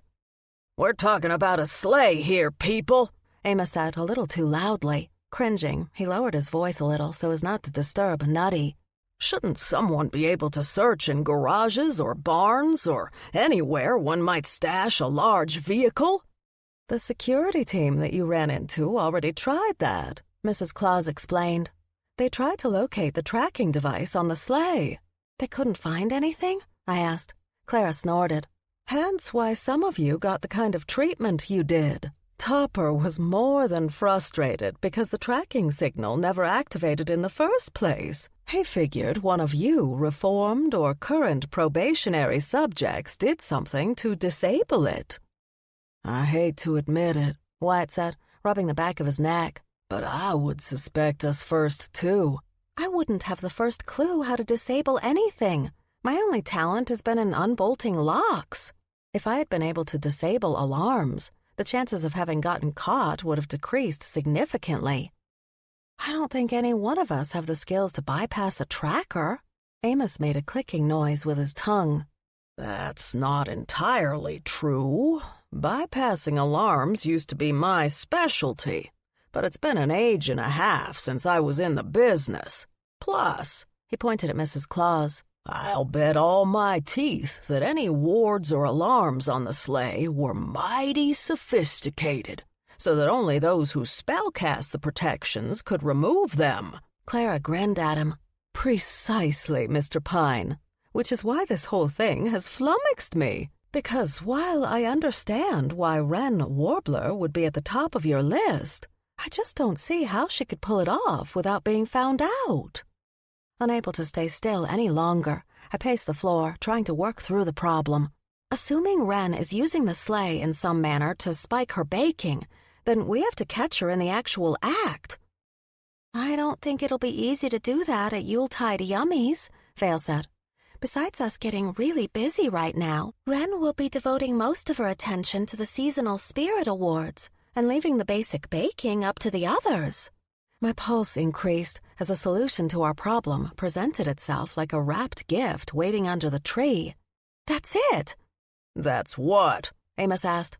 The SSAs.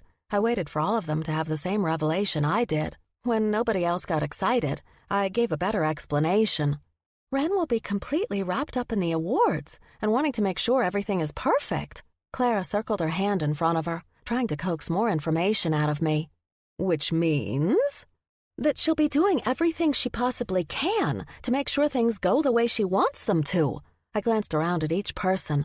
Guys, I think if we watch her close enough, we'll catch her using her baked goods to influence people in their voting. Aster caught on and smiled at me. That's some good thinking, Rory. But unless we tail her at all times, which is going to be hard to pull off without looking really weird, how are we going to make sure we actually catch her in the process of using any Christmas spirit from the sleigh? Wyatt asked. I thought about Wren's encounter with her rival. Vale, what was the name of that woman who argued with her before we took our picture together? Blanche Caulfield, my friend explained. Ah, the SSA organizer from Garlandgale, Claire said. Yes, I can imagine she and Wren not getting along well at all. I paced the floor again, sure I was on to something. There's one thing that trips up anyone who's up to no good every single time. Pressure. We need to rig the most important thing to Wren so that she makes a mistake. What's that? Aster asked. I glanced over at Vale, and we both smiled, exclaiming at the same time. The baking category. She's entering her fruitcake, my half-elf, half-witch friend added.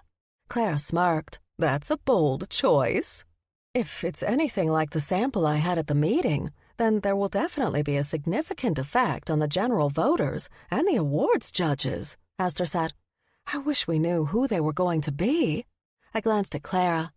If only we knew someone who might be able to influence who was on the judging panel. A wide grin spread on her face. I think I see where you're going. If the stakes are high, then Wren might crack and do something that will prove without a shadow of a doubt how she's been using the sleigh to her advantage. I pressed a finger to the side of my nose and winked at her. Leave it to me. If we want to raise the stakes, then consider it done. The scent of mulled cider and cinnamon floated in the air. I'll leave the rest of you to work out the details. With a flourish of her hand, the whirlwind of snow surrounded her, And Mrs. Claus disappeared from the interior of my small cabin, leaving behind a small flurry of snowflakes to melt on the wooden floor. "That clears everything up," grumbled Amos. "Now what are we supposed to do?" I caught Wyatt watching me, a slight grin on his lips. Returning the smile, I rubbed my hands together. It's simple. Tonight, we get as much rest as possible, because tomorrow, Team Humbug infiltrates the seasonal spirit awards.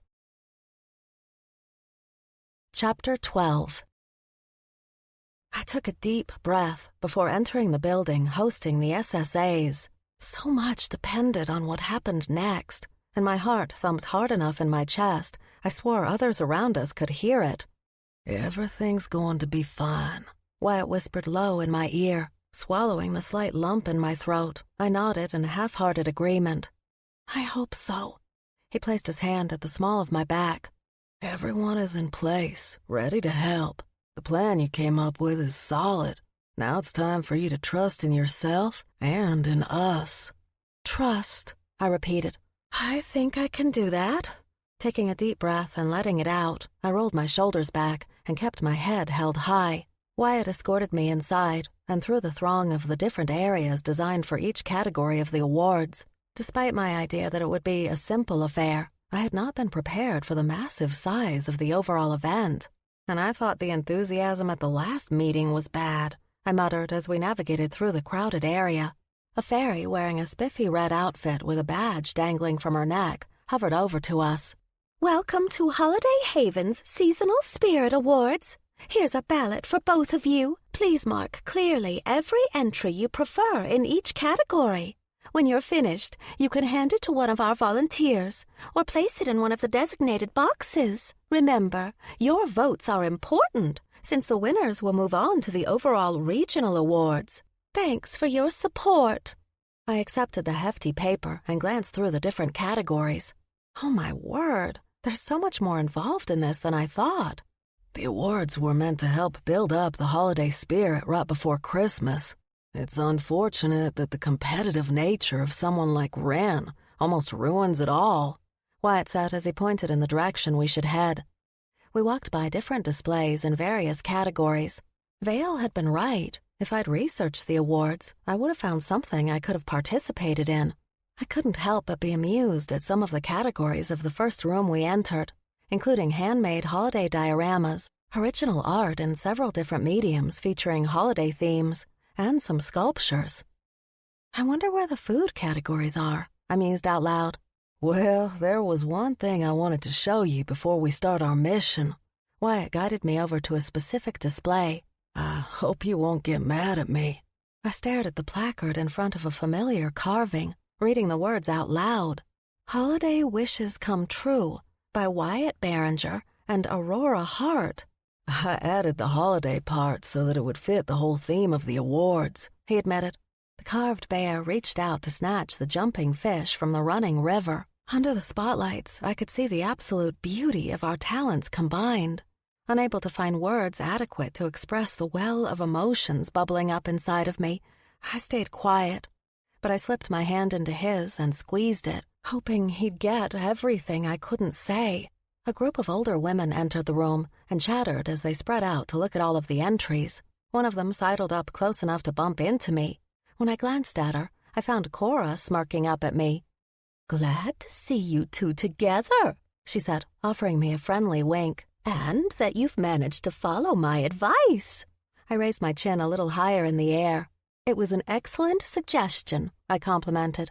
She surveyed the bear and fish in front of us. "That's really amazing. I've already got a bear Mr. Hottie Pants made, sitting on my front porch at home. Put a little Santa hat on top of him," she chuckled. "But if you're responsible for the ice part of it all, I'd like to talk to you about doing something custom for me." My heart leaped into my throat, and it took me a second to regain some composure. Sure. I mean, I could definitely try." "She made some cool glasses for me to use at the break room," Wyatt bragged. "They never melt and keep the drinks frosty the whole time." "Your talents are completely wasted on that bakery. You should think about setting up your own business," Cora suggested, Still staring at our work, my jaw dropped. I'm not sure they would allow someone like me to open a shop or anything.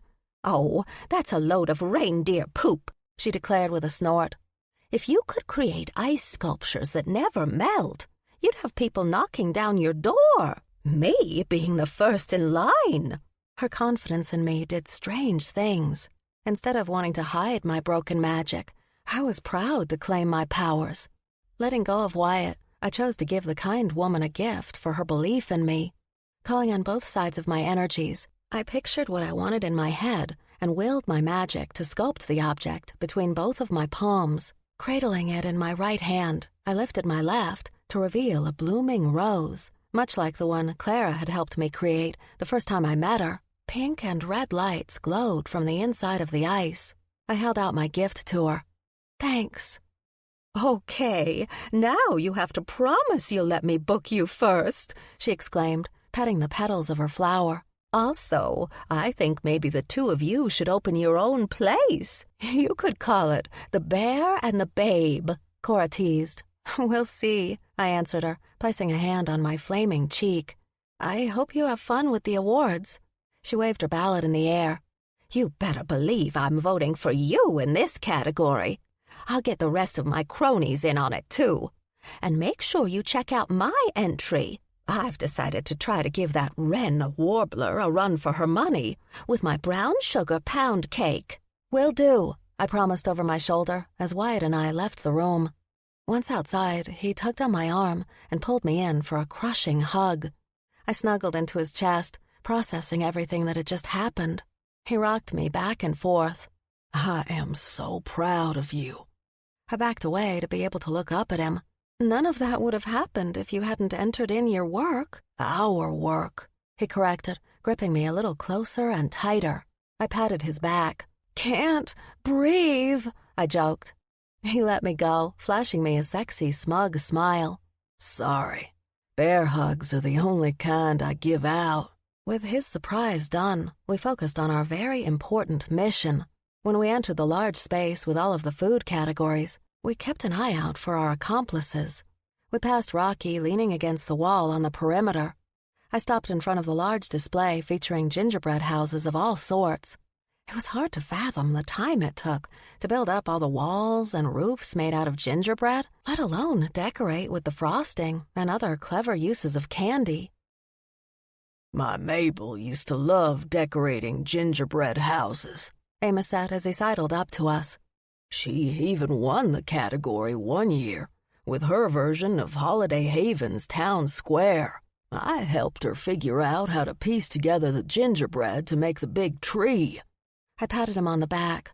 I'm sorry this is such a hard time of the year for you. He sniffed. Oh, any time without her is hard. But she sure did love when everyone was geared up for Christmas. The SSAs were her absolute favorite thing to do. I'd grouse and groan about going with her. But in the end, we'd have fun discussing and voting for all of our favorites. The kind man wiped a finger under his eye. Nutty popped his head out from his position on Amos's other shoulder. Want me to argue with you over which of these entries is best? I'd have a better idea if you'd let me taste them. No! Wyatt, Amos, and I exclaimed at once. Our reaction garnered us a little too much attention, and we walked over to a different display. What are you doing here anyway, Nutty? I asked. Shouldn't you be resting? His red tail fluffed out, and he cocked his tiny head at me. Couldn't let you have all the fun. Want to catch me a villain? My roommate's body stiffened, and his nose sniffed the air, and his back leg thumped on Amos's shoulder. Vote for that bread right there. It's got nuts in it. If you're gonna help, you have to stay focused, I reminded him.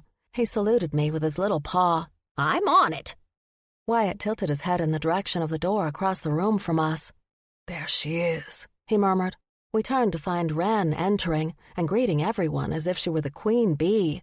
How's everything going? Do you have your ballots? Make sure you vote, especially in the baked goods category. While she talked nonstop, she failed to listen to anyone's actual responses.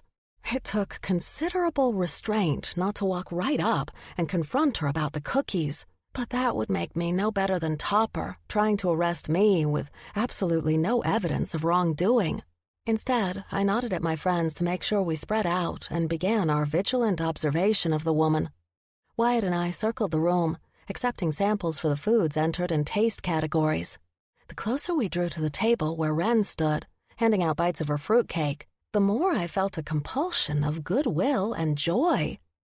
"Whatever she's done to her fruitcake, it's overwhelming," I commented to my friend, holding onto his hand to keep me grounded.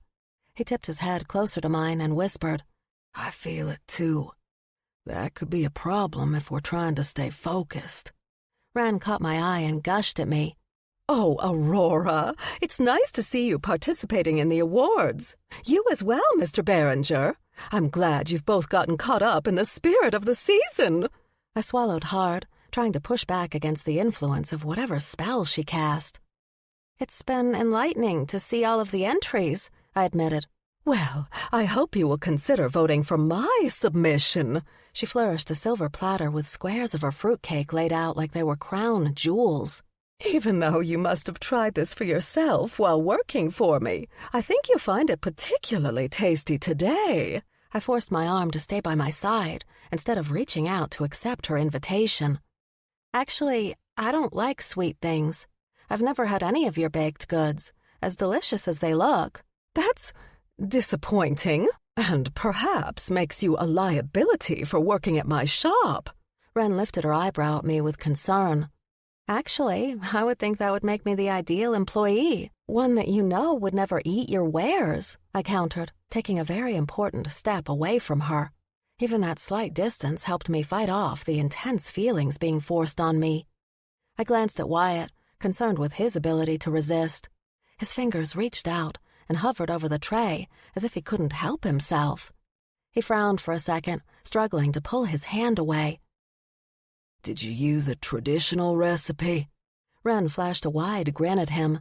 "I based it off the one passed down in my family over generations, but have made it my own after years of perfecting it.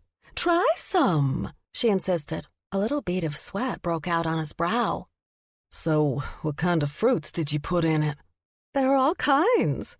Of course, raisins, both dark and golden, and then some dried peaches and apricots, chopped cherries, some dried black figs." "Figs!" Wyatt shouted with a little too much enthusiasm. I'm allergic to figs." I'm sorry, but I don't think I can try any of your fruitcake." Taking my hand, he tugged me behind him as he raced to exit the room. As soon as we crossed the threshold, he let go and bent over, grabbing his knees. "I wish we could use a feeling to implicate her." I drew in some cleansing breaths. If I didn't know better, I think the sleigh was right beside her. We're all at risk if we go anywhere near her. "Perhaps I can help with that," a lady in a puffy jacket said from behind us, causing me to jump.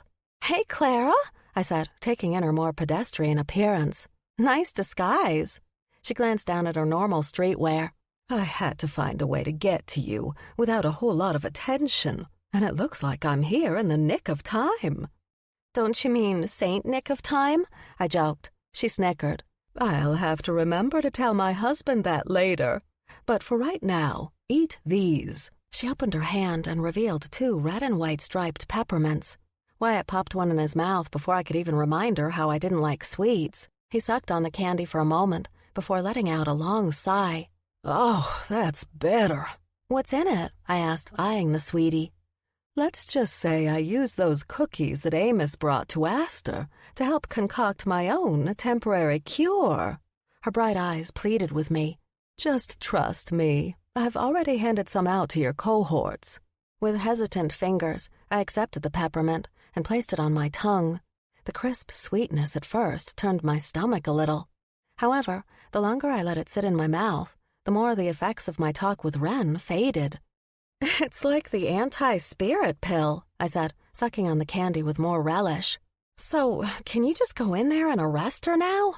Clara winced. "It's still pretty dicey for me to be directly involved. Plus, this is still your operation. Do you think we have enough to accuse her yet?" I agreed with Wyatt's sentiment when we first left the room. "No, a feeling isn't enough. But we could take some of her fruitcake and have it analyzed. And we will, for sure, she promised. But that won't do anything for the here and now. But I just spotted something I helped set up that might. Wyatt and I risked walking back in the room. A camera crew surrounded Wren, and an elf wearing a white outfit lined with red piping, with her hair pulled back in a professional-looking bun, held a microphone. A bright light switched on, and the elf spoke into the camera. Hello, North Pole. This is Mary Mittens coming to you live, streaming over the Winternet from the Holiday Haven Seasonal Spirit Awards. Did you set this up? I whispered to Clara. She nodded and held a finger up to her mouth. We both went back to watching the spectacle. I'm here with Wren Warbler, head organizer of this year's SSA committee for the town. Wren, tell me, how do you think Holiday Haven will stack up against all of the other North Pole communities? After all, Garlandgale has won the overall awards 3 years in a row. Do you think you have a chance this year? Wyatt snorted. That's gotta hurt. Wren kept a smile pasted on her face. Of course, I wish all the luck of the season to our good friends in Garland. However, I'm certain that Holiday Haven is ready for its turn in the spotlight this year. In fact, as head of the committee for our fair town, I've done everything I can to ensure we do our absolute best. I believe in each and every one of our entries, and am proud how we've pulled together as a community to contribute to the holiday spirit this year. Ugh, I groaned, holding my stomach and glancing at Wyatt. I told you I didn't like sickeningly sweet things. Mary nodded at her interviewee. And may I say that I am highly impressed with all of the entries that I've witnessed so far. But looking at the crowd gathered here surrounding the food categories, I can see that there is some fierce competition. As owner of Yuletide Yummies, I would imagine you would have a bit of an advantage if you entered anything into the competition yourself. She shoved the microphone back in Wren's face. My boss kept up her appearances in front of the camera. Well, I think all of us want the absolute best entries to be chosen to compete in the overall awards. And while I don't like to boast, I must say that my fruitcake is something that can't be ignored. Many are saying that my fruitcake makes them feel like they've eaten a little piece of Christmas. She picked up the silver tray and showed it off. Clara giggled and nudged me with her elbow. I already gave my friend there one of the peppermints. The professionalism of the interviewing elf never slipped as the effects of whatever Wren had added to her baked goods overcame her. I really shouldn't, as I'm supposed to stay impartial as I report from each awards event in all of the cities. Mary turned her focus to the camera. Speaking of feeling like Christmas, what do you think happened to Santa's sleigh? And do you think its disappearance in Holiday Haven will have any effect on the outcome of the regional winner? Wren's smile lessened. I don't think our town should be penalized for the failure of the security team.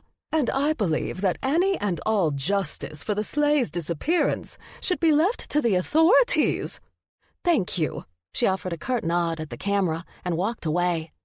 Well, there you have it, the elf continued. The Seasonal Spirit Awards are off to a good start. I will be reporting from each town's event as the day progresses. Be sure to continue tuning in to your exclusive North Pole Winternet for the latest news. I'm Mary Mittens. Clara, Wyatt, and I huddled in the corner. I think we've effectively turned up the heat on Wren, Mrs. Claus declared. I nodded at Amos, Nutty, and Rocky at the far end of the room. And now we have to watch and see how she reacts. With any luck, this pressure cooker of a situation will make sure her goose is well and truly cooked. Chapter 13.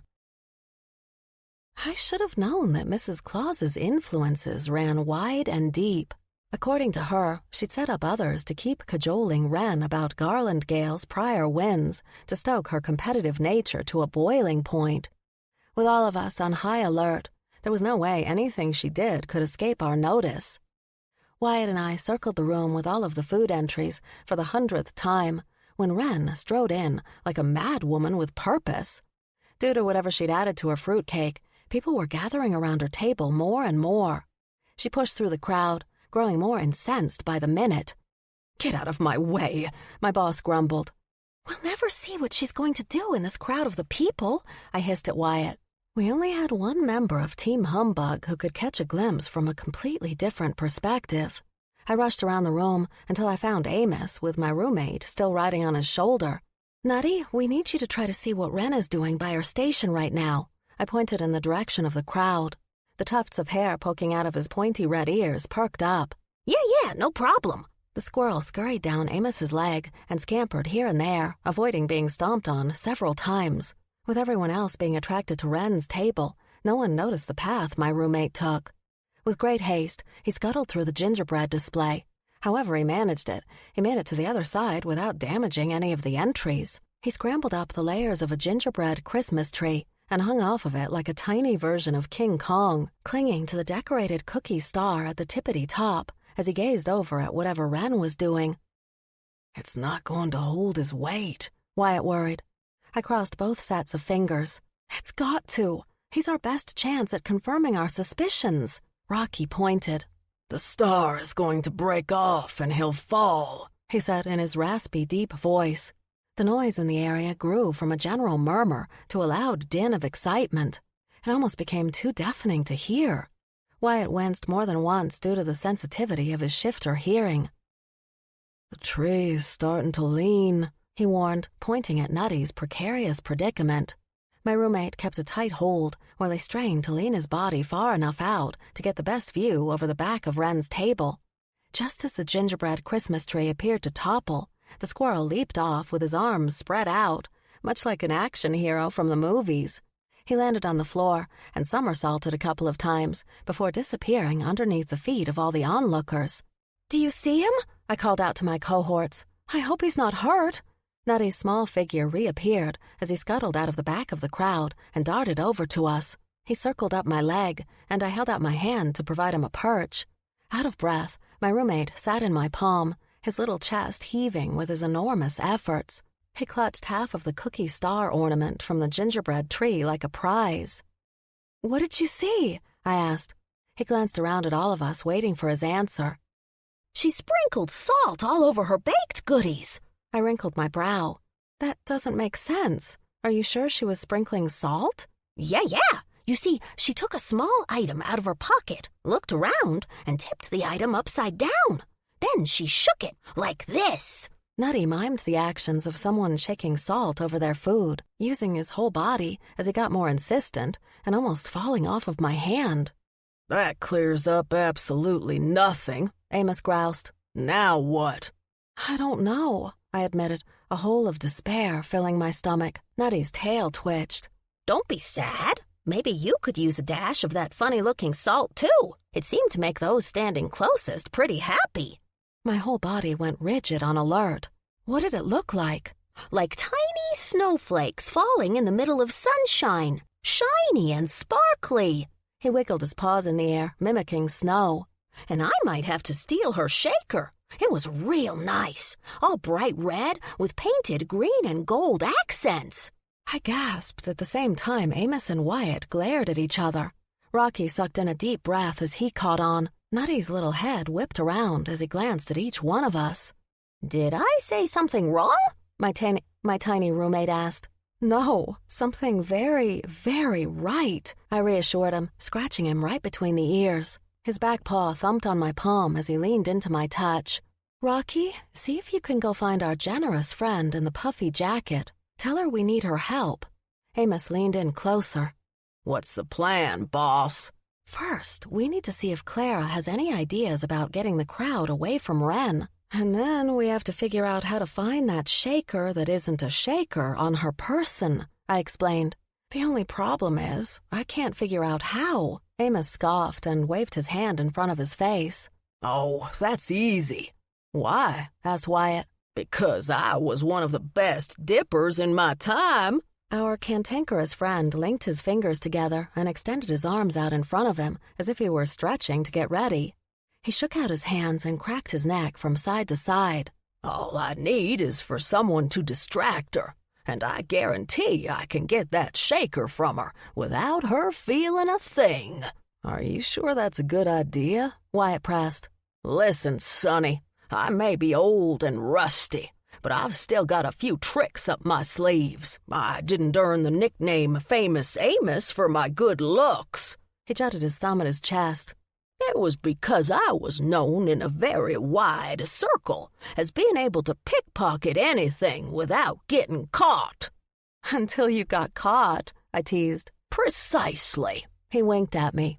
"Of course, I chose the option of probation here in this snow-covered land, long before you were even a blip on this earth. Met my Mabel and became a reformed man, living life on the straight and narrow. But I'm happy to come out of retirement if it means we can stop Wren from ruining Christmas." Rocky returned, smiling at the woman he towered over. He tipped his head in respect at Clara before leading her over to us. "What's going on?" I pointed at the fanatic crowd growing ever more manic as they got exposed to the sparkly sprinkles Wren had poured over her fruitcake. "We need to get all of them out of the room. Any ideas?" She checked out the crowd. With a shake of her head, she sighed. "If I get everybody out of here, do you think you'll be able to accomplish what you need to do?" I looked for reassurance from Amos, who nodded his head. "Yes, I believe so," I answered. "Okay. There's only one thing I can think of that might draw more attention." She unwrapped the scarf around her neck and handed it to me. "What's that?" I asked. A wide grin spread on her lips. "Me?" Walking away from us and through the door into an adjacent room, we witnessed a flash of light and heard the commotion of rushing wind. A faint scent of ginger and citrus wafted around us. A couple of squeals from someone in the other room captured the attention of those at the back of the crowd around Wren. Sooner than I expected, the rumor that the Mrs. Santa Claus was present at our town's SSA event spread like icing on gingerbread. Onlookers clambered to go gawk at her, leaving us alone in the room with Wren. "Wyatt and Rocky, I need you two to cover the doors," I instructed. Both men grunted in agreement and strode away to take their places. "Nutty, do you think you can help distract her?" I asked. My roommate narrowed his beady little eyes with determination and rubbed his paws together. Yeah, no problem." He bounded away, hopping to and fro until I couldn't see him. Amos shook out his hands again. "Feels good to flex my skills. I feel more alive than I have in a long while." I patted his shoulder. "Good luck." Staying on the opposite side of the room, I watched the actions of my friends unfold. Wren stood by her fruitcake, confused as to what had just happened to her throng of affected people. She shrieked and began swatting at something on top of her head. "Get off me!" she squealed, flailing about as she batted at the quick form of my roommate. "Get off me! What in the world are you doing?"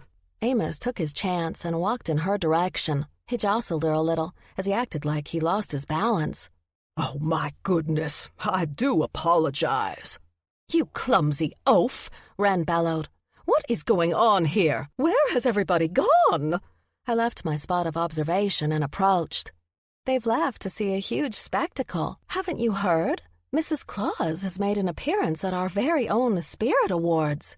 Wren stopped fussing with her hair and gathered her wits about her. Straightening up, she sniffed. "She's here? Then as the chairperson of Holiday Haven's committee, I should be the one to talk to her." Amos stood behind my boss and flashed the item he'd sneaked off her. With relief and confidence, I stood in Wren's way. "I don't think so." She drew up short and stared at me. "How dare you? Get out of my way. I must speak to Mrs. Claus," she demanded. "Oh, I definitely think you'll be talking to her very soon. But first, would you like to explain why you've been lacing your baked goods with magic?" I accused, starting with a weaker allegation to see what she had to say for herself. I...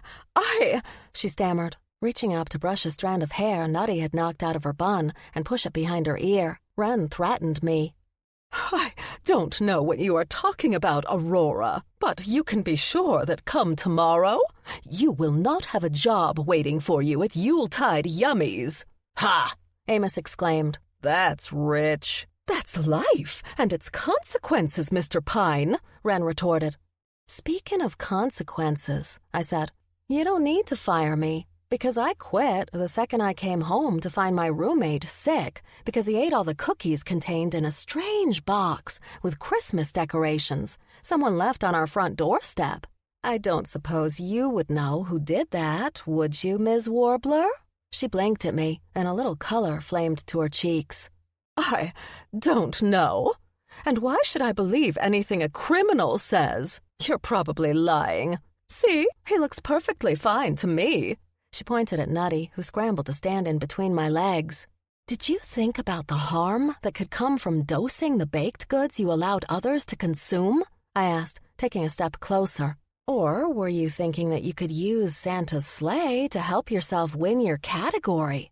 Maybe you even thought the magic contained in it could help you take home the bigger trophy, that you could win it all for Holiday Haven. Wren's eyes darted around the room, looking for an escape from our inquisition. I know for a fact that you were taken in for questioning in regard to the sleigh. Don't think you can deflect your crimes on me. I should call for the authorities, she threatened. Oh, they've already been alerted. And I'm not talking just Deputy Buzz. I'm sure Mrs. Claus has all the wardens of the North Pole at the ready, I warned.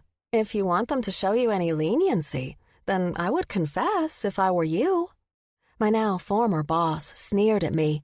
Confessions are for criminals who've done something wrong. Amos stepped forward and held his hand out in front of all of us.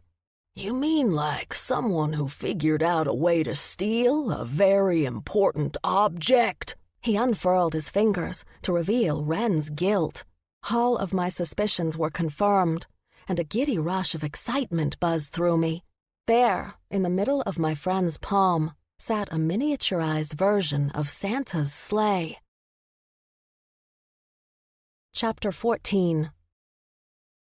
Wren darted away from us, but Rocky blocked her exit. She turned and charged towards the other door, only to find Wyatt waiting for her. Defeated, she gave up and stood with her head hanging down. I didn't mean any harm, she uttered low enough I had to strain to hear her. And yet, your actions have hurt others, I pointed out. Nutty burst forth from beside my feet and occupied the space right in front of her. Yeah, me being one of those you hurt. He hopped up and down, chittering at her in squirrel speak. She narrowed her eyes at him. But you're just an animal. How was I supposed to know that you would eat all of the cookies? A low growl rumbled in Wyatt's chest as he stepped forward, his eyes blazing bright. What does his being an animal have to do with your actions? You shouldn't have put anything other than the regular ingredients into your baking. Wren hung her head again, grumbling under her breath. I looked to the others to help me figure out what to do with her now that she was caught. But the expression on Amos's face caught my full attention. "What's wrong with you?" I asked him. He glanced back at me, his mouth forming a wide smile. I don't know what you mean. I pointed at him. "You're smiling." I am? He lifted his free hand to feel his face. Huh. I'm not exactly sure why, other than I don't feel as sad as I normally do. It's because he's holding the sleigh, Mrs. Claus explained in a loud voice as she strolled into the room past Rocky. "Hello, Wren." The bakery owner's whole body trembled as she addressed the most powerful witch in the North Pole. Clara, she stammered as she fumbled a half-bow, half-curtsy. I didn't know you would be attending today. It was a last-second decision, but I came to provide backup for Rory here. Mrs. Claus circled around the guilty woman until she reached Amos. With an appreciative nod, she took the sleigh from him and cradled it in her own hands. Wren's eyes darted to me, and my former boss fumed with rage. What does she have to do with anything? She's just a common criminal. I'm not the one who stole Santa's sleigh, I reminded her. She scowled at me, but couldn't find a retort that wouldn't get her in hotter water. With a nod of permission from Clara, I continued. I wouldn't have even thought anything of it if I hadn't seen you sprinkling extra ingredients into your mixture at Yuletide Yummies. And then Vale and I heard you arguing with the woman from Garland Gale. Blanche Caulfield couldn't resist coming to our town just to rub my nose in her successes, Wren groused. But she was right when she accused you of adding magical ingredients to your recipes, unbeknownst to your customers, wasn't she? I pressed. Clara held up a finger.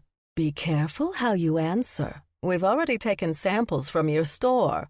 And from the cookies you included in the box of decorations you left at my doorstep, Amos added, his scowl returning now that Mrs. Claus had taken possession of the special holiday object.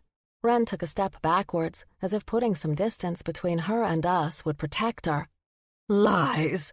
You have absolutely no proof that I did anything. And as far as me being seen putting anything into my doughs, that's hearsay at best. Clara sighed. Are you really going to try to make this harder on yourself? We have the word of Eve Hawthorne at Christmas time, plus all the receipts for the magical supplies you purchased from her. We have the testimony of your employees, who say they have witnessed you adding in extra ingredients in your mixer. Everyone's against me. The accused woman pouted. Actual tears welled in her eyes. Why does no one want to see me succeed? Why did you feel like you needed the sleigh in order to be successful? I countered.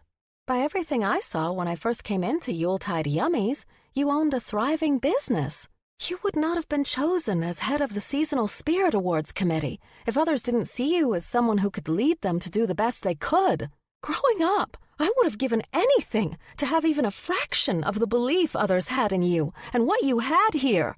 Until the words came tumbling out of my mouth, I didn't realize just how upset I'd been at Wren's careless actions. She possessed so much, and yet was willing to throw it all away just to win a simple contest. Somehow, what I said broke through her flimsy defenses. Her shoulders slumped, and she sniffled. I know. It was a completely reckless idea. But I swear, I didn't plan on stealing the sleigh at all.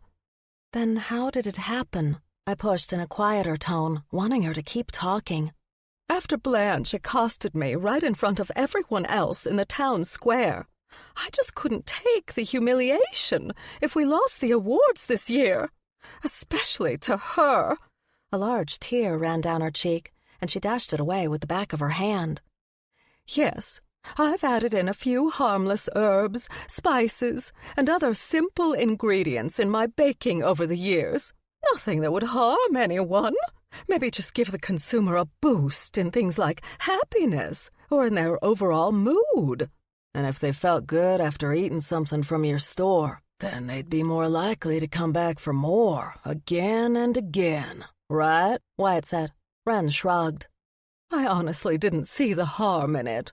And then, as I stood humiliated, right in front of the crowd who came to see the sleigh, the idea occurred to me that if I could just siphon off some of the powerful Christmas spirit the sleigh possessed, then I could harness it in my bakes. You've been acting with very little thought of the consequences to others for far too long. Clara crossed her arms over her chest. Even if we didn't have a strong case against you about the sleigh, as head of all the covens in the North Pole, I couldn't let you get away with your actions. So you might as well tell us everything. Yeah, Nutty exclaimed, scrambling up Mrs. Claus's red velvet clothes until he perched on top of her shoulder. Start with how you got the sleigh so tiny. Wren's eyes widened in fear. I didn't mean to. Honest. It was never my intention to actually take it in the first place. She held her hands up in front of her, as if she could stop us from asking questions. So why did you? I pressed. With a slight groan, she closed her eyes. I just thought that the sleigh had so much Christmas spirit in it that it wouldn't hurt to drain a little from it. So I snuck down to see it late at night. What about Topper and the rest of the security team? Clara inquired. Wren bit her lip. Well, I didn't go empty-handed. I had whipped up a batch of ooey-gooey cinnamon buns. I may have laced the icing with a little extra something that made the security team compliant and forgetful. I tried several different spells to break through the protective wards, but nothing seemed to work. And when the head elf of security seemed to be fighting the effects of my baking, I had to think fast. Clara held up the sleigh in front of her. I have to admit, we never thought we'd need to create any protection against a change in the size of the sleigh. You came up with a pretty ingenious way to scupper off with your prize. Yes, well, it was only supposed to be temporary, until I could figure out how to siphon off some of its spirit, Wren continued. And then, one night after everyone was gone from the store, I accidentally knocked the sleigh over and noticed a little sprinkling of sparkles came out of it. Her eyes twinkled with excitement as she recounted her discovery. And then I knew I had exactly what I needed to ensure my victory with this year's awards. Her confession of her actions was more than enough to prove her guilt, and yet the whole thing still felt incomplete. You knew about all of us being taken into the jail, didn't you? I accused. Her eyes dropped to the floor. Yes. I figured there wasn't any harm in letting the authorities assume those with criminal backgrounds were behind it all. If they figured out you were innocent, then they'd let you go. Although, I admit, I expected them to keep you far longer than they did. You can thank me for that, Clara said. She snapped her fingers, and 2 enormous Yetis in full uniform entered into the room, followed by Deputy Buzz. The older man took his hat off and scratched the top of his bald pate. I'll never understand why people judge others by their past, and not by how they live their lives now. Well, these fine folks have served their time for what they did in the past. He gestured around the room at the rest of the humbugs. They have acted with kindness and honor, which makes them A-OK in my estimate. Well said, Buzzy, Mrs. Claus agreed. And now, I'd like you to make sure they transfer Mrs. Warbler to a jail cell where the bars are made from tougher stuff than candy canes. The Yetis stepped forward and flanked Wren. Despite all her blustering from before, she no longer fought against the fate she had created for herself with her heinous actions. They almost had her out of the room before a thought occurred to me. Wait, I cried out. There's still one thing we haven't solved. Wren glanced over her shoulder. What's that? I closed the distance between us. After you took what you needed, why didn't you return the sleigh to normal? I demanded. She shrugged with indifference. I tried, but nothing I did worked. Clara glared at her. So, you figured if you couldn't return it to the way that it was, you might as well use all the Christmas spirit you could get out of it, right? It took an angry reprimand from Santa's wife to finally reach Wren. She hung her head. I'm really sorry, she uttered in a weak voice as the guards and Deputy Buzz escorted her out the door. I stood in absolute silence with the others, the adrenaline of catching the culprit still burning in my veins. Amos broke the quiet first with a derisive snort. The only thing that woman is sorry for is getting caught. Rocky and Wyatt grumbled in agreement, but I kept my eyes on Clara. No matter how hard I tried, I couldn't read the expression on her face as she stared at the small object still cradled in her palm. Since you're the most powerful witch here, I assume you can counteract whatever spell Wren cast and return the sleigh to its normal size, right? I proposed. She shook her head. I doubt it. That woman has no idea what she did in draining all of the spirit inside of it. At this point, the sleigh as is would be more useful as an ornament to hang on a tree. What are you saying? Wyatt asked. Mrs. Claus looked up and faced all of us. I'm saying that I'm pretty sure that the sleigh is broken beyond repair. She held the object out in front of her. And if somebody doesn't come up with a miracle, I don't have any idea how my husband is going to be able to deliver presents this Christmas. Chapter 15. Having Santa's wife declare that Christmas might be canceled tore me up inside. No, I had not experienced a lot of happiness surrounding the holiday, but millions of others did. But I couldn't solve the sleigh's disappearance, only to find out that it didn't make a difference to the holidays. There must be something we can do, I insisted. Can't you have a new sleigh made in time? Clara sighed. The sleigh wasn't just something my husband rode in. There was a lot of magic used during its creation.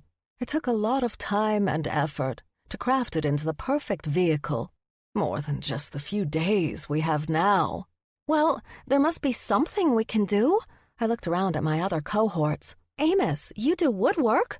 The older man held up his hands. Hey, my work is on a much smaller scale. If you wanted a custom wooden dashboard, I could maybe knock that out in a few months. But this is way beyond me. Wyatt stood across from me, offering me an apologetic wince when my attention fell on him. I know you're going to ask me next, but I just carve logs as a hobby. My skills are nowhere near what they'd need to be. Crestfallen, I wrung my hands. Well, I'm out of ideas. Unless you want a sleigh made out of ice. I managed a weak chuckle. I don't suppose your husband would enjoy having his behind frozen during his entire journey. Clara's face brightened for the first time since arriving at the awards event. What did you just say? I began to repeat myself until I felt the weight of her gaze and realized she didn't get the joke. I wasn't being serious, I defended. That's actually a great idea, Wyatt chimed in. I shot him a death glare.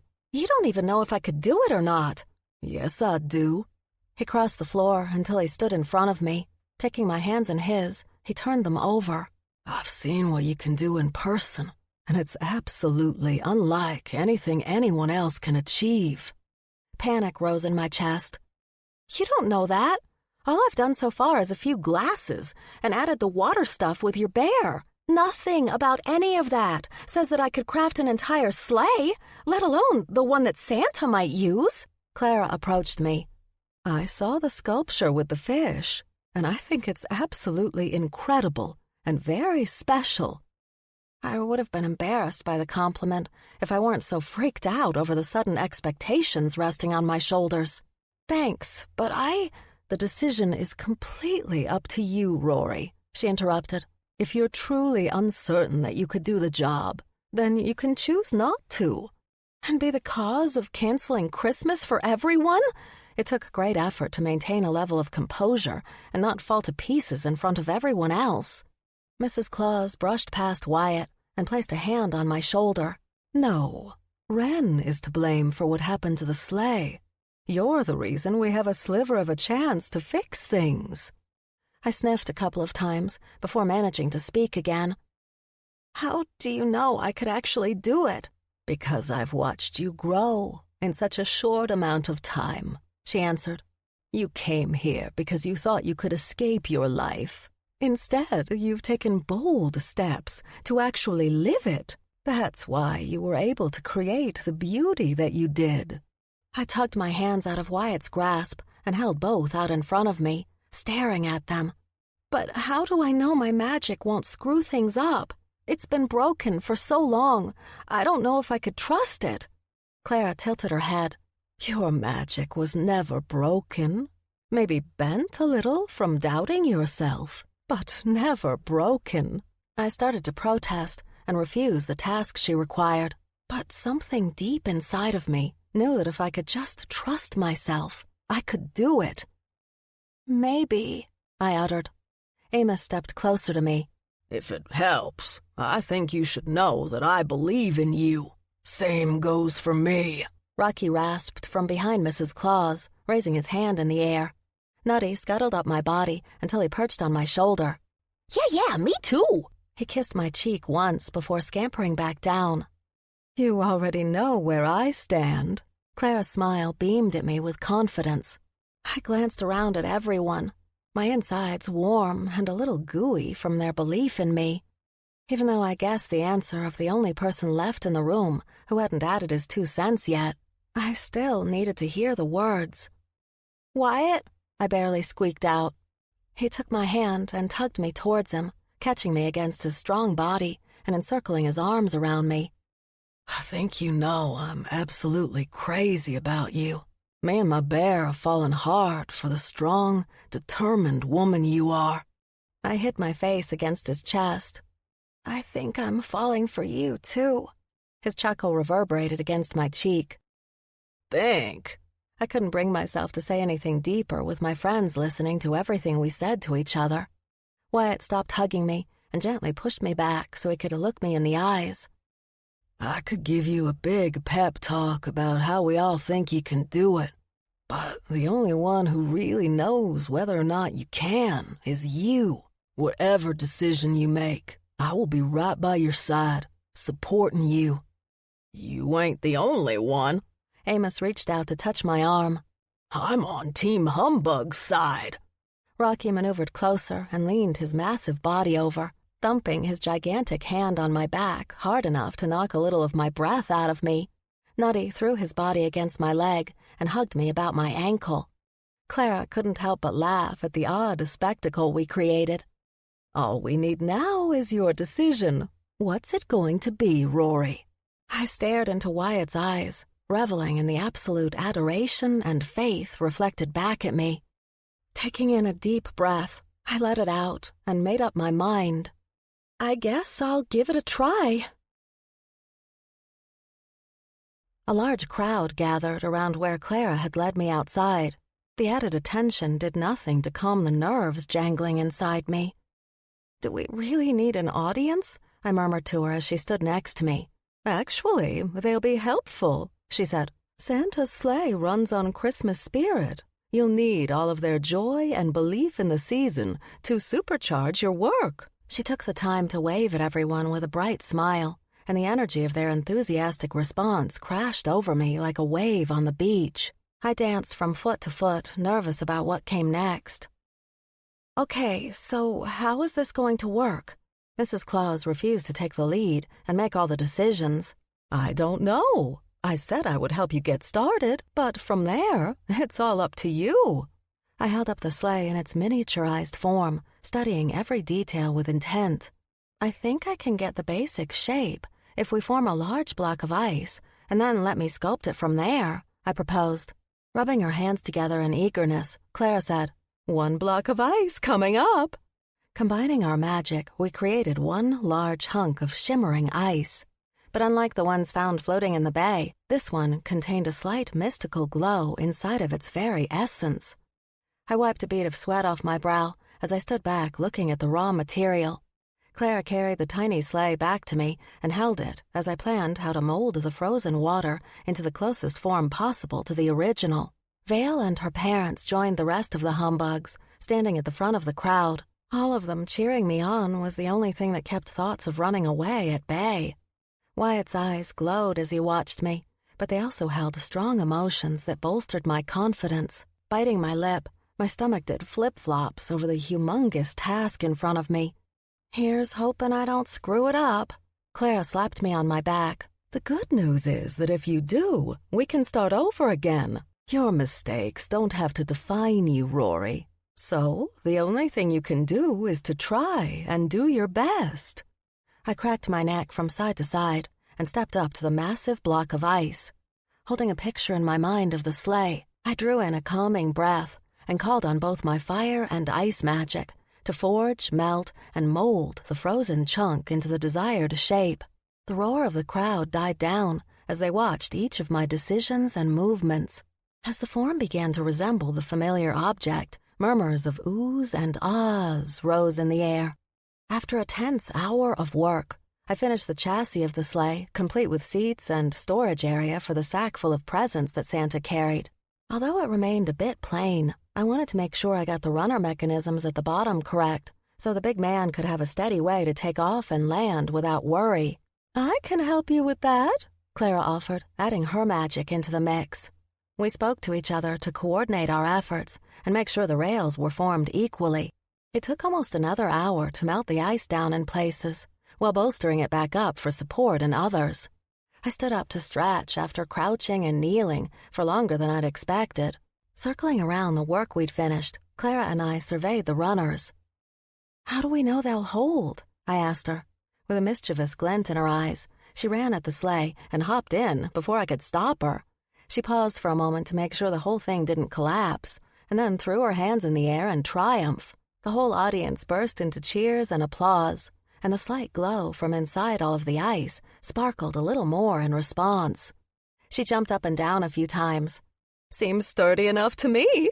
So, can we declare the task done?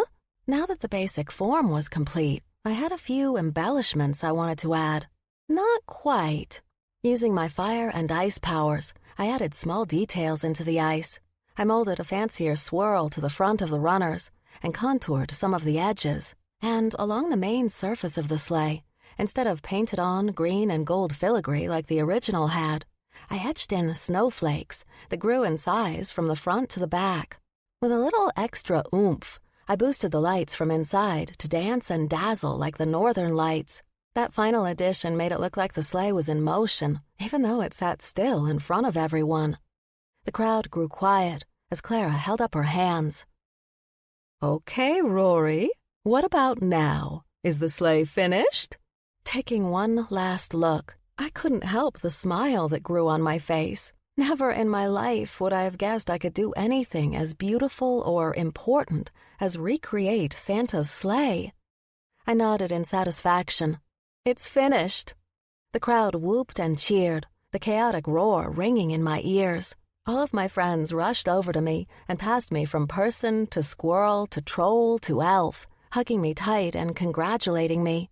Wyatt waited his turn, his eyes blazing once again. He wrapped me into a massive embrace and lifted me off my feet. I tapped him on his back. Your bear hug might break me, I wheezed. He let me down with a loud guffaw. I doubt anything could do that, but it's nice to know you finally figured that out on your own. Good job, Rory. Planting a warm kiss on my cheek, he released me so I could continue receiving accolades from the throng of excited onlookers. The more everyone expressed their enthusiasm, the more it activated the holiday spirit of the ice sleigh. After a very quick inspection of her own, Clara stood in front of the sleigh once again. She held up her hands to garner attention. I just want to give special thanks to Aurora Hart for sharing her magic with all of us. Let's give her a round of applause. Clapping erupted through the whole crowd, and I shook my head. The praise shouldn't be just for me. I couldn't have done this without everyone believing in me. Glancing around at the rest of the humbugs, my heart pounded hard in my chest. But this time, instead of nervous doubt, love and appreciation fueled it. Clara nodded with pride. Very well. Because of Rory and all the rest of you in Holiday Haven, we can be assured that this Christmas will be the best one yet. With a flourish of her hand, a light, sparkling snow that smelled and tasted like peppermint fell all around us. Instead of shying away from the sweetness, I relished it, giggling as it melted in my mouth. Amos rubbed my arm. You know, I haven't had this much fun in years. Does that mean you might actually be looking forward to Christmas? Wyatt teased. The older man thought about it for a second, rubbing the stubble on his chin.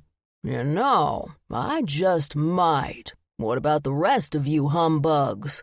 I didn't need to echo the rest of them to know that from here on out, Christmas would be my favorite time of the year.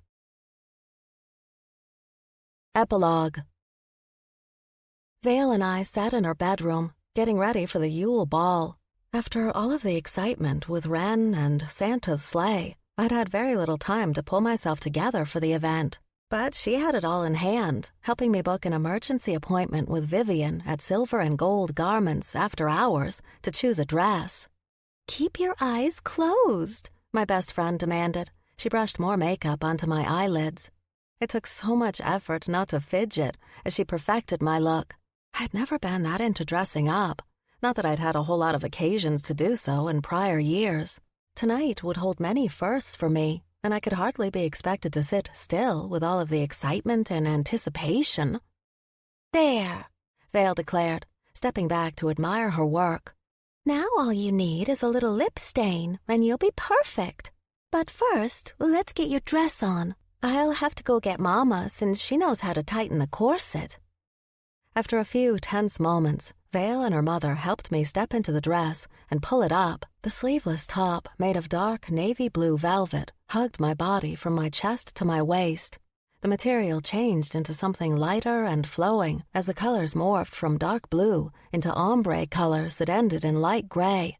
Whenever I moved, it looked as if the colors shifted with me. At the store, Vivian had called it the Aurora Borealis effect. The second I tried it on, I knew it was meant to be mine. You look absolutely regal with your hair all done up like that. And your makeup is flawless, Esther declared. Thanks to your talented daughter, I added. Vale's cheeks reddened a bit. I'd better get my dress on, too. My friend would have to get over the embarrassment of receiving compliments. Since Yuletide Yummies lost its owner, the store would have become defunct. However, through the encouragement of the Humbugs, and by accepting a loan from her parents, Vale had become the proud new owner. She twirled in her berry-red dress. What do you think? I think it suits the new owner of Sugar Plums perfectly, I said with a wink. Vale placed a hand on her hip. I told you that I didn't know whether or not I was going to change the name of the shop. But you've taken the concept of sweets to a whole other level now. Instead of just having the baked goods, now you're featuring all the candies you've been perfecting for years. I think that store deserves your name, I insisted. Esther fixed a matching bow into her daughter's hair. I agree with Rory. But I'm not the sole owner. With all of the elves who used to work for Wren now having a piece of the business, it doesn't feel right to call it Sugar Plums. Vale frowned. I tweaked the end of her nose. This is a conversation that can wait for later. I had every intention to convince her to own her awesomeness later. Jingle knocked on the door. Is everyone decent? Your escorts are here to pick you up. Come in, Papa, Vale called out. Her father opened the door and gawked at the two of us. My goodness, if I'd known there were two stars shining as brilliant as the both of you, I would have worn some sunglasses. You two try not to break too many hearts tonight. There was only one man's heart I was interested in, and I couldn't wait to see his reaction to my getup. Thank you, Mr. Sugarplum. Vale kissed her father's cheek. Don't wait up for me. Oh, it might be the other way around. Your mother and I will be joining all of you later. As I recall, my Aster does like to dance until dawn every Yule ball. He chuckled as his wife enjoyed his flirting. Vale and I tied some heat-charmed capes around our necks and took careful steps down the stairs and outside the gingerbread general store. A large wooden sleigh waited for us right out front. Rocky and Amos got out of their seats. Wyatt waited for me with his hands folded in front of him. His eyes glowed the second he caught sight of me. You look absolutely wonderful, he declared as he escorted both Vale and me to the sleigh. Nutty, get your furry little behind out of the way, Amos scolded, and brush the nutshells off the seat. Rocky held out his hand to help my friend and I step up into the magical vehicle. Nutty did his best to get rid of his mess, but most of it landed on the floor of the sleigh. All you boys clean up real nice, I complimented. Wyatt adjusted a warm blanket over the two of us. He sat on my right side, while Rocky climbed into the back seat with Nutty. Amos called forth a little of his magic to get the sleigh moving. We arrived at the venue and waited until we could pull our ride up to the front doors. Walking into the place together, we took in the charm of the decorations and the general merriment all at once. Vale took Rocky and Amos's hands. With a little bob of her head and a whistle to Nutty, she flashed a knowing smile at me. Come on, let's go find some refreshments. I untied the cloak from the nape of my neck and whirled it off my shoulders. Wyatt's audible gasp and glowing eyes answered my question of whether or not he would approve. You look... His admiring eyes roamed over me from head to toe more than once. I'm at a loss for words here. I acted like his tie needed straightening, stepping closer to him. Well, that's a trick I'll have to remember, how to stun a bear into silence. He leaned in closer and whispered in my ear. I'm gonna be fighting with my animal all night to remain a good southern gentleman and mind my manners. A warm shiver ran down my body. Well, I hope you don't mind them all of the night. He offered me his arm, and I took it, allowing him to escort me further into the magical setting. It took a few minutes to find the other members of our group, and several people stopped us to congratulate me or to talk about wanting to book my services. Amos had given me a little office space at the back of Pine and Dandy to start my own ice sculpting business. After all the attention the sleigh received, I had so many bookings that I might need to hire an assistant in the new year just to keep up with my schedule. Of course, I made sure Cora was my very first customer. I almost tripped over Nutty as he scampered underneath my feet, holding on to 2 nuts I hoped he'd taken from the refreshments area, rather than snatching them off someone's plate. It was really generous of you to get your roommate's probation fulfilled as well as your own, Wyatt said as he navigated me through all the small groups milling about the perimeter. Well, I think Clara's a softie when it comes to law enforcement. As long as Nutty can stop his habit of stealing and buy his nuts with his Kringle credit, then he'll be fine. I couldn't help but doubt his ability to stay on the straight and narrow forever. But if he did get into trouble, I'd be there to help him out. All the attention your work has brought to Holiday Haven has been more than profitable for everyone. You really are an incredible woman, he praised. I fluttered my eyelashes at him and faked a southern accent. Why, kind sir, don't you know that flattery's gonna get you everywhere tonight? His deep chuckle vibrated through me. A man can only hope, he teased. Instead of guiding me over to a table with my friends, he brought me to the center of the dance floor. Taking my hand in his, he whirled me away from him before tugging lightly and bringing me back into his gentle arms. With expert rhythm, he led me around the dance floor like a pro. Where did you learn moves like this? I asked, falling a little more for him. He held one hand out from us while he gripped the other around my waist. My grandpappy and Meemaw gave me lessons as I was growing up. He always said if I ever wanted a happy marriage, I'd better learn how to dance through life together. I swallowed hard. Marriage, huh? Guiding me in another skillful twirl away and then back to him, he held me tight against him. Don't worry, I'm willing to take the time to truly get to know each other before talking too much about our future. Instead of my usual instincts to run for the high hills, butterflies took flight in my stomach, and a warm sensation filled me up. I got a message from Clara today, I said, changing the subject as fast as possible. He shook his head with a slight grin at my maneuver. What did Mrs. Claus say?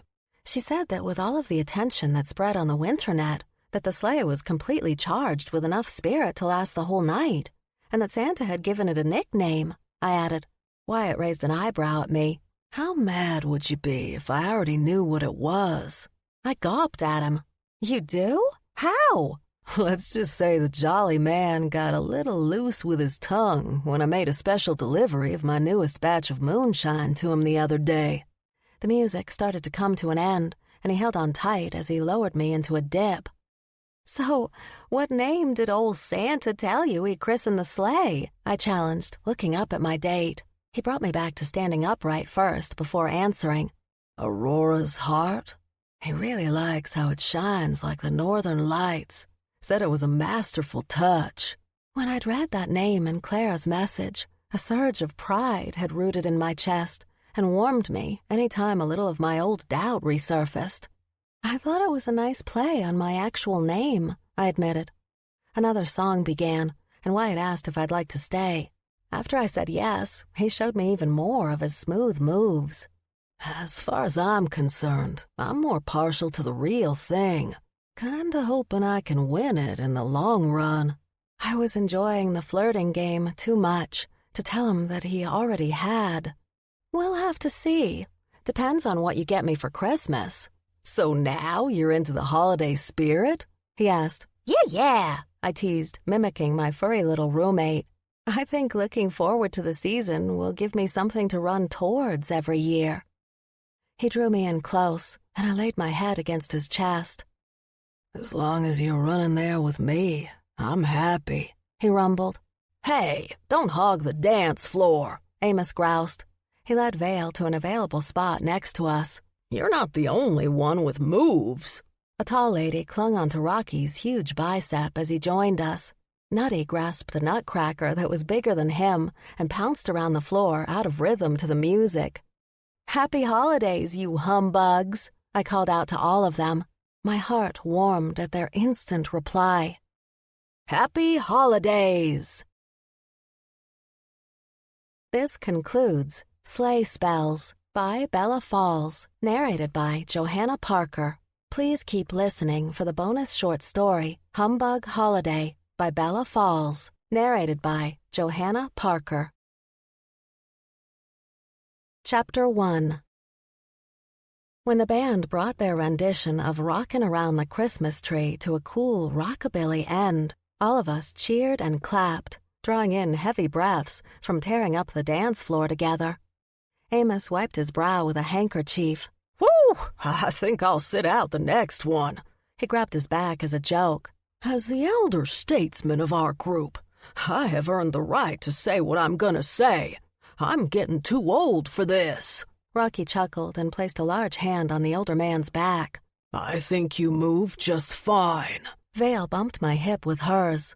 Okay, it's official. I'm declaring this year's Yule Ball the best ever. I giggled as I nudged her back. As it's my first one, I totally agree. Wyatt stood across from me, semi-listening to Clarence talk about something, but keeping a close watch on my every move. I winked at him just to watch his reaction. He flashed a very smoldering glance at me that turned my knees into jelly. Has anyone seen Nutty? Amos asked. His question snapped me out of my flirtations with the bear shifter. I thought he was right here with us. The band started playing again, the notes of the slow song rising in the air. People around us coupled up, and Wyatt crooked his finger at me to join him. I closed the distance between us, but stiffened when his arms encircled around me to lead me in a dance. Nutty's missing, I told him. His face turned from flirty to serious in a second. Really? I thought he was right here with us. He searched the floor area around us. Not that we needed to act as the squirrel's babysitter, but none of us could deny that our little friend tended to get himself in a whole heap of trouble if left to his own devices for too long. I addressed the rest of our group. If you were Nutty, where would you be? We all looked at each other, and at the same time, we answered in unison. The refreshment tables. I smacked my forehead with my hand. I guess as his roommate, I'll take on the responsibility to retrieve him. If we didn't stop him from eating everything nut-flavored, there might not be any left for anyone else at the ball. I'll go with you, Wyatt volunteered, offering me his arm. I weaved my hand around his muscular tricep and walked next to the handsome shifter with great pride. We didn't make it very far before I felt someone tug on my free arm. Excuse me, Miss Aurora. An older woman wearing a silvery blue gown with a sequined pattern of stars all over it grinned up at me. I was wondering if you could make me something special to put in front of my house. Her friend noticed us talking to each other and scrambled over to join us, moving faster than I'd expect a lady with a cane would be able to maneuver. No way, Hester. I was going to ask the sleigh maker to do something for my house. You stole my idea. You snooze, you lose, Edith, the first woman taunted. She turned back to me, still gripping my arm. So, how about it? If you could do a rush job, I'd be willing to pay extra. I drew out, looking at Wyatt for help. He shrugged back at me, a slight smug grin on his face, his only answer.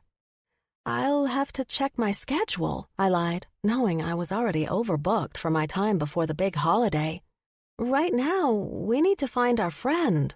Wyatt and I made it about 10 steps away from that point before someone else accosted me. It still shocked me how much my life had changed in such a short time. I'd helped create a new sleigh for Santa because he needed it. I would never have guessed that my public display at the Seasonal Spirit Awards would change the trajectory of my life to where people sought me out instead of shunning me. A line had started to form behind the polite man trying to ask me for a new commission. I stood stock still, torn between not wanting to lose potential customers for my burgeoning business and needing to make sure my felonious roommate wasn't doing something that might put him back on probation after I'd arranged with Mrs. Claus to commute his sentence. Wyatt placed his hand on top of mine. I'll go make sure our buddy's fine. He winked at me as he removed my hand from his arm. I'll be back to rescue you in a tick. She's no damsel in distress, Cora called out as she rushed over to join me. Go do what you need to do, Mr. Behringer. Leave this to us women. Thanks, I uttered to her out of the side of my mouth. I'm not exactly sure what to do. I do. She cleared her throat. Ladies and gentlemen, we're so glad that you're interested in Miss Hart's incredible talents. As tonight is the Yule Ball, you can understand that she might want to enjoy the festivities.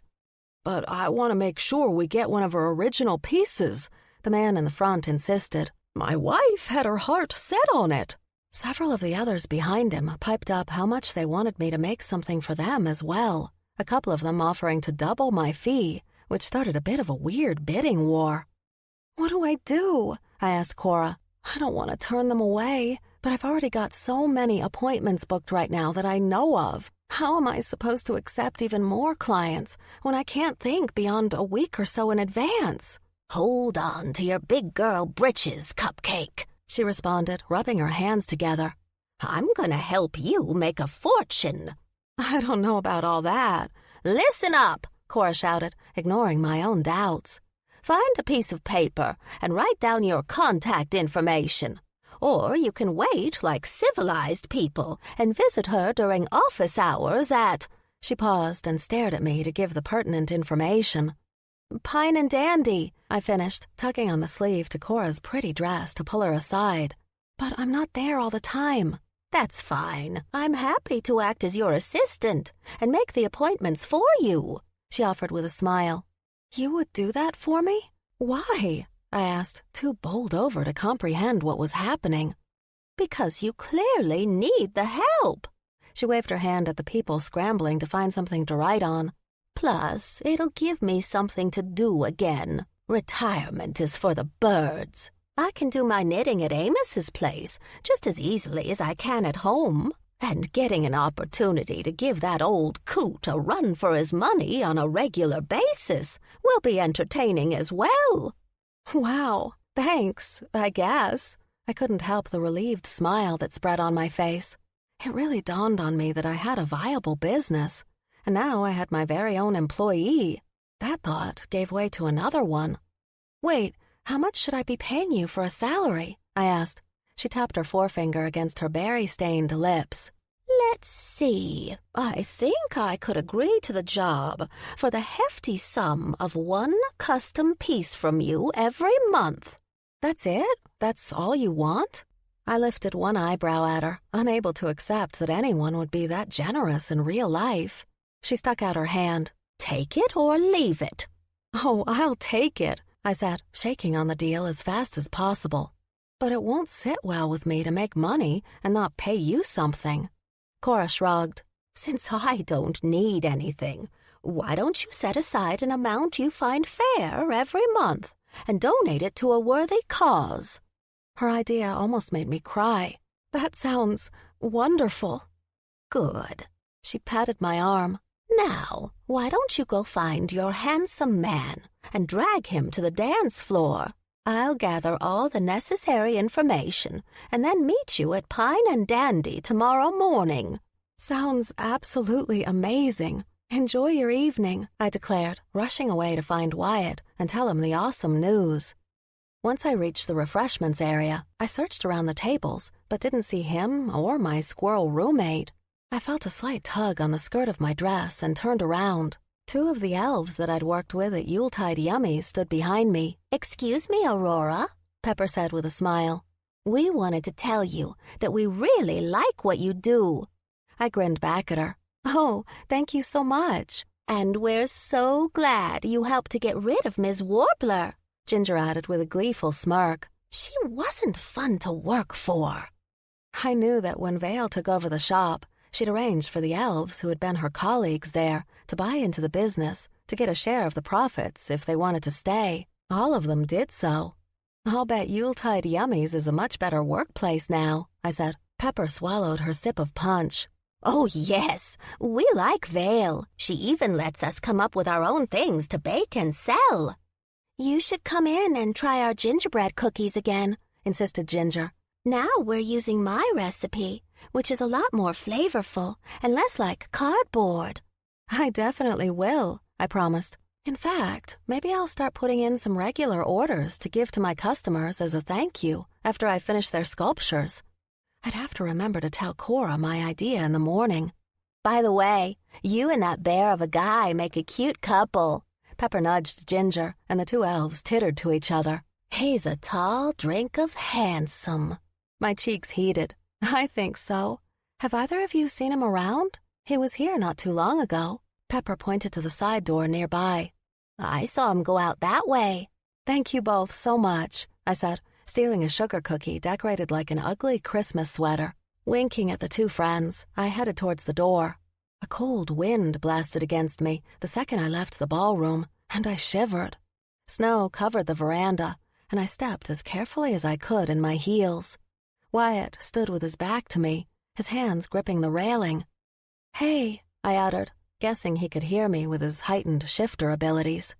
Wyatt turned, and the second he caught sight of me, he rushed over. "You must be absolutely freezing." He shrugged out of his coat and wrapped it around me. "There." "But won't you freeze?" I asked, trying to hide the chattering of my teeth. "Nah, my bare jeans keep me warm enough." For good measure, he pulled me closer to his body. I nuzzled into his chest and absorbed his natural warmth. I could get used to this. He placed his arms around me, rubbing my back. "So could I." We held on to each other under the hush of the moon and stars. When we could hear the beginning of a slow song being played by the band inside, he rocked me back and forth a little. I enjoyed our brief moment together until the night air became too much for me to bear. "Why did you come out here?" I asked, glancing up. "I needed a second alone," he replied. "Seeing you getting mobbed by all those people riled up my animal." I tried to understand what he meant. "You didn't want all of them talking to me?" "No, that's not what I mean." He pulled back from me and sighed. "My bear was getting overly protective of you, and I needed to come out here and get him to calm down a bit." "Why was your bear being protective?" I asked. "Nothing about me was in danger, other than maybe my future time." Wyatt rubbed the back of his head. "I can explain, but I'm afraid to scare you away." I pulled on his arm and drew his hand to hold in mine. "Try me." He drew in a big breath and let it out, a billow of steam blowing around his face. "When someone like me gets attached to another person in a romantic sense, then a part of what comes with that is a sense to make sure that person will always be okay." It took me a second to comprehend his words. "Are you saying that your bear has kind of chosen me as a person he wants to take care of?" His fingers linked through mine. "Yes, and not just my bear. I choose you, Aurora Hart." A goofy grin of pure happiness settled on my face. "Oh." He lifted one eyebrow. "What does "oh" mean?" I giggled. "I think it means I pick you too." Happiness radiated out of the big bear of a man. "You do?" He lifted my hand to his lips and planted a kiss on my knuckles. "I thought you already knew that," I teased, the heat of affection rising in my body and warming me from the inside out. "Well, we never really had the official conversation about it, and then things got a little crazy these past few days." He cradled my cheek with his other hand. I leaned into his touch. "Then let's make this official. I, Aurora Hart, choose you, Wyatt Barringer, to be my boyfriend." Standing on my tiptoes, I sealed our relationship status with a quick peck on his lips. "Oh, I think we can do better than that." His strong arms wrapped around me, and he planted his mouth against mine. I lost myself in our intimate embrace until I heard a bunch of muted clapping. When I broke away from the kiss, I turned and found all of our friends with their faces and noses pressed up against the window, watching us from inside. They whooped and hollered at us. Wyatt's low chuckle reverberated through me as he held me close while walking me back inside. Once we entered the warm room, I handed him back his jacket. Hand in hand, we joined our friends. "Don't all of you have something better to do than stare at us?" I teased. "Nope." Amos chuckled with great mirth. "If you don't want any attention, don't go kissing in public." Vale bounced over to me. "We weren't there to spy on you. At least, not at first. I was asking everybody if they wanted to participate in a gift exchange for Christmas." "And I was in the middle of trying to tell her that the whole point of being a humbug was that we don't do Christmas," Amos defended. "But then Rocky saw the two of you smooching through the window, and we all had a looky-loo. Maybe Wyatt's kisses had melted my heart, or maybe the excitement of the whole night got to me. But whatever the reason, a warm, fuzzy feeling buzzed through my veins. "I think a gift exchange would be a lot of fun," I said, earning a couple of groans in response. "I heard Mama and Papa call it being a secret Santa," Vale continued. "We put our individual names in a bowl, and then each of us pulls out the name of the person we get a gift for." Clarence nodded in approval. "Since we are short on time before the day itself, this might be the best scheme to be able to procure a gift in time. It seems the ladies are in. What say the rest of you gentlemen?" Rocky raised his finger. "I vote yes." Yeah, I'm in." Nutty jumped up and down, his tail twitching with animation. Amos glanced at each one of us. Realizing he was the last holdout, he hung his head. "Fine, I'll do it. But don't expect me to go all out and actually wrap the present or anything." All of us surrounded him and gave him a mighty group hug until his protests grew too loud to be ignored. Vale ran off to find some paper, pens, and a bowl. Rocky, Clarence, and Nutty ushered a grumpy Amos towards the refreshments to see if a little punch would cheer him up. Wyatt took me by the hand and led me to the dance floor. He held my right hand tight in his between our bodies as he rocked us both to the slow rhythms of the song. "I hope I get your name," he said, smiling down at me, "although I've already gotten the best present this Christmas." "What's that?" I asked. He twirled me away from him and then pulled me back with great skill. Placing a light kiss on my neck, he whispered into my ear, "You." Chapter 2. Despite all the wishing in the world that I'd get Wyatt's name when I fished in the bowl for our Humbug Secret Santa project, I'd pulled Amos's instead. After my alarm went off, I laid in bed, trying to think of a good gift to get someone who seemed the most reluctant to participate. My bedroom door cracked open, and I pulled the covers up over my head, knowing what was coming my way. I heard the scampering of my roommate's tiny feet. The light weight of his body hit my bed right between my feet. He scampered up my covered body until he reached my noggin. Get up, Nutty squeaked as he jumped up and down on my head. I giggled underneath the quilt. "Too early," I mock complained. My furry roommate didn't let up. He danced up and down my torso. Yeah, but the nice lady says you have lots of appointments to keep today." Confused, I stopped playing and pulled the blankets off of me. "What lady?" "I don't know." Nutty sat on top of my chest, grooming his fluffy tail. "But she brought coffee. Said something about working for you." When Cora had told me she wanted to work as my assistant, I hadn't taken her seriously. I guess that was all going to change, starting today. I yawned and stretched. "Thanks, Nutty." "Welcome," he chirped, moving to the foot of the bed so I could climb out. My mouth gaped again with another big yawn. "Hey, whose name did you end up choosing?" I asked. Nutty scratched behind his ear with his hind leg. "Wyatt. Don't know what to get the big bear." Even in my morning stupor, a great idea managed to form. "Hey, I ended up with Amos. Would you be willing to switch?" My squirrel roommate chittered with glee and hopped up and down. Yeah, that would be great." He jumped down from my bed. "Hurry up, or your coffee will get cold."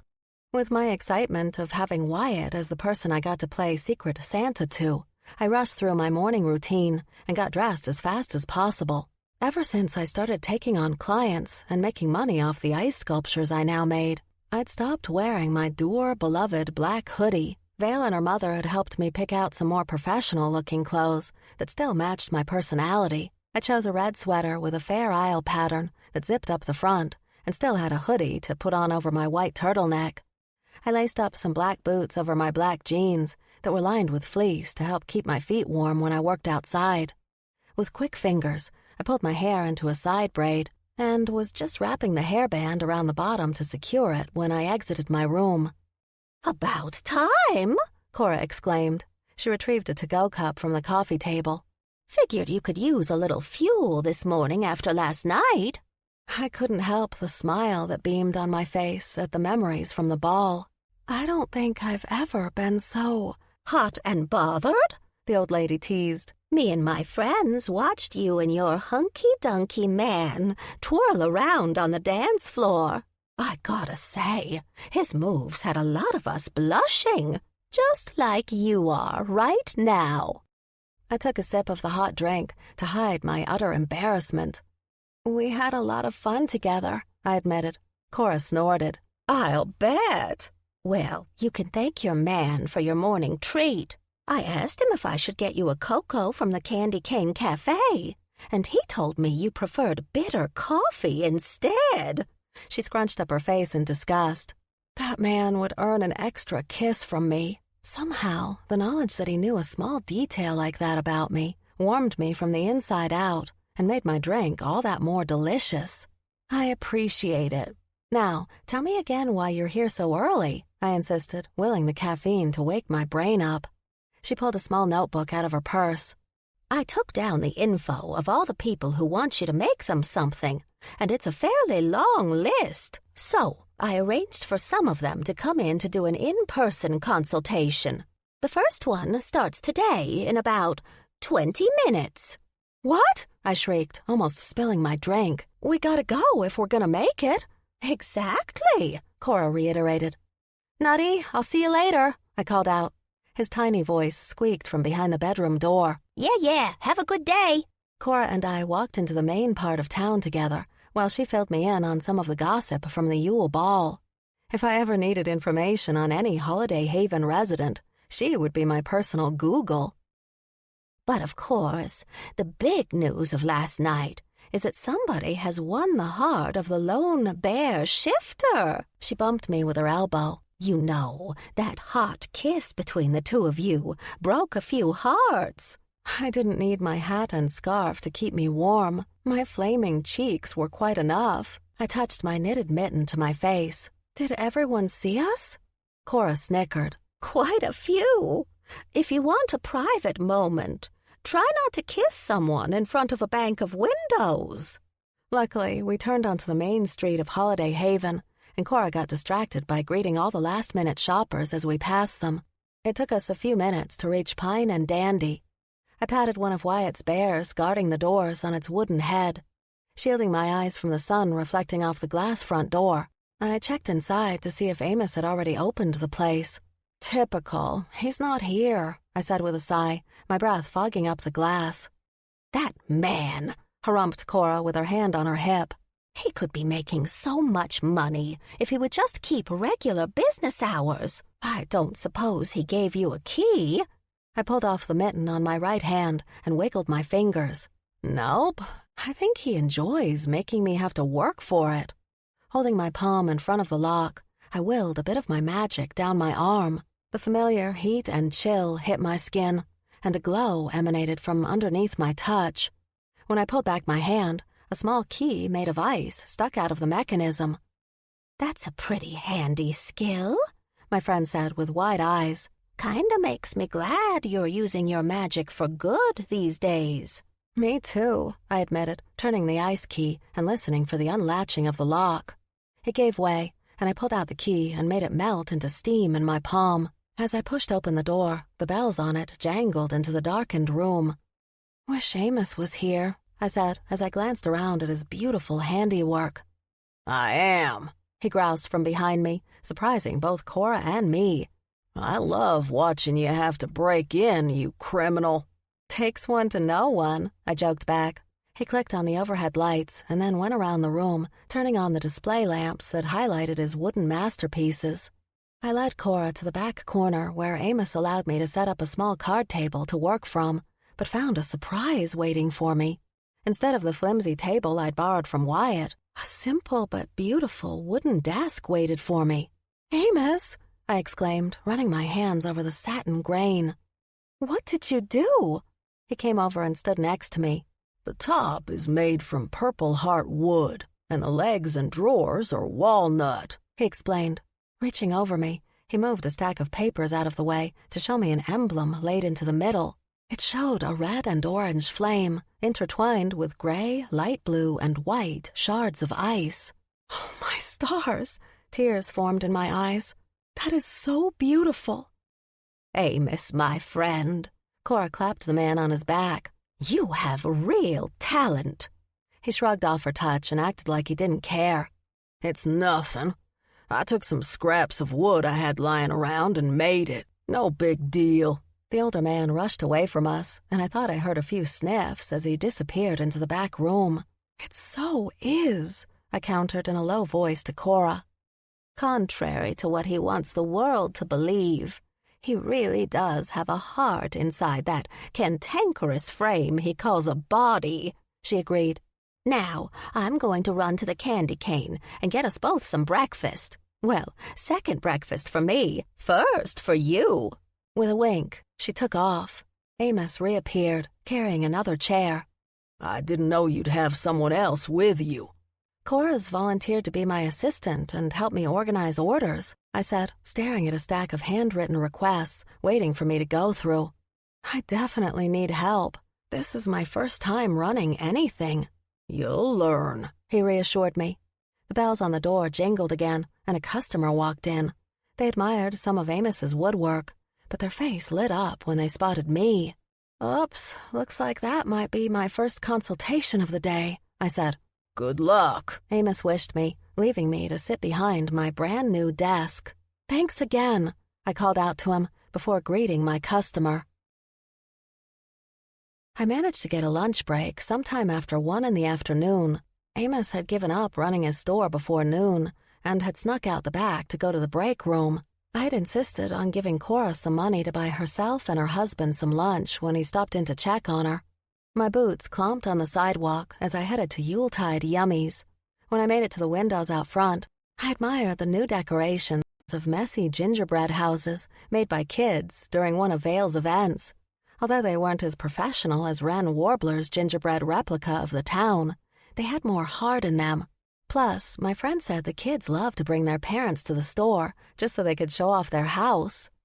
Instead of entering through the front, I snuck my way around back and came in through the employee entrance like I used to. Pepper and Ginger greeted me right away. Buttons almost ran into me while carrying a large sack of sugar. He stopped himself in time and glanced up at me through his floppy hair with a grin. Flake and Flippy waved at me from beside the industrial mixer. Hey, everyone, I greeted them. Pepper wiped her hands on her pink and white striped apron. Vale's out front if you're looking for her. The elf held out a tray of small meringue treats in various colors. The yellow ones are ginger. The white ones with red stripes are cinnamon. And the green ones are mint. What about the light blue sparkly ones? I asked, picking one up. Snow, Pepper stated with a smile. Or at least what I think snow should taste like. I popped the small treat in my mouth where it melted into sugary goodness. It definitely reminds me of the way air smells right before a good snowfall. Cool, fresh, and a little sweet. I think you nailed it. Thanks, Rory, she beamed. I pushed my way into the front of the store and found Vale busy putting together a box of her chocolates for a customer. Pride swelled in my chest as I listened to the gushing compliments about the changes to the store. You should have changed the name to Sugar Plums, the older lady insisted. Vale's cheeks turned a light pink with the attention. Thank you for your vote of confidence, but I've always liked the name Yuletide Yummies. Although now I get to sell my chocolates, too. The customer paid and walked out very happy. I couldn't help but give my half-elf friend a big squeeze hello. I've got about 30 minutes left on my break before I have to work on my commissions. Any chance you could come get some food with me at Wet Your Wassail? Absolutely. Give me one moment. My friend untied the apron and disappeared into the back. While she was gone, someone else walked in. Since I knew how to handle a sale, I helped the new customer select some holiday pastries and cookies before recommending they treat themselves to a small box of Vale's chocolates as well. I finished ringing them up and handing them the bag when Vale returned with Ginger to take over the counter. Wow, I should put you on the payroll, Vale said, bumping me with her hip as we walked out the front door. Definitely, I replied with a chuckle. I come at the hefty price of a few of your truffles every day. She almost stopped walking. You know, we've been so busy lately that I'm tempted to take you up on your offer. I grabbed her hand and dragged her forward. Don't talk to me about being busy. Now that Cora's helping me organize my new business, it looks like I'm barely going to have time off for Christmas. By the time we reached Clarence's British-style pub, I'd filled in my friend on the whole morning. We entered the darkened, cozy room of the wassail and looked for our vampire friend. "Ladies, what a pleasant surprise," Clarence crooned from behind the bar. "Take your pick of tables, and I'll be right with you." Neither of us needed to look at menus, since we trusted our friend to serve us something tasty. I told Vale all about my new desk that Amos made for me. "I'll have to drop by to see it in person. He really is very talented and generous, even though it feels like he doesn't want anyone to know that about him," she said. Clarence placed a half pint of cider in front of Vale and a pint of Holidale on top of a coaster for me. "Who are we talking about?" "Amos," Vale and I said together. I told him about my new desk. Clarence pulled a chair from nearby and sat down in between us. "You know that he helped me restore most of the wood in here, right? My place wouldn't look nearly this good without his help." Glancing around, I admired the details of the dark wood, especially the intricate carvings near the corners. His work is amazing, but it's hard to imagine him doing it all. "Oh, he hasn't always been like he is," Vale countered. "He's gotten a little rough around the edges since his wife's passing." Clarence nodded in agreement.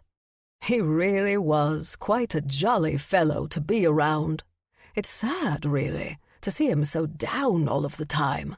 That is, until you came around and forced him to partake in life again." He patted my arm. "Me? I didn't do anything special," I protested. "Oh, yes, you did." Vale set her glass down hard enough that a little cider dribbled down the side of it. "You recognized a group of others that were hurting almost as much as you were and pulled them together like a family." "It's true," Clarence added. "Separately, all of us had reasons not to like the holidays, and now we're all ready to celebrate them like others do. Speaking of, has anyone thought about where we're going to gather when we give our gifts?" Vale and I glanced at each other with startled faces. "You know, I hadn't thought about it," my friend said. "I could ask my parents if we could do it at our place, but I'm afraid it would be very crowded with all of us there."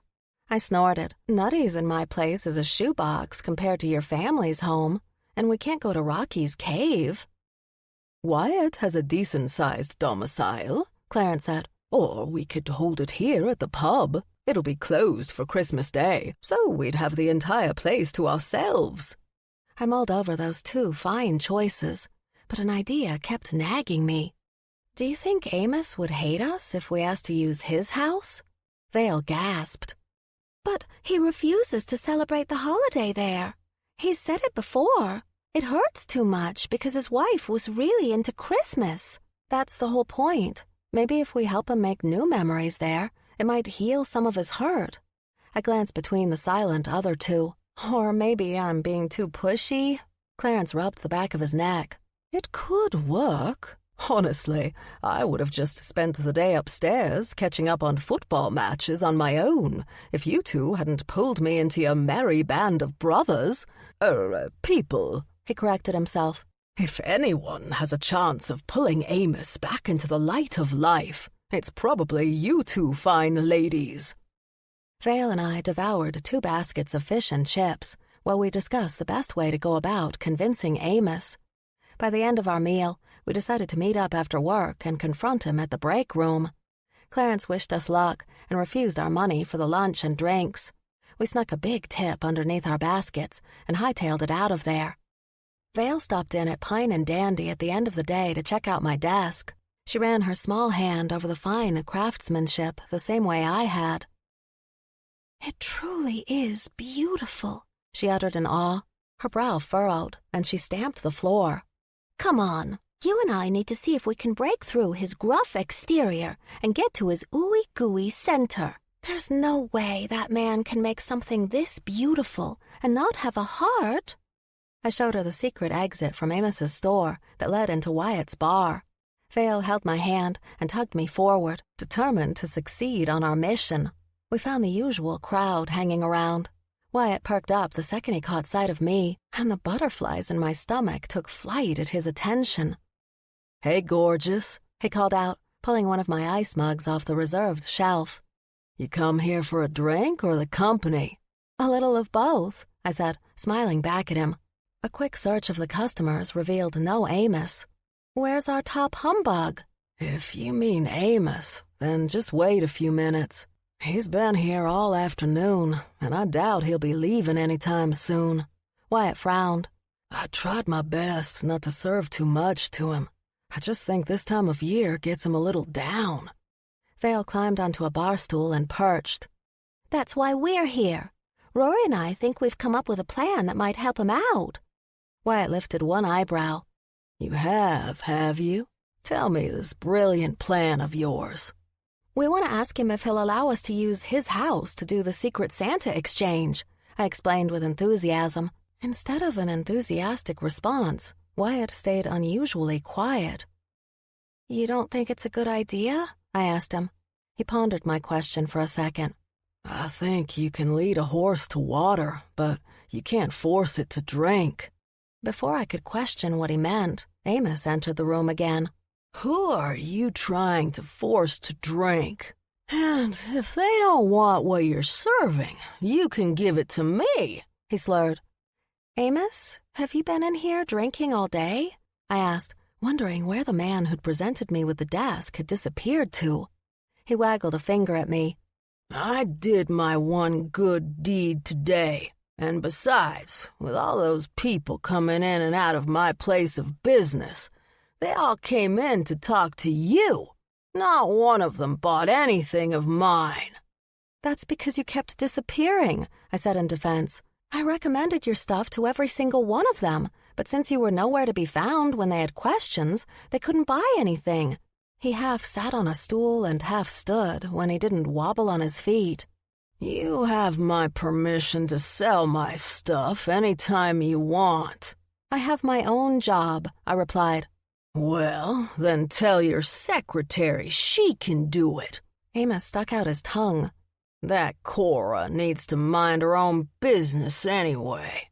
She tried to tell me that she had a single friend she'd like to introduce me to. Wyatt, Vale, and I all exchanged knowing glances at each other.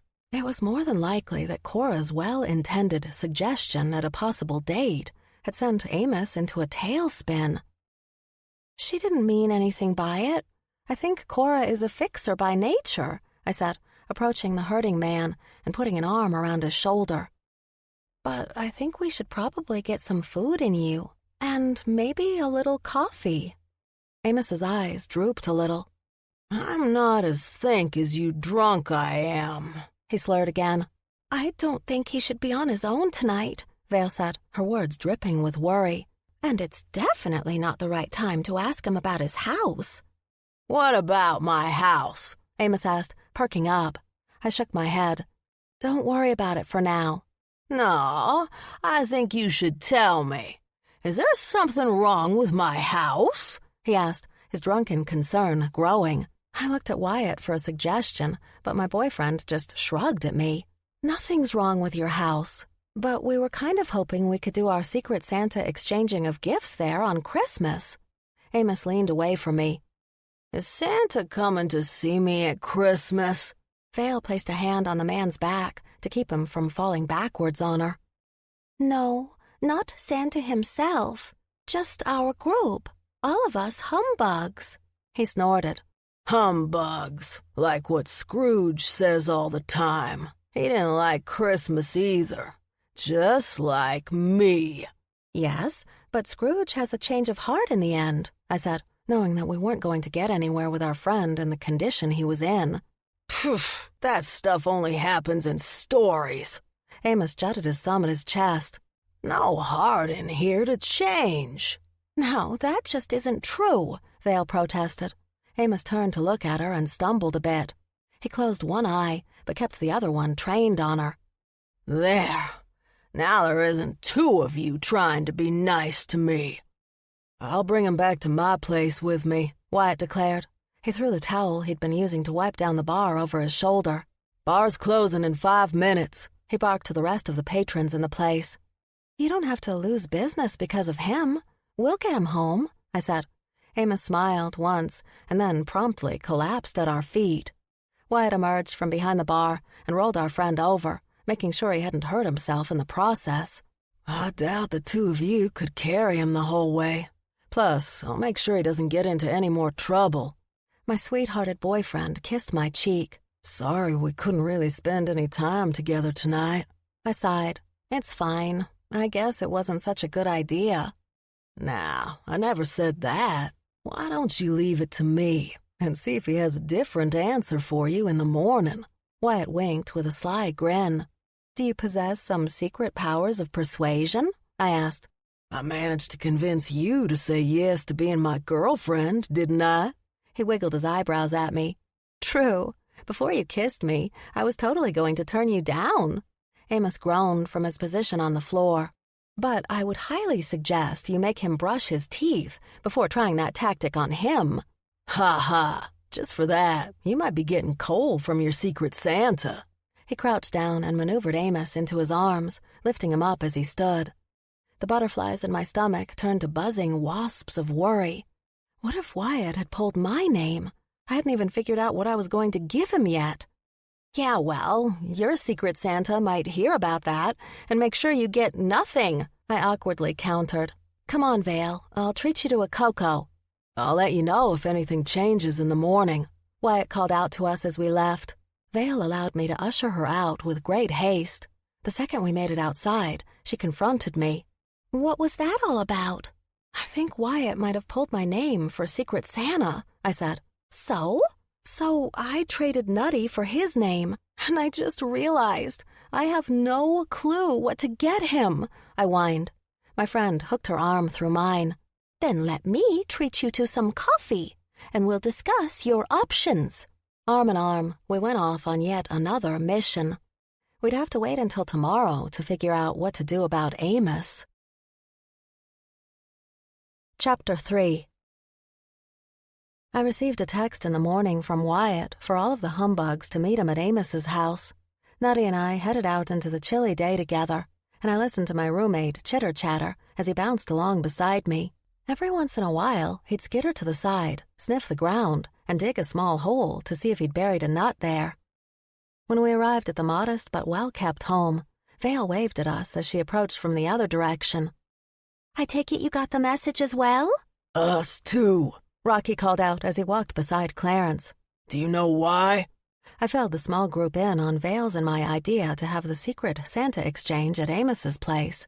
But after seeing him in the condition our friend was in the previous night, guilt gnawed at my insides. The front door creaked open, and Wyatt stepped outside onto the front porch. Why don't y'all come in out of the cold? Unless you want to start crooning me with some carols. Get your behinds inside. We shuffled inside, and I glanced around at the clean interior with wooden accents at every turn. Amos had put a lot of love and work into his place, and it showed. However, the floral patterns and softer furniture that complemented all the woodwork didn't escape my notice. I've got coffee and cocoa in the kitchen. Plus, I scrambled up some eggs and fried some bacon in case any of you are hungry, Wyatt offered. Grab a plate of food and then meet back in the living room. He sauntered over to me, and I wrapped my arms around his middle, pressing my face into his chest. Good morning, I murmured. Wyatt kissed the top of my head. Morning, although I haven't even made it to bed yet. I glanced up at him. He didn't sleep at all last night? He chuckled and rubbed my back. Nope. Our friend needed a lot of help. I'm not sorry for being there for him, though. I stood on my tiptoes and planted a kiss on his lips. You're such a good guy. Wyatt lifted me with ease in his hold and deepened the kiss. If you knew the thoughts running through my tired brain right now, I'm not so sure you'd think I was good. I giggled under his intense attention until Clarence reappeared and cleared his throat. Wyatt swatted my butt as I hightailed it to the kitchen to pour myself a much-needed cup of coffee. One lone strip of bacon waited for me, and I stuffed it in my mouth while I scooped out some scrambled eggs on a plate. I grabbed a fork and napkin and headed back into the living room. All of the available seats were taken, and I contemplated sitting on Wyatt's lap. But the big guy got up from the couch and gave me his place, despite how exhausted he must be. I'll go get Amos, and then we'll have a short talk. My boyfriend disappeared from the room. Vale shoveled a forkful of eggs in her mouth. I hope everything's okay. I don't think we'd be sitting here eating a casual breakfast if it weren't. I replied, ignoring the little bit of worry still in residence in my gut. Amos shuffled into the room looking disheveled and unshaven. The pallor of his skin was a bit ashen, and bags drooped under his eyes. "Did everybody get enough to eat?" he asked, acting like a normal host. Clarence flashed his fangs with a smile. "We're good, my friend. And how are you this sunny morning?" Amos grunted. "A bit worse for wear, as I'm sure you all can see." He gestured at his own appearance. "I'd like to apologize for my actions last night. Imbibing too much doesn't excuse poor behavior." He scratched at the stubble on his face, glancing at me. I smiled back at him. We've all had rough nights before. Nothing to apologize for. And I really shouldn't have asked you to be the host to all of us for Christmas this year. We should take Clarence up on his offer to do things at his pub. "I'd be more than happy to have all of you there," the vampire exclaimed. "That's actually why I asked Wyatt here to have you all come to my place," Amos said. He let out a long sigh. "I know that I'm the biggest Scrooge of the group." Vale and I exchanged knowing glances, while a few others voiced their mock disbelief. The older man snorted at our reactions. "Well, it's true, and I've taken on that role for far too long. In truth, I've actually had more fun in the past month than in several years." He clapped Wyatt on the back. "After a long talk with this one, I've realized that maybe it's time I take some baby steps to trying a little harder to actually live my life, rather than letting every day pass me by." "That sounds like a healthy plan," Vale chirped. Yeah, agreed Nutty. Amos took slow steps over to the polished wooden mantel over the fireplace. He retrieved a silver photo frame and held it with great care in his hands.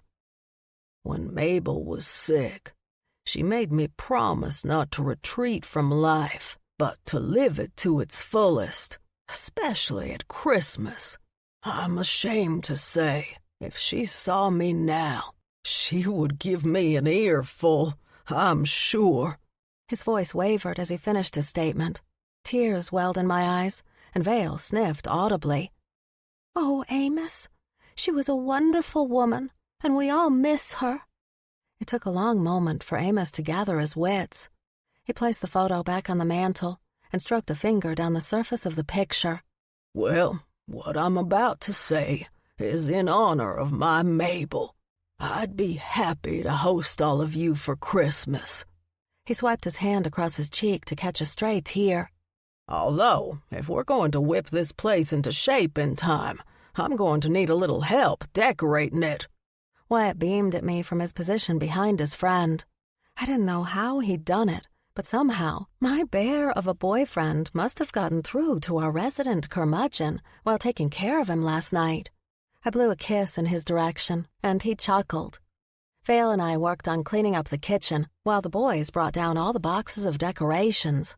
It turned out that Mabel had been a huge fan of Christmas, and the amount of stuff to hand up or put out overwhelmed me.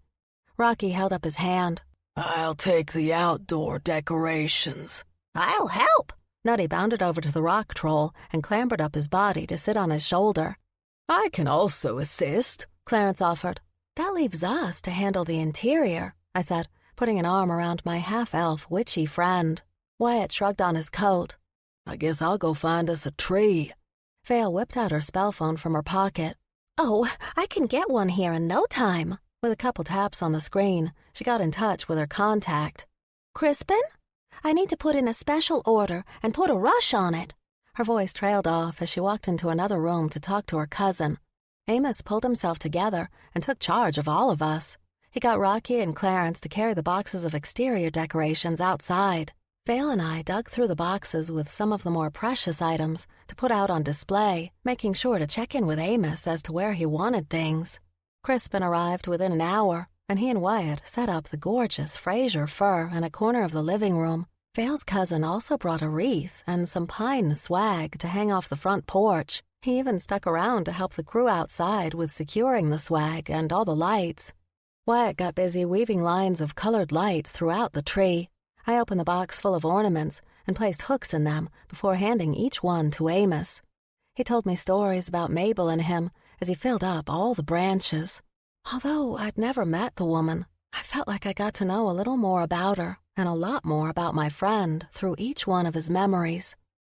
Wait, let me open that one. Amos pulled out a smaller red box and pulled off the lid. He peeled away the tissue paper and pulled out a delicate angel made from metal and stained glass. "That is so beautiful," I remarked, staring at the angel over his shoulder. She's been gracing the tops of our trees since we got married. Amos's fingertips stroked the delicate wings. Mabel used to use her witchy powers to float her to the top. I swallowed hard. I'd be afraid to try that, since my magic might freeze or melt it. Vale approached the melancholy man and touched his shoulder. "I'd be honored to do it, if you'd like." Amos sniffed a couple of times and nodded. He handed our half-elf, half-witch friend the angel. She cradled it in her palms until she summoned energy in her hands. Then the angel floated out of her grasp until it reached the pinnacle of the tree. With careful deliberation, she settled onto the top branch. The lights that were wrapped around twinkled through the angel's glass skirt, making her look more ethereal. "I really should thank you guys for pushing me," Amos said, standing in front of the tree and admiring it. "I knew Mabel would have hated the last few Christmases I let pass by, but I just couldn't bring myself to celebrate without her." Wyatt came over and put a heavy arm around my shoulders. "It's our pleasure, man." An involuntary yawn escaped him. "I owe you one, Wyatt, for last night. You're a good friend." Amos patted my boyfriend on the arm as he went outside to inspect the outside of his house. I leaned against Wyatt's solid frame. "We should get you home so you can sleep a little." "I'll be fine," he lied through another yawn. "Besides, there's a little more I have to do to get my gift ready for Christmas." He winked at me. Even though Vale and I had come up with several options for gifts to give Wyatt, I still hadn't settled on a gift for him yet. "Who are you playing Secret Santa to?" I asked, hoping he wouldn't notice my internal panic. "Telling you is against the rules. That's the whole secret part to the game." He lifted a finger to his lips. "I just hope whoever it is will like the gift." I let out a nervous chuckle. "I'm sure whoever it is will appreciate anything you put your heart into. Speaking of, I also should work on the finishing touches for the person whose name I pulled." "I'll walk you out," Wyatt offered. We admired the handiwork of the others while standing in front of Amos's place. With a little help, the pleasant house had turned into a very festive home. "Ha!" Amos exclaimed with great glee. "What has you so amused, my friend?" Clarence asked him. Amos hooked his thumbs through his belt loops. "I was just thinking about how Wren Warbler hated it when I didn't decorate my house. She would have loved to see it like this." All of us broke down in laughter at the thought of the horrid woman who'd almost ruined Christmas for everyone after stealing Santa's sleigh. Thanks to all of us, the holiday would end up being the best ever. And, unbeknownst to the rest of my friends, my very first time celebrating. Especially with a group of friends I now considered my chosen family. Chapter 4. I'd visited every single store in Holiday Haven, looking for a present that would fit Wyatt, and I'd still come up empty-handed and even more panicked. It took 4 of Vale's special chocolate truffles to keep me from the pits of despair. Well, maybe more like 6 or 7. "Why don't you make him one of your ice sculptures?" Vale asked as she closed down Yuletide yummies for the day. I groaned, because that feels like a cop-out. Like he'd be expecting that. I'd already made him a bunch more of the ice mugs for him to use for his customers before we started this whole Secret Santa business. It just feels unoriginal. My friend snorted. "I think your ice creations are far from unoriginal. You have no idea how many people ask me if I can get their names moved up on your waiting list when they come in here." I stared back at her in astonishment. "They do?" "Uh-huh," she admitted with a grin.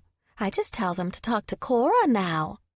That woman is the best thing to happen to me. I really should get her something special for Christmas, but she told me not to go to any trouble. I threw up my hands in surrender. This gift-giving thing is way harder than I ever thought it would be. Vale switched off the lights to the front of the business and pushed me back into the kitchen. How do you normally choose gifts for others? I glanced around the room at the busy elves cleaning up. Lowering my voice, I answered, I've never given gifts before. Her eyes widened. Never? I didn't care for the pity I saw in her expression. So, do you have plans for dinner, or do you want to hit up the wassail with me? I said, changing the subject. She snapped her fingers. Oh, frosted sugar cookies. I forgot to tell you. Mama wanted me to invite you over to our place for dinner. Well, I'm not turning down some of her home cooking. Hurry up so I can fill up my belly with goodness already, I teased, jumping in to help move things a little faster. It didn't take us very long to get the place spick and span for the next day. Vale waited for all of the others to leave before switching off the lights and locking up. We walked down the street towards the gingerbread general store, talking about Amos and his change of heart. Esther Sugarplum threw her arms around me the second we arrived to the top floor of the store that served as Vale's family home. "Welcome, Rory," the witch exclaimed. "We're so happy you could join us tonight. Jingle should be up shortly for dinner. Come in and make yourself at home." It wasn't hard to follow my friend's mother's orders because their place had always felt like what I'd imagined a home to be. All those years of living day to day on my own and peeking in through open windows, I'd created the fantasy place in my head of what having a family might be like. And today, I stood inside a home that fulfilled all my dreams. Esther brought me a mug of steaming coffee and one of cocoa for her daughter. Catch me up on why Vale had to rush off this morning.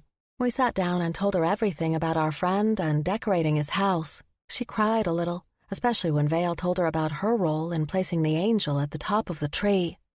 "That man deserves some happiness after so much time spent in mourning," Vale's mother said. "I'm glad you two girls pushed him, and that you've been able to find a group of people who maybe need a little help in their lives as well." "Us humbugs have to stick together," I declared, sticking my mug out in front of Vale. "Hear, hear," she giggled and clinked her glass against mine. "What are we celebrating?" Jingle asked as he came in, making us all titter with laughter. Esther served us an amazing roasted chicken with garlic mashed potatoes and a broccoli dish that didn't make me hate vegetables. I stuffed my face until my stomach hurt and helped clear the table after we'd all finished. "Let's go into the living room and visit a bit to let things settle before I serve dessert," Vale's mother suggested. "Good idea, my sweet," Jingle agreed. He sat down in his usual chair, and Vale and I occupied the couch. My friend didn't stay seated very long. When her mother entered, she popped up and started fussing with the wrapped presents under the tree. She emerged, holding one of them in her hands. "Here." She held out the present to me. "This is from my parents." My cheeks blazed. "But I didn't get you anything." Esther placed a warm hand over mine. "Oh, yes, you did. Before you came, our daughter stayed inside her shell far too much. But now she's absolutely flourished with your friendship. That is a gift we can never repay." Vale thrust the present at me again. "Just open it." The paper covering the box was red with glitter reindeer all over it. I didn't want to ruin it, so I tore at the tape with great care, taking my time. "Oh, for goodness sake, just rip it off," Vale insisted. With a little childish glee, I did as she asked, tearing the paper apart with my fingers. I unfolded the tabs of the box and searched through the mass of red, green, and white tissue paper. Several different bags of coffee beans lay inside the large container. I picked one up and read the label. "Wow, this is absolutely amazing, and way too much." "No, it's not," Jingle said, beaming a wide grin at me. "I asked the big man what his favorite blends were, since I was already putting in an order for him." I froze in place. "Are you saying that I'll be drinking the same coffee as Santa?" "Yes, indeedy," Vale's father crowed. "Thank you so much, Mr. and Mrs. Sugarplum," I gushed. Vale rolled her eyes. "That's not your entire gift." She crawled under the tree again and dragged out an even bigger box. "Here." Still a bit embarrassed at receiving such generosity, I tore the paper away to reveal a very nice coffee maker. I traced the picture on the outside of the box. "You really shouldn't have." Jingle got up from his chair and came over. This here's supposed to be one of the best. See here where you can put the beans in? It'll grind them for you, so the coffee'll be nice and fresh. And it's programmable, so you can have it all ready for you by the time you get out of bed, Vale added. I couldn't find the words to express my gratitude, not just for the gifts, but also for treating me with such kindness. Unable to speak, I threw my arms around each one of them, trying to convey everything I couldn't say through my hugs. I planted an extra kiss on Vale's cheek. Now, let's keep the sweetness going. Who wants a slice of my chocolate Yule log? Her mother asked. Vale and I walked arm in arm down the street. She had decided we needed a little walk after imbibing in so much good food.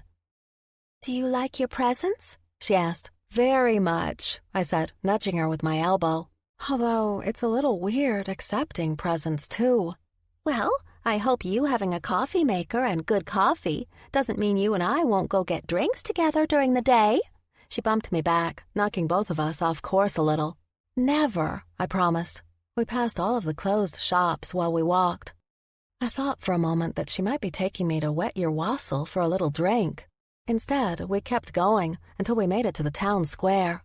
The large community tree decorated by everyone in town towered over us. Vale pulled something that crinkled out of her coat pocket and held it out to me. "Another gift?" I scolded. "This is way too much, and you're starting to make me feel a little guilty." "That's the last thing I want you to feel, because Mama was right." My friend looked up at me with glistening eyes. "Before you came, I kind of went through the motions of living life. I didn't really look forward to anything. It was a bare minimum existence, and that's no way to live." "Me too, Vale," I said. "There are things I'm ashamed to say I did just to get through every day, but I don't think I can regret what brought me here in the first place, even if that means I'm really a criminal." "No, you're a good person who did what she had to do to survive," Vale corrected. "And you're right. I can't regret what brought you here to Holiday Haven either." We hugged each other until she pushed me away and waved the small present at me. "Here, you have to open it." With a sigh, I acquiesced. I pulled off my mittens with my teeth and worked off the ribbon around the small wrapped object. Not wanting to hurt whatever it was, I took greater care in peeling off the paper. "Oh, Vale!" I exclaimed with great admiration, picking up the gift. I held a clear angel ornament in front of me. The lights from the Christmas tree twinkled in its body. "I think I always knew I wanted to get you an ornament ever since the first day we met," my friend said in a quiet tone. "It took me a while to find one that fit you, and I almost busted a gut when I saw Amos's tree topper." "She's gorgeous." I turned her around, enjoying the flash of light that sparkled. "Well, I thought it would look a little like your ice sculptures." She poked at it, watching it dangle back and forth. "And then I picked this one because I kind of think of you like my angel, who came and made my life so much better." Without hesitation, I wrapped my arms around my friend and gave her the biggest hug. "Thank you." She kissed my cheek. "So, now that you're a real Holiday Haven resident, you have to hang it on the tree." I laughed through the tears that fell down my cheeks. "I guess I do." My friend helped me pick a spot about halfway up the tree that had lights hanging right behind it. With a little guidance from Vale, I managed to levitate the ornament to the right place. The angel wavered in the night breeze, the Christmas lights causing the ornament to sparkle like it had magic of its own. Without knowing it, my half-elf friend had given me the perfect gift. It wasn't big or expensive, but it fit me perfectly. And all of a sudden, a flash of inspiration hit me. I gasped, startling Vale. "What?" she asked me. "I know who I need to ask to help me with my gift for Wyatt." I practically danced in place. My friend clapped with enthusiasm and bounced up and down. "Yay, finally!" I pulled out my spell phone and swiped through my contacts until I found the very special one. If anyone has access to what would be the perfect gift for someone, it has to be the top residents of the North Pole. Chapter 5. The scent of cinnamon, nutmeg, and peppermint filled the air. A spiral of wind and snow filled my small living room. Out of the winter vortex walked Clara Claus, my friend and wife to Santa. "Hey, Rory, I got your message." She shook off the snowflakes clinging to her hair and pulled her one long braid over her left shoulder. "What can I help you with?" I handed her a mug of coffee made with my new gift from Vale's family. "I need some help figuring out the perfect gift for Wyatt." She accepted the drink with a grin. "Thank you, but I don't know why you need my help to figure out what to get your boyfriend." Her statement shocked me. "You knew about that?" Clara waved a hand in the air. "Oh, honey, there's very little that goes on here that I don't know about. You're now living in a very tight community. It would be hard for you to sneeze without someone in Garlandgale or Poinsettia Point blessing you for it. Besides, when one of the most desired eligible bachelors goes off the market, believe me, everyone knows about it." I knew that several of the older ladies admired my boyfriend, but I didn't know I might have made some enemies by us choosing to be together. Sensing my trepidation, Mrs. Claus attempted to put me at ease. "Oh, it's nothing so dramatic. Honestly, pretty much everyone is happy when a young couple finds happiness with each other." "It's a very new relationship. My first, actually," I admitted. "And that's why I want to try and get this gift right. I realized last night that what I give him has to come from the heart.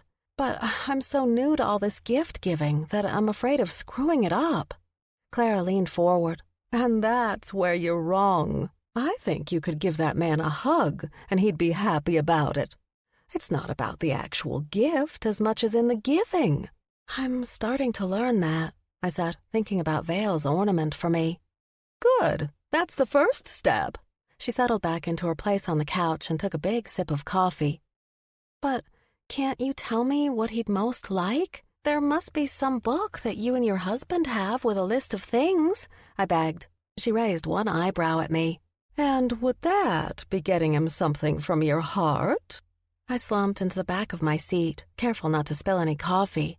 "No, I guess not," I mumbled like a petulant child. Clara crossed her legs, and I couldn't help but be distracted by her amazing boots. They were dark, but not necessarily black. The color morphed and changed like the night sky. Every once in a while, they would twinkle as if her shoes possessed their own galaxy of stars. "Trust me, when I was first with Nick, I didn't know what to get him either. I mean, the guy gives gifts to the entire world. What does someone like that want for himself?" She took a slow sip of her drink. "And then I learned to watch, to listen to him, especially when he was talking from in here." She tapped her chest over her heart. My little bit of worry turned into a deeper anxiety. "But we haven't been together that long at all." Mrs. Claus shot me a lopsided grin. "Sometimes it doesn't take a lot of time to know when things are right, but it will take effort to get to know one another." Maybe what I needed to give Wyatt was exactly that, a chance to get to know each other better. But when exactly would I have time to do that? Now that I had Cora organizing my work calendar, I was pretty sure I was booked up for the very foreseeable future. "Do you think promising him a good date night would be enough?" I asked. Without waiting for an answer, I stood up and paced around. That feels like something I should put together for him even when it's not Christmas. "Surely you didn't come to the conclusion of dating each other without having some sincere talks?" "Don't panic," Clara insisted. "Let's break this down. What do you know about him?" I bit my lip as I thought about it. He's good down to his core. He's willing to risk his life for others, even when that meant he had to go away from the family that he loved. Mrs. Claus nodded. "Keep going," she pushed. "And that he's a bear shifter, although I'm still learning about what that kind of life is like. He told me his bear is really protective of me." I stopped pacing, which I kind of like because nobody has ever looked out for me like that before. "Oh, I think you've found plenty of people here who have your back," she replied with a chuckle. "So, should I be getting a gift for his bear? I'm not even sure what they like to eat. Like, is it even real that bears like honey, or is it just in fiction?" I asked. The smile on Clara's face faltered. "I'm not so sure I would try to go about feeding Wyatt's animal. That's only part of him. You want something that will fulfill the needs of the whole person, man and bear. I tapped my mug with my fingernail. He likes to make moonshine. Maybe he needs a part to help him make it. Or I could find a bunch of ingredients for him to use to infuse it with flavors, like I've seen in stores. Mrs. Claus snapped her fingers. Now you're on to something. That would probably pique his interest and challenge him in a fun way. And then you can be his test subject for all the different flavors. Heck, my husband would volunteer as well in a heartbeat. Maybe I wouldn't fail at this gift-giving after all. I like it, although it still doesn't feel totally right. I thought about what Wyatt had told me about why he made moonshine in the first place. An idea blossomed in my brain, and the buzz of enthusiasm energized me. Oh!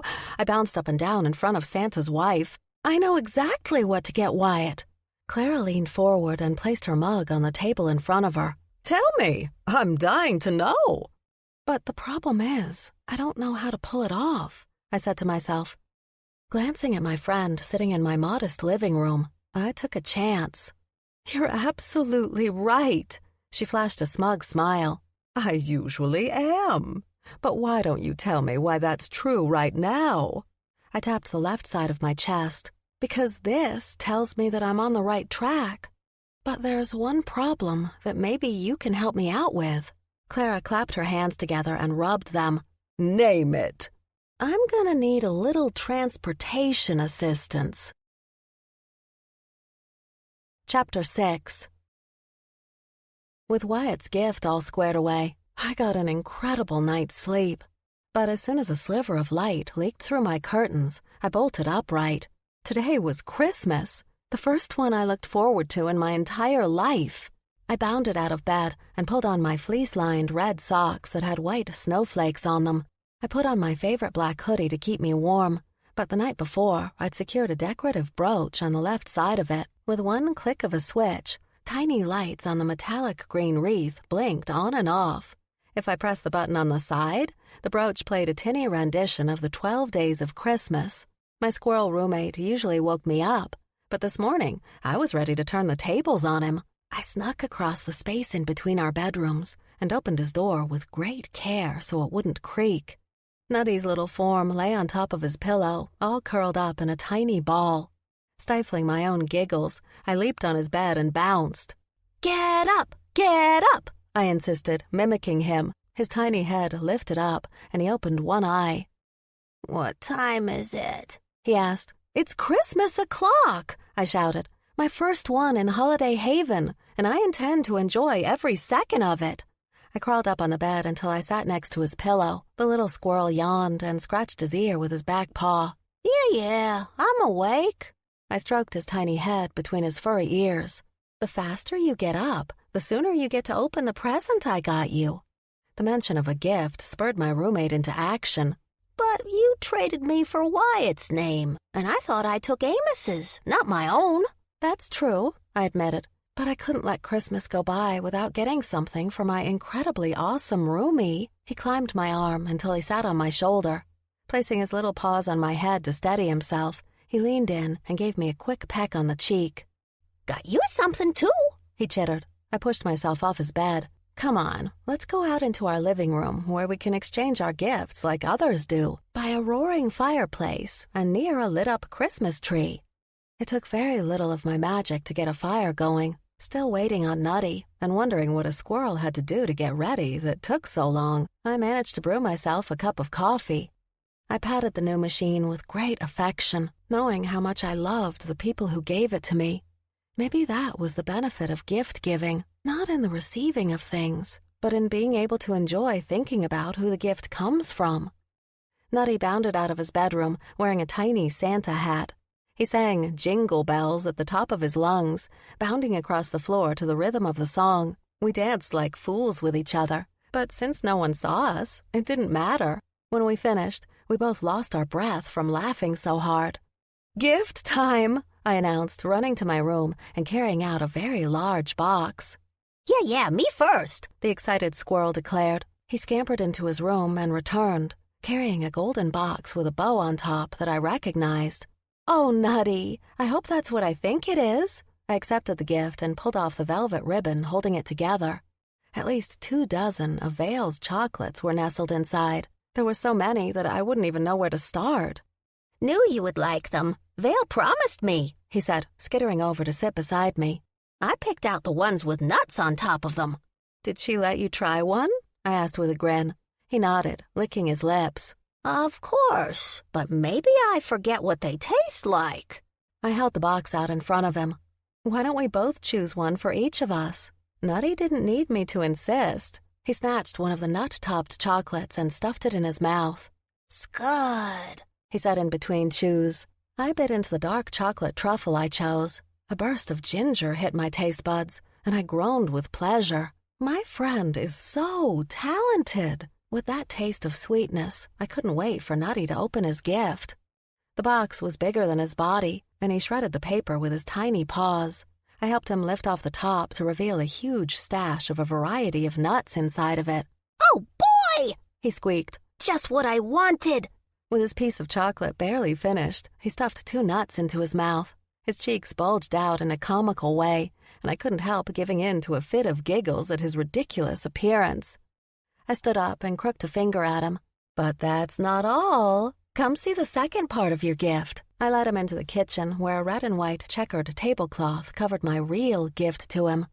Go ahead and see what's underneath it. Nutty pulled off the cloth and marveled at the chest made of ice. It had leaves and nuts of various varieties etched into its surface. That's so you have a place to stash them, rather than using our oven and any other place in here. The chest will keep them nice and cool so they'll stay fresh much longer, I explained. He ran his paws over the surface. I don't know what to say. Heat invaded my cheeks, and I smiled even bigger. It felt incredible to give something that was unexpected and so appreciated. I crouched down and leaned closer to him, kissing the top of his head. Merry Christmas, buddy. He knocked his forehead against mine and held it there, nuzzling against me. Thank you. A knock on the door interrupted our morning. I padded to answer it and found my boyfriend and Rocky standing outside our modest place. What are you doing here? I exclaimed, ushering them inside and out of the cold. Wyatt swept me into his arms and swung me around.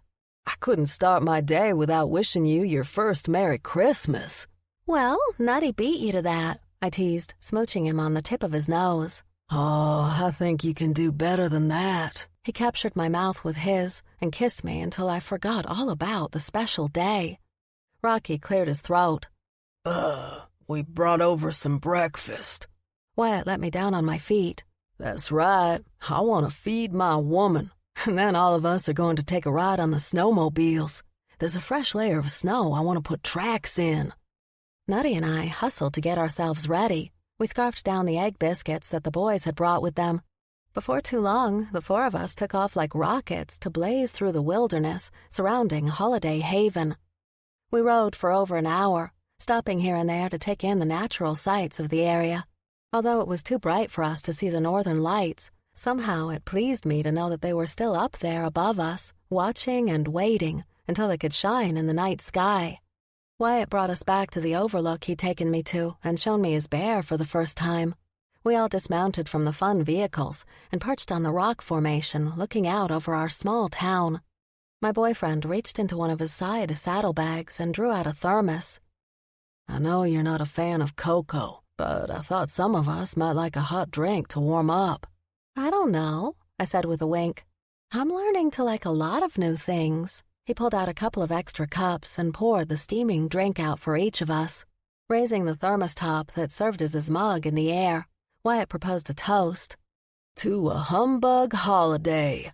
Hear, hear, agreed Rocky. Nutty and I pressed our small cups together. Clink, I said with a giggle. Wyatt made me scoot forward so he could sit behind me. He drew me closer to him, and I reveled in the warmth of his body. Do you always run so hot? I asked, glancing up at him. He wiggled his eyebrows at me. So, you think I'm hot? I elbowed him for his joke. Not that kind of hot. My boyfriend kissed the top of my head. Yes, that's one of the effects of my bear. Even in the dead of winter, I don't get cold. That will definitely come in handy. I snuggled into his embrace and enjoyed the view. The thought of what he might think of his gift once he saw it warmed me from the inside out. I dared to wear something a little silly to Amos's house for our afternoon of fun. Using some felt, hot glue, and some safety pins, I'd managed to turn my red sweater into an ugly Christmas sweater. "Ta-da!" I sang out when I entered the house. With great care, I placed the wrapped box for Wyatt under the tree. "What in the world are you wearing?" Vale asked with wide eyes. "Oh, wait, that's what our sugar cookies are based off of." "Yep," I beamed. "I've always wanted to wear one to a party before. I forgot to suggest that we turn this into an ugly sweater event as well, so I'm cool with being the only one." Clarence brought me a glass of eggnog. "Next year," he said, clinking his cup against mine.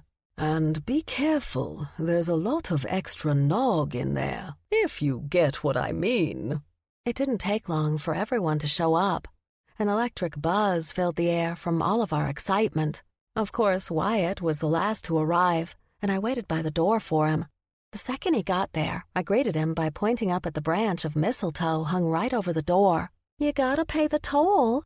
"Gladly," he growled like a starving man. Only the shrill whistles and catcalls from our friends stopped us from getting too hot and heavy. We entered the living room hand in hand. Someone had brought in extra chairs, so we all had a place to sit. "Don't you need to put your gift under the tree?" I asked. "Nah," he said with a shake of his head. "I think I'll hold on to it for now." Vale stood up.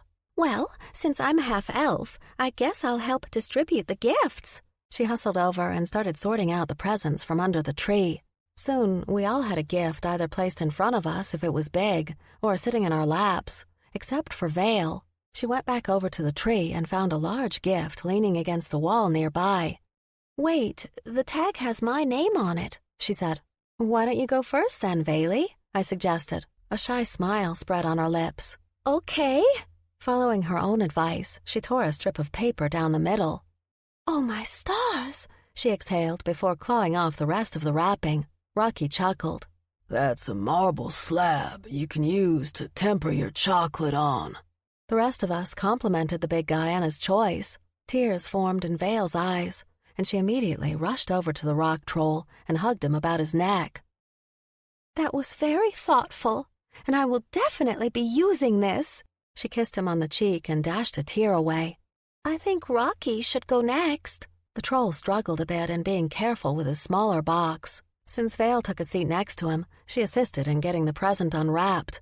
Rocky held up a box with a picture of an e-reader on it. "What's this?" "That, my friend, is a device that stores books on it digitally," Clarence exclaimed. "It's rechargeable, and you can load as many books on there as you'd like. I also signed you up for a membership that allows you to read as many books as you want if they're enrolled in the program." "Oh, that's cool," Rocky exclaimed. "I won't have to crowd my cave with stacks of romance novels anymore." "Romance novels?" I said a bit louder than I'd meant to. The troll nodded. "Mm-hmm. Can't get enough of them. I especially like the ones with other supernaturals like us in them. Helps me to believe that I'll find somebody to love someday." Vale leaned against him as she helped him open the box. "You will. I know it." "Thank you, Clarence," Rocky said. "You're more than welcome," replied the vampire. "And I'm next." His present was so meticulously wrapped. I knew Vale must have done it. Of course, the rest of us guessed who his secret Santa was, since the half-elf vibrated in her seat while she watched the vampire take off the paper with great care. "Oh, my giddy aunt, how in the world did you get these?" He held up a long paper tube. "These are Christmas crackers, and it's been ages since I got to pop one of them." He showed us all how to do it and distributed the lot of them around the room. I chose to open mine with Wyatt. We both pulled on the ends until it popped open with a slight bang, and small goodies spilled out of the paper. "Ah, I like the color pink," my boyfriend exclaimed, pulling the pink tissue crown apart and placing it on his head. "You get the red one to go with your amazing sweater." I held up a tiny screwdriver. "Clarence, what am I supposed to do with this?" He shrugged. One doesn't question the sanity of what's in the cracker. I found a joke in mine, Amos declared. It asks, who is Santa's favorite singer? We all thought about the question and offered a couple of different answers, none of which were right. It's gotta be Bing Crosby, I insisted. Who doesn't love the movie White Christmas? Wyatt raised his hand. I can't say whether I do or not. Never seen it. I shrieked in mock horror. We will have to remedy that right away. The answer is Elvis Presley. Get it? Amos cackled. But instead of spelling his name right, it's spelled E-L-F-I-S.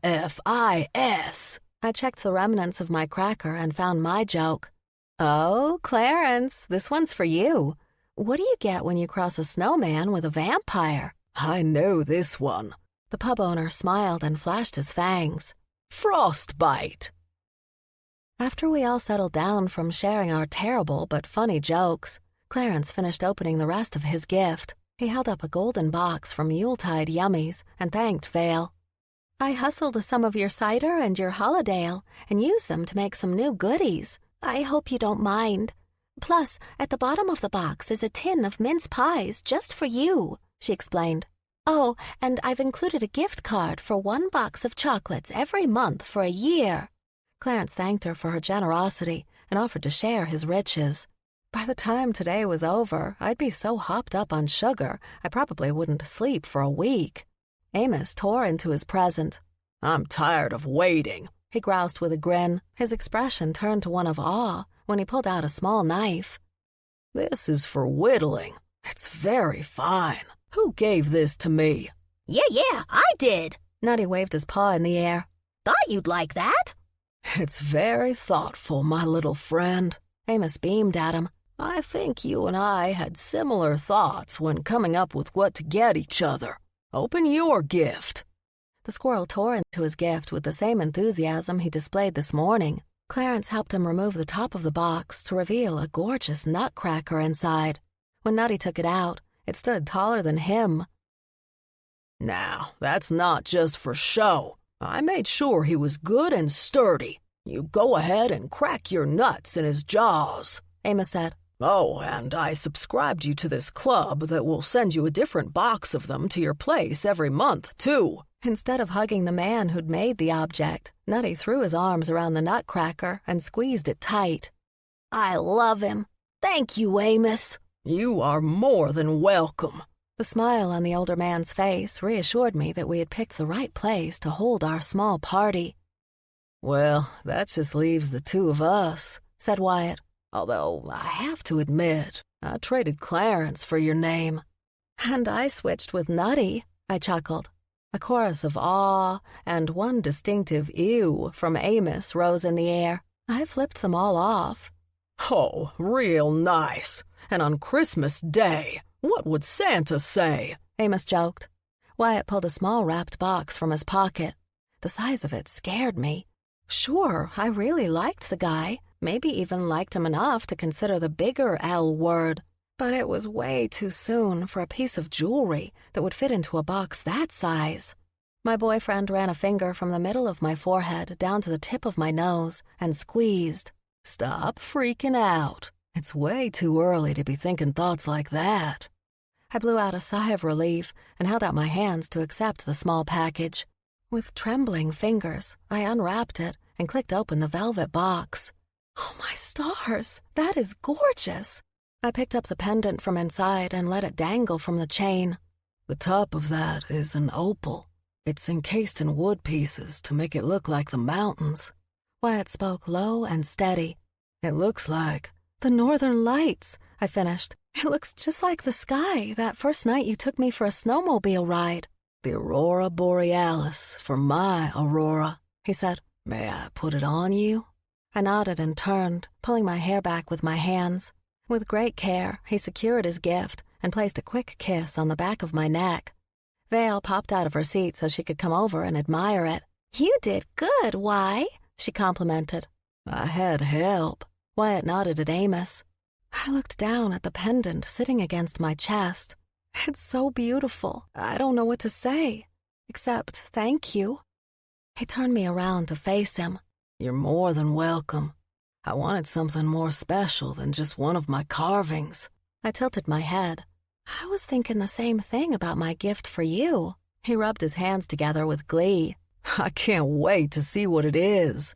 His foot carefully kicked the box at his feet. Chapter 7. With childish impatience, Wyatt tore apart the wrapping I'd so carefully placed to his box. He opened the flap and stared into the container.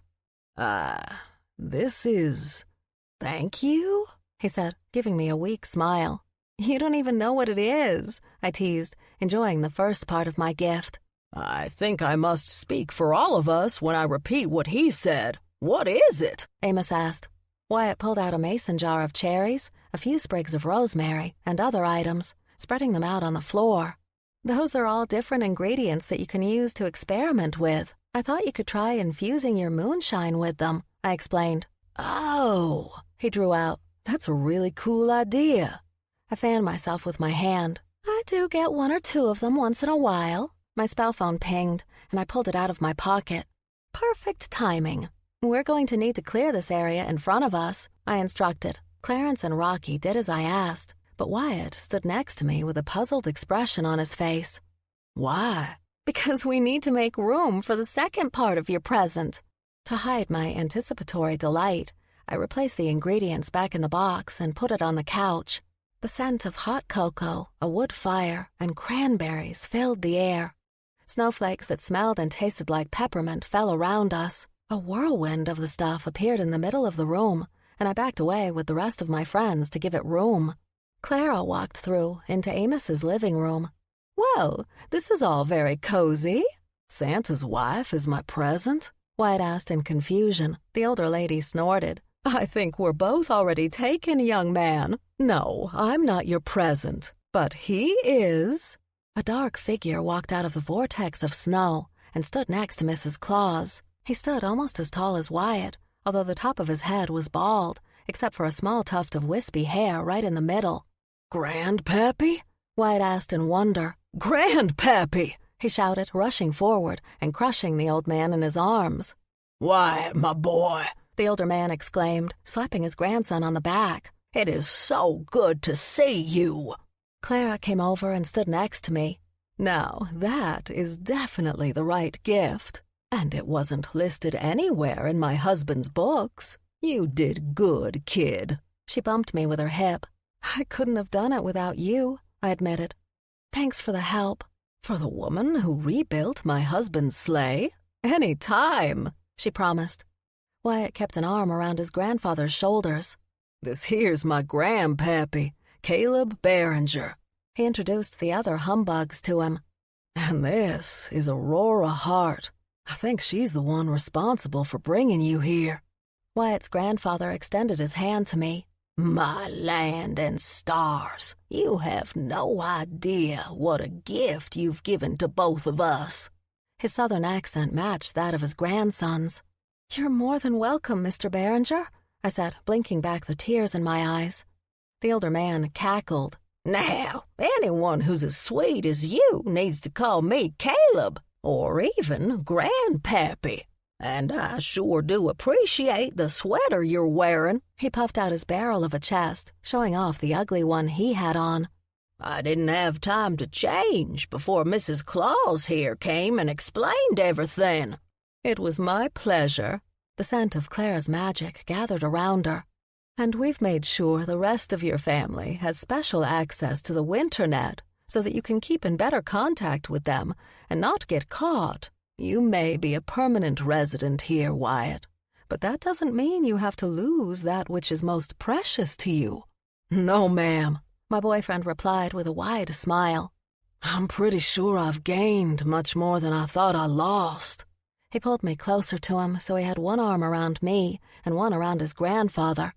Santa's wife winked at him before stepping back into the maelstrom of her magic. I hope you all enjoy your holiday. I'll be seeing you soon. The snow sparkled and swirled around her until she disappeared. How long do I get you? Wyatt asked. A whole week, Grandpappy replied. Good. Maybe you can help me figure out what to do with the rest of Rory's gift to me. Wyatt showed him the contents of the first box. The rest of the group milled about and got refreshments while admiring each other's gifts.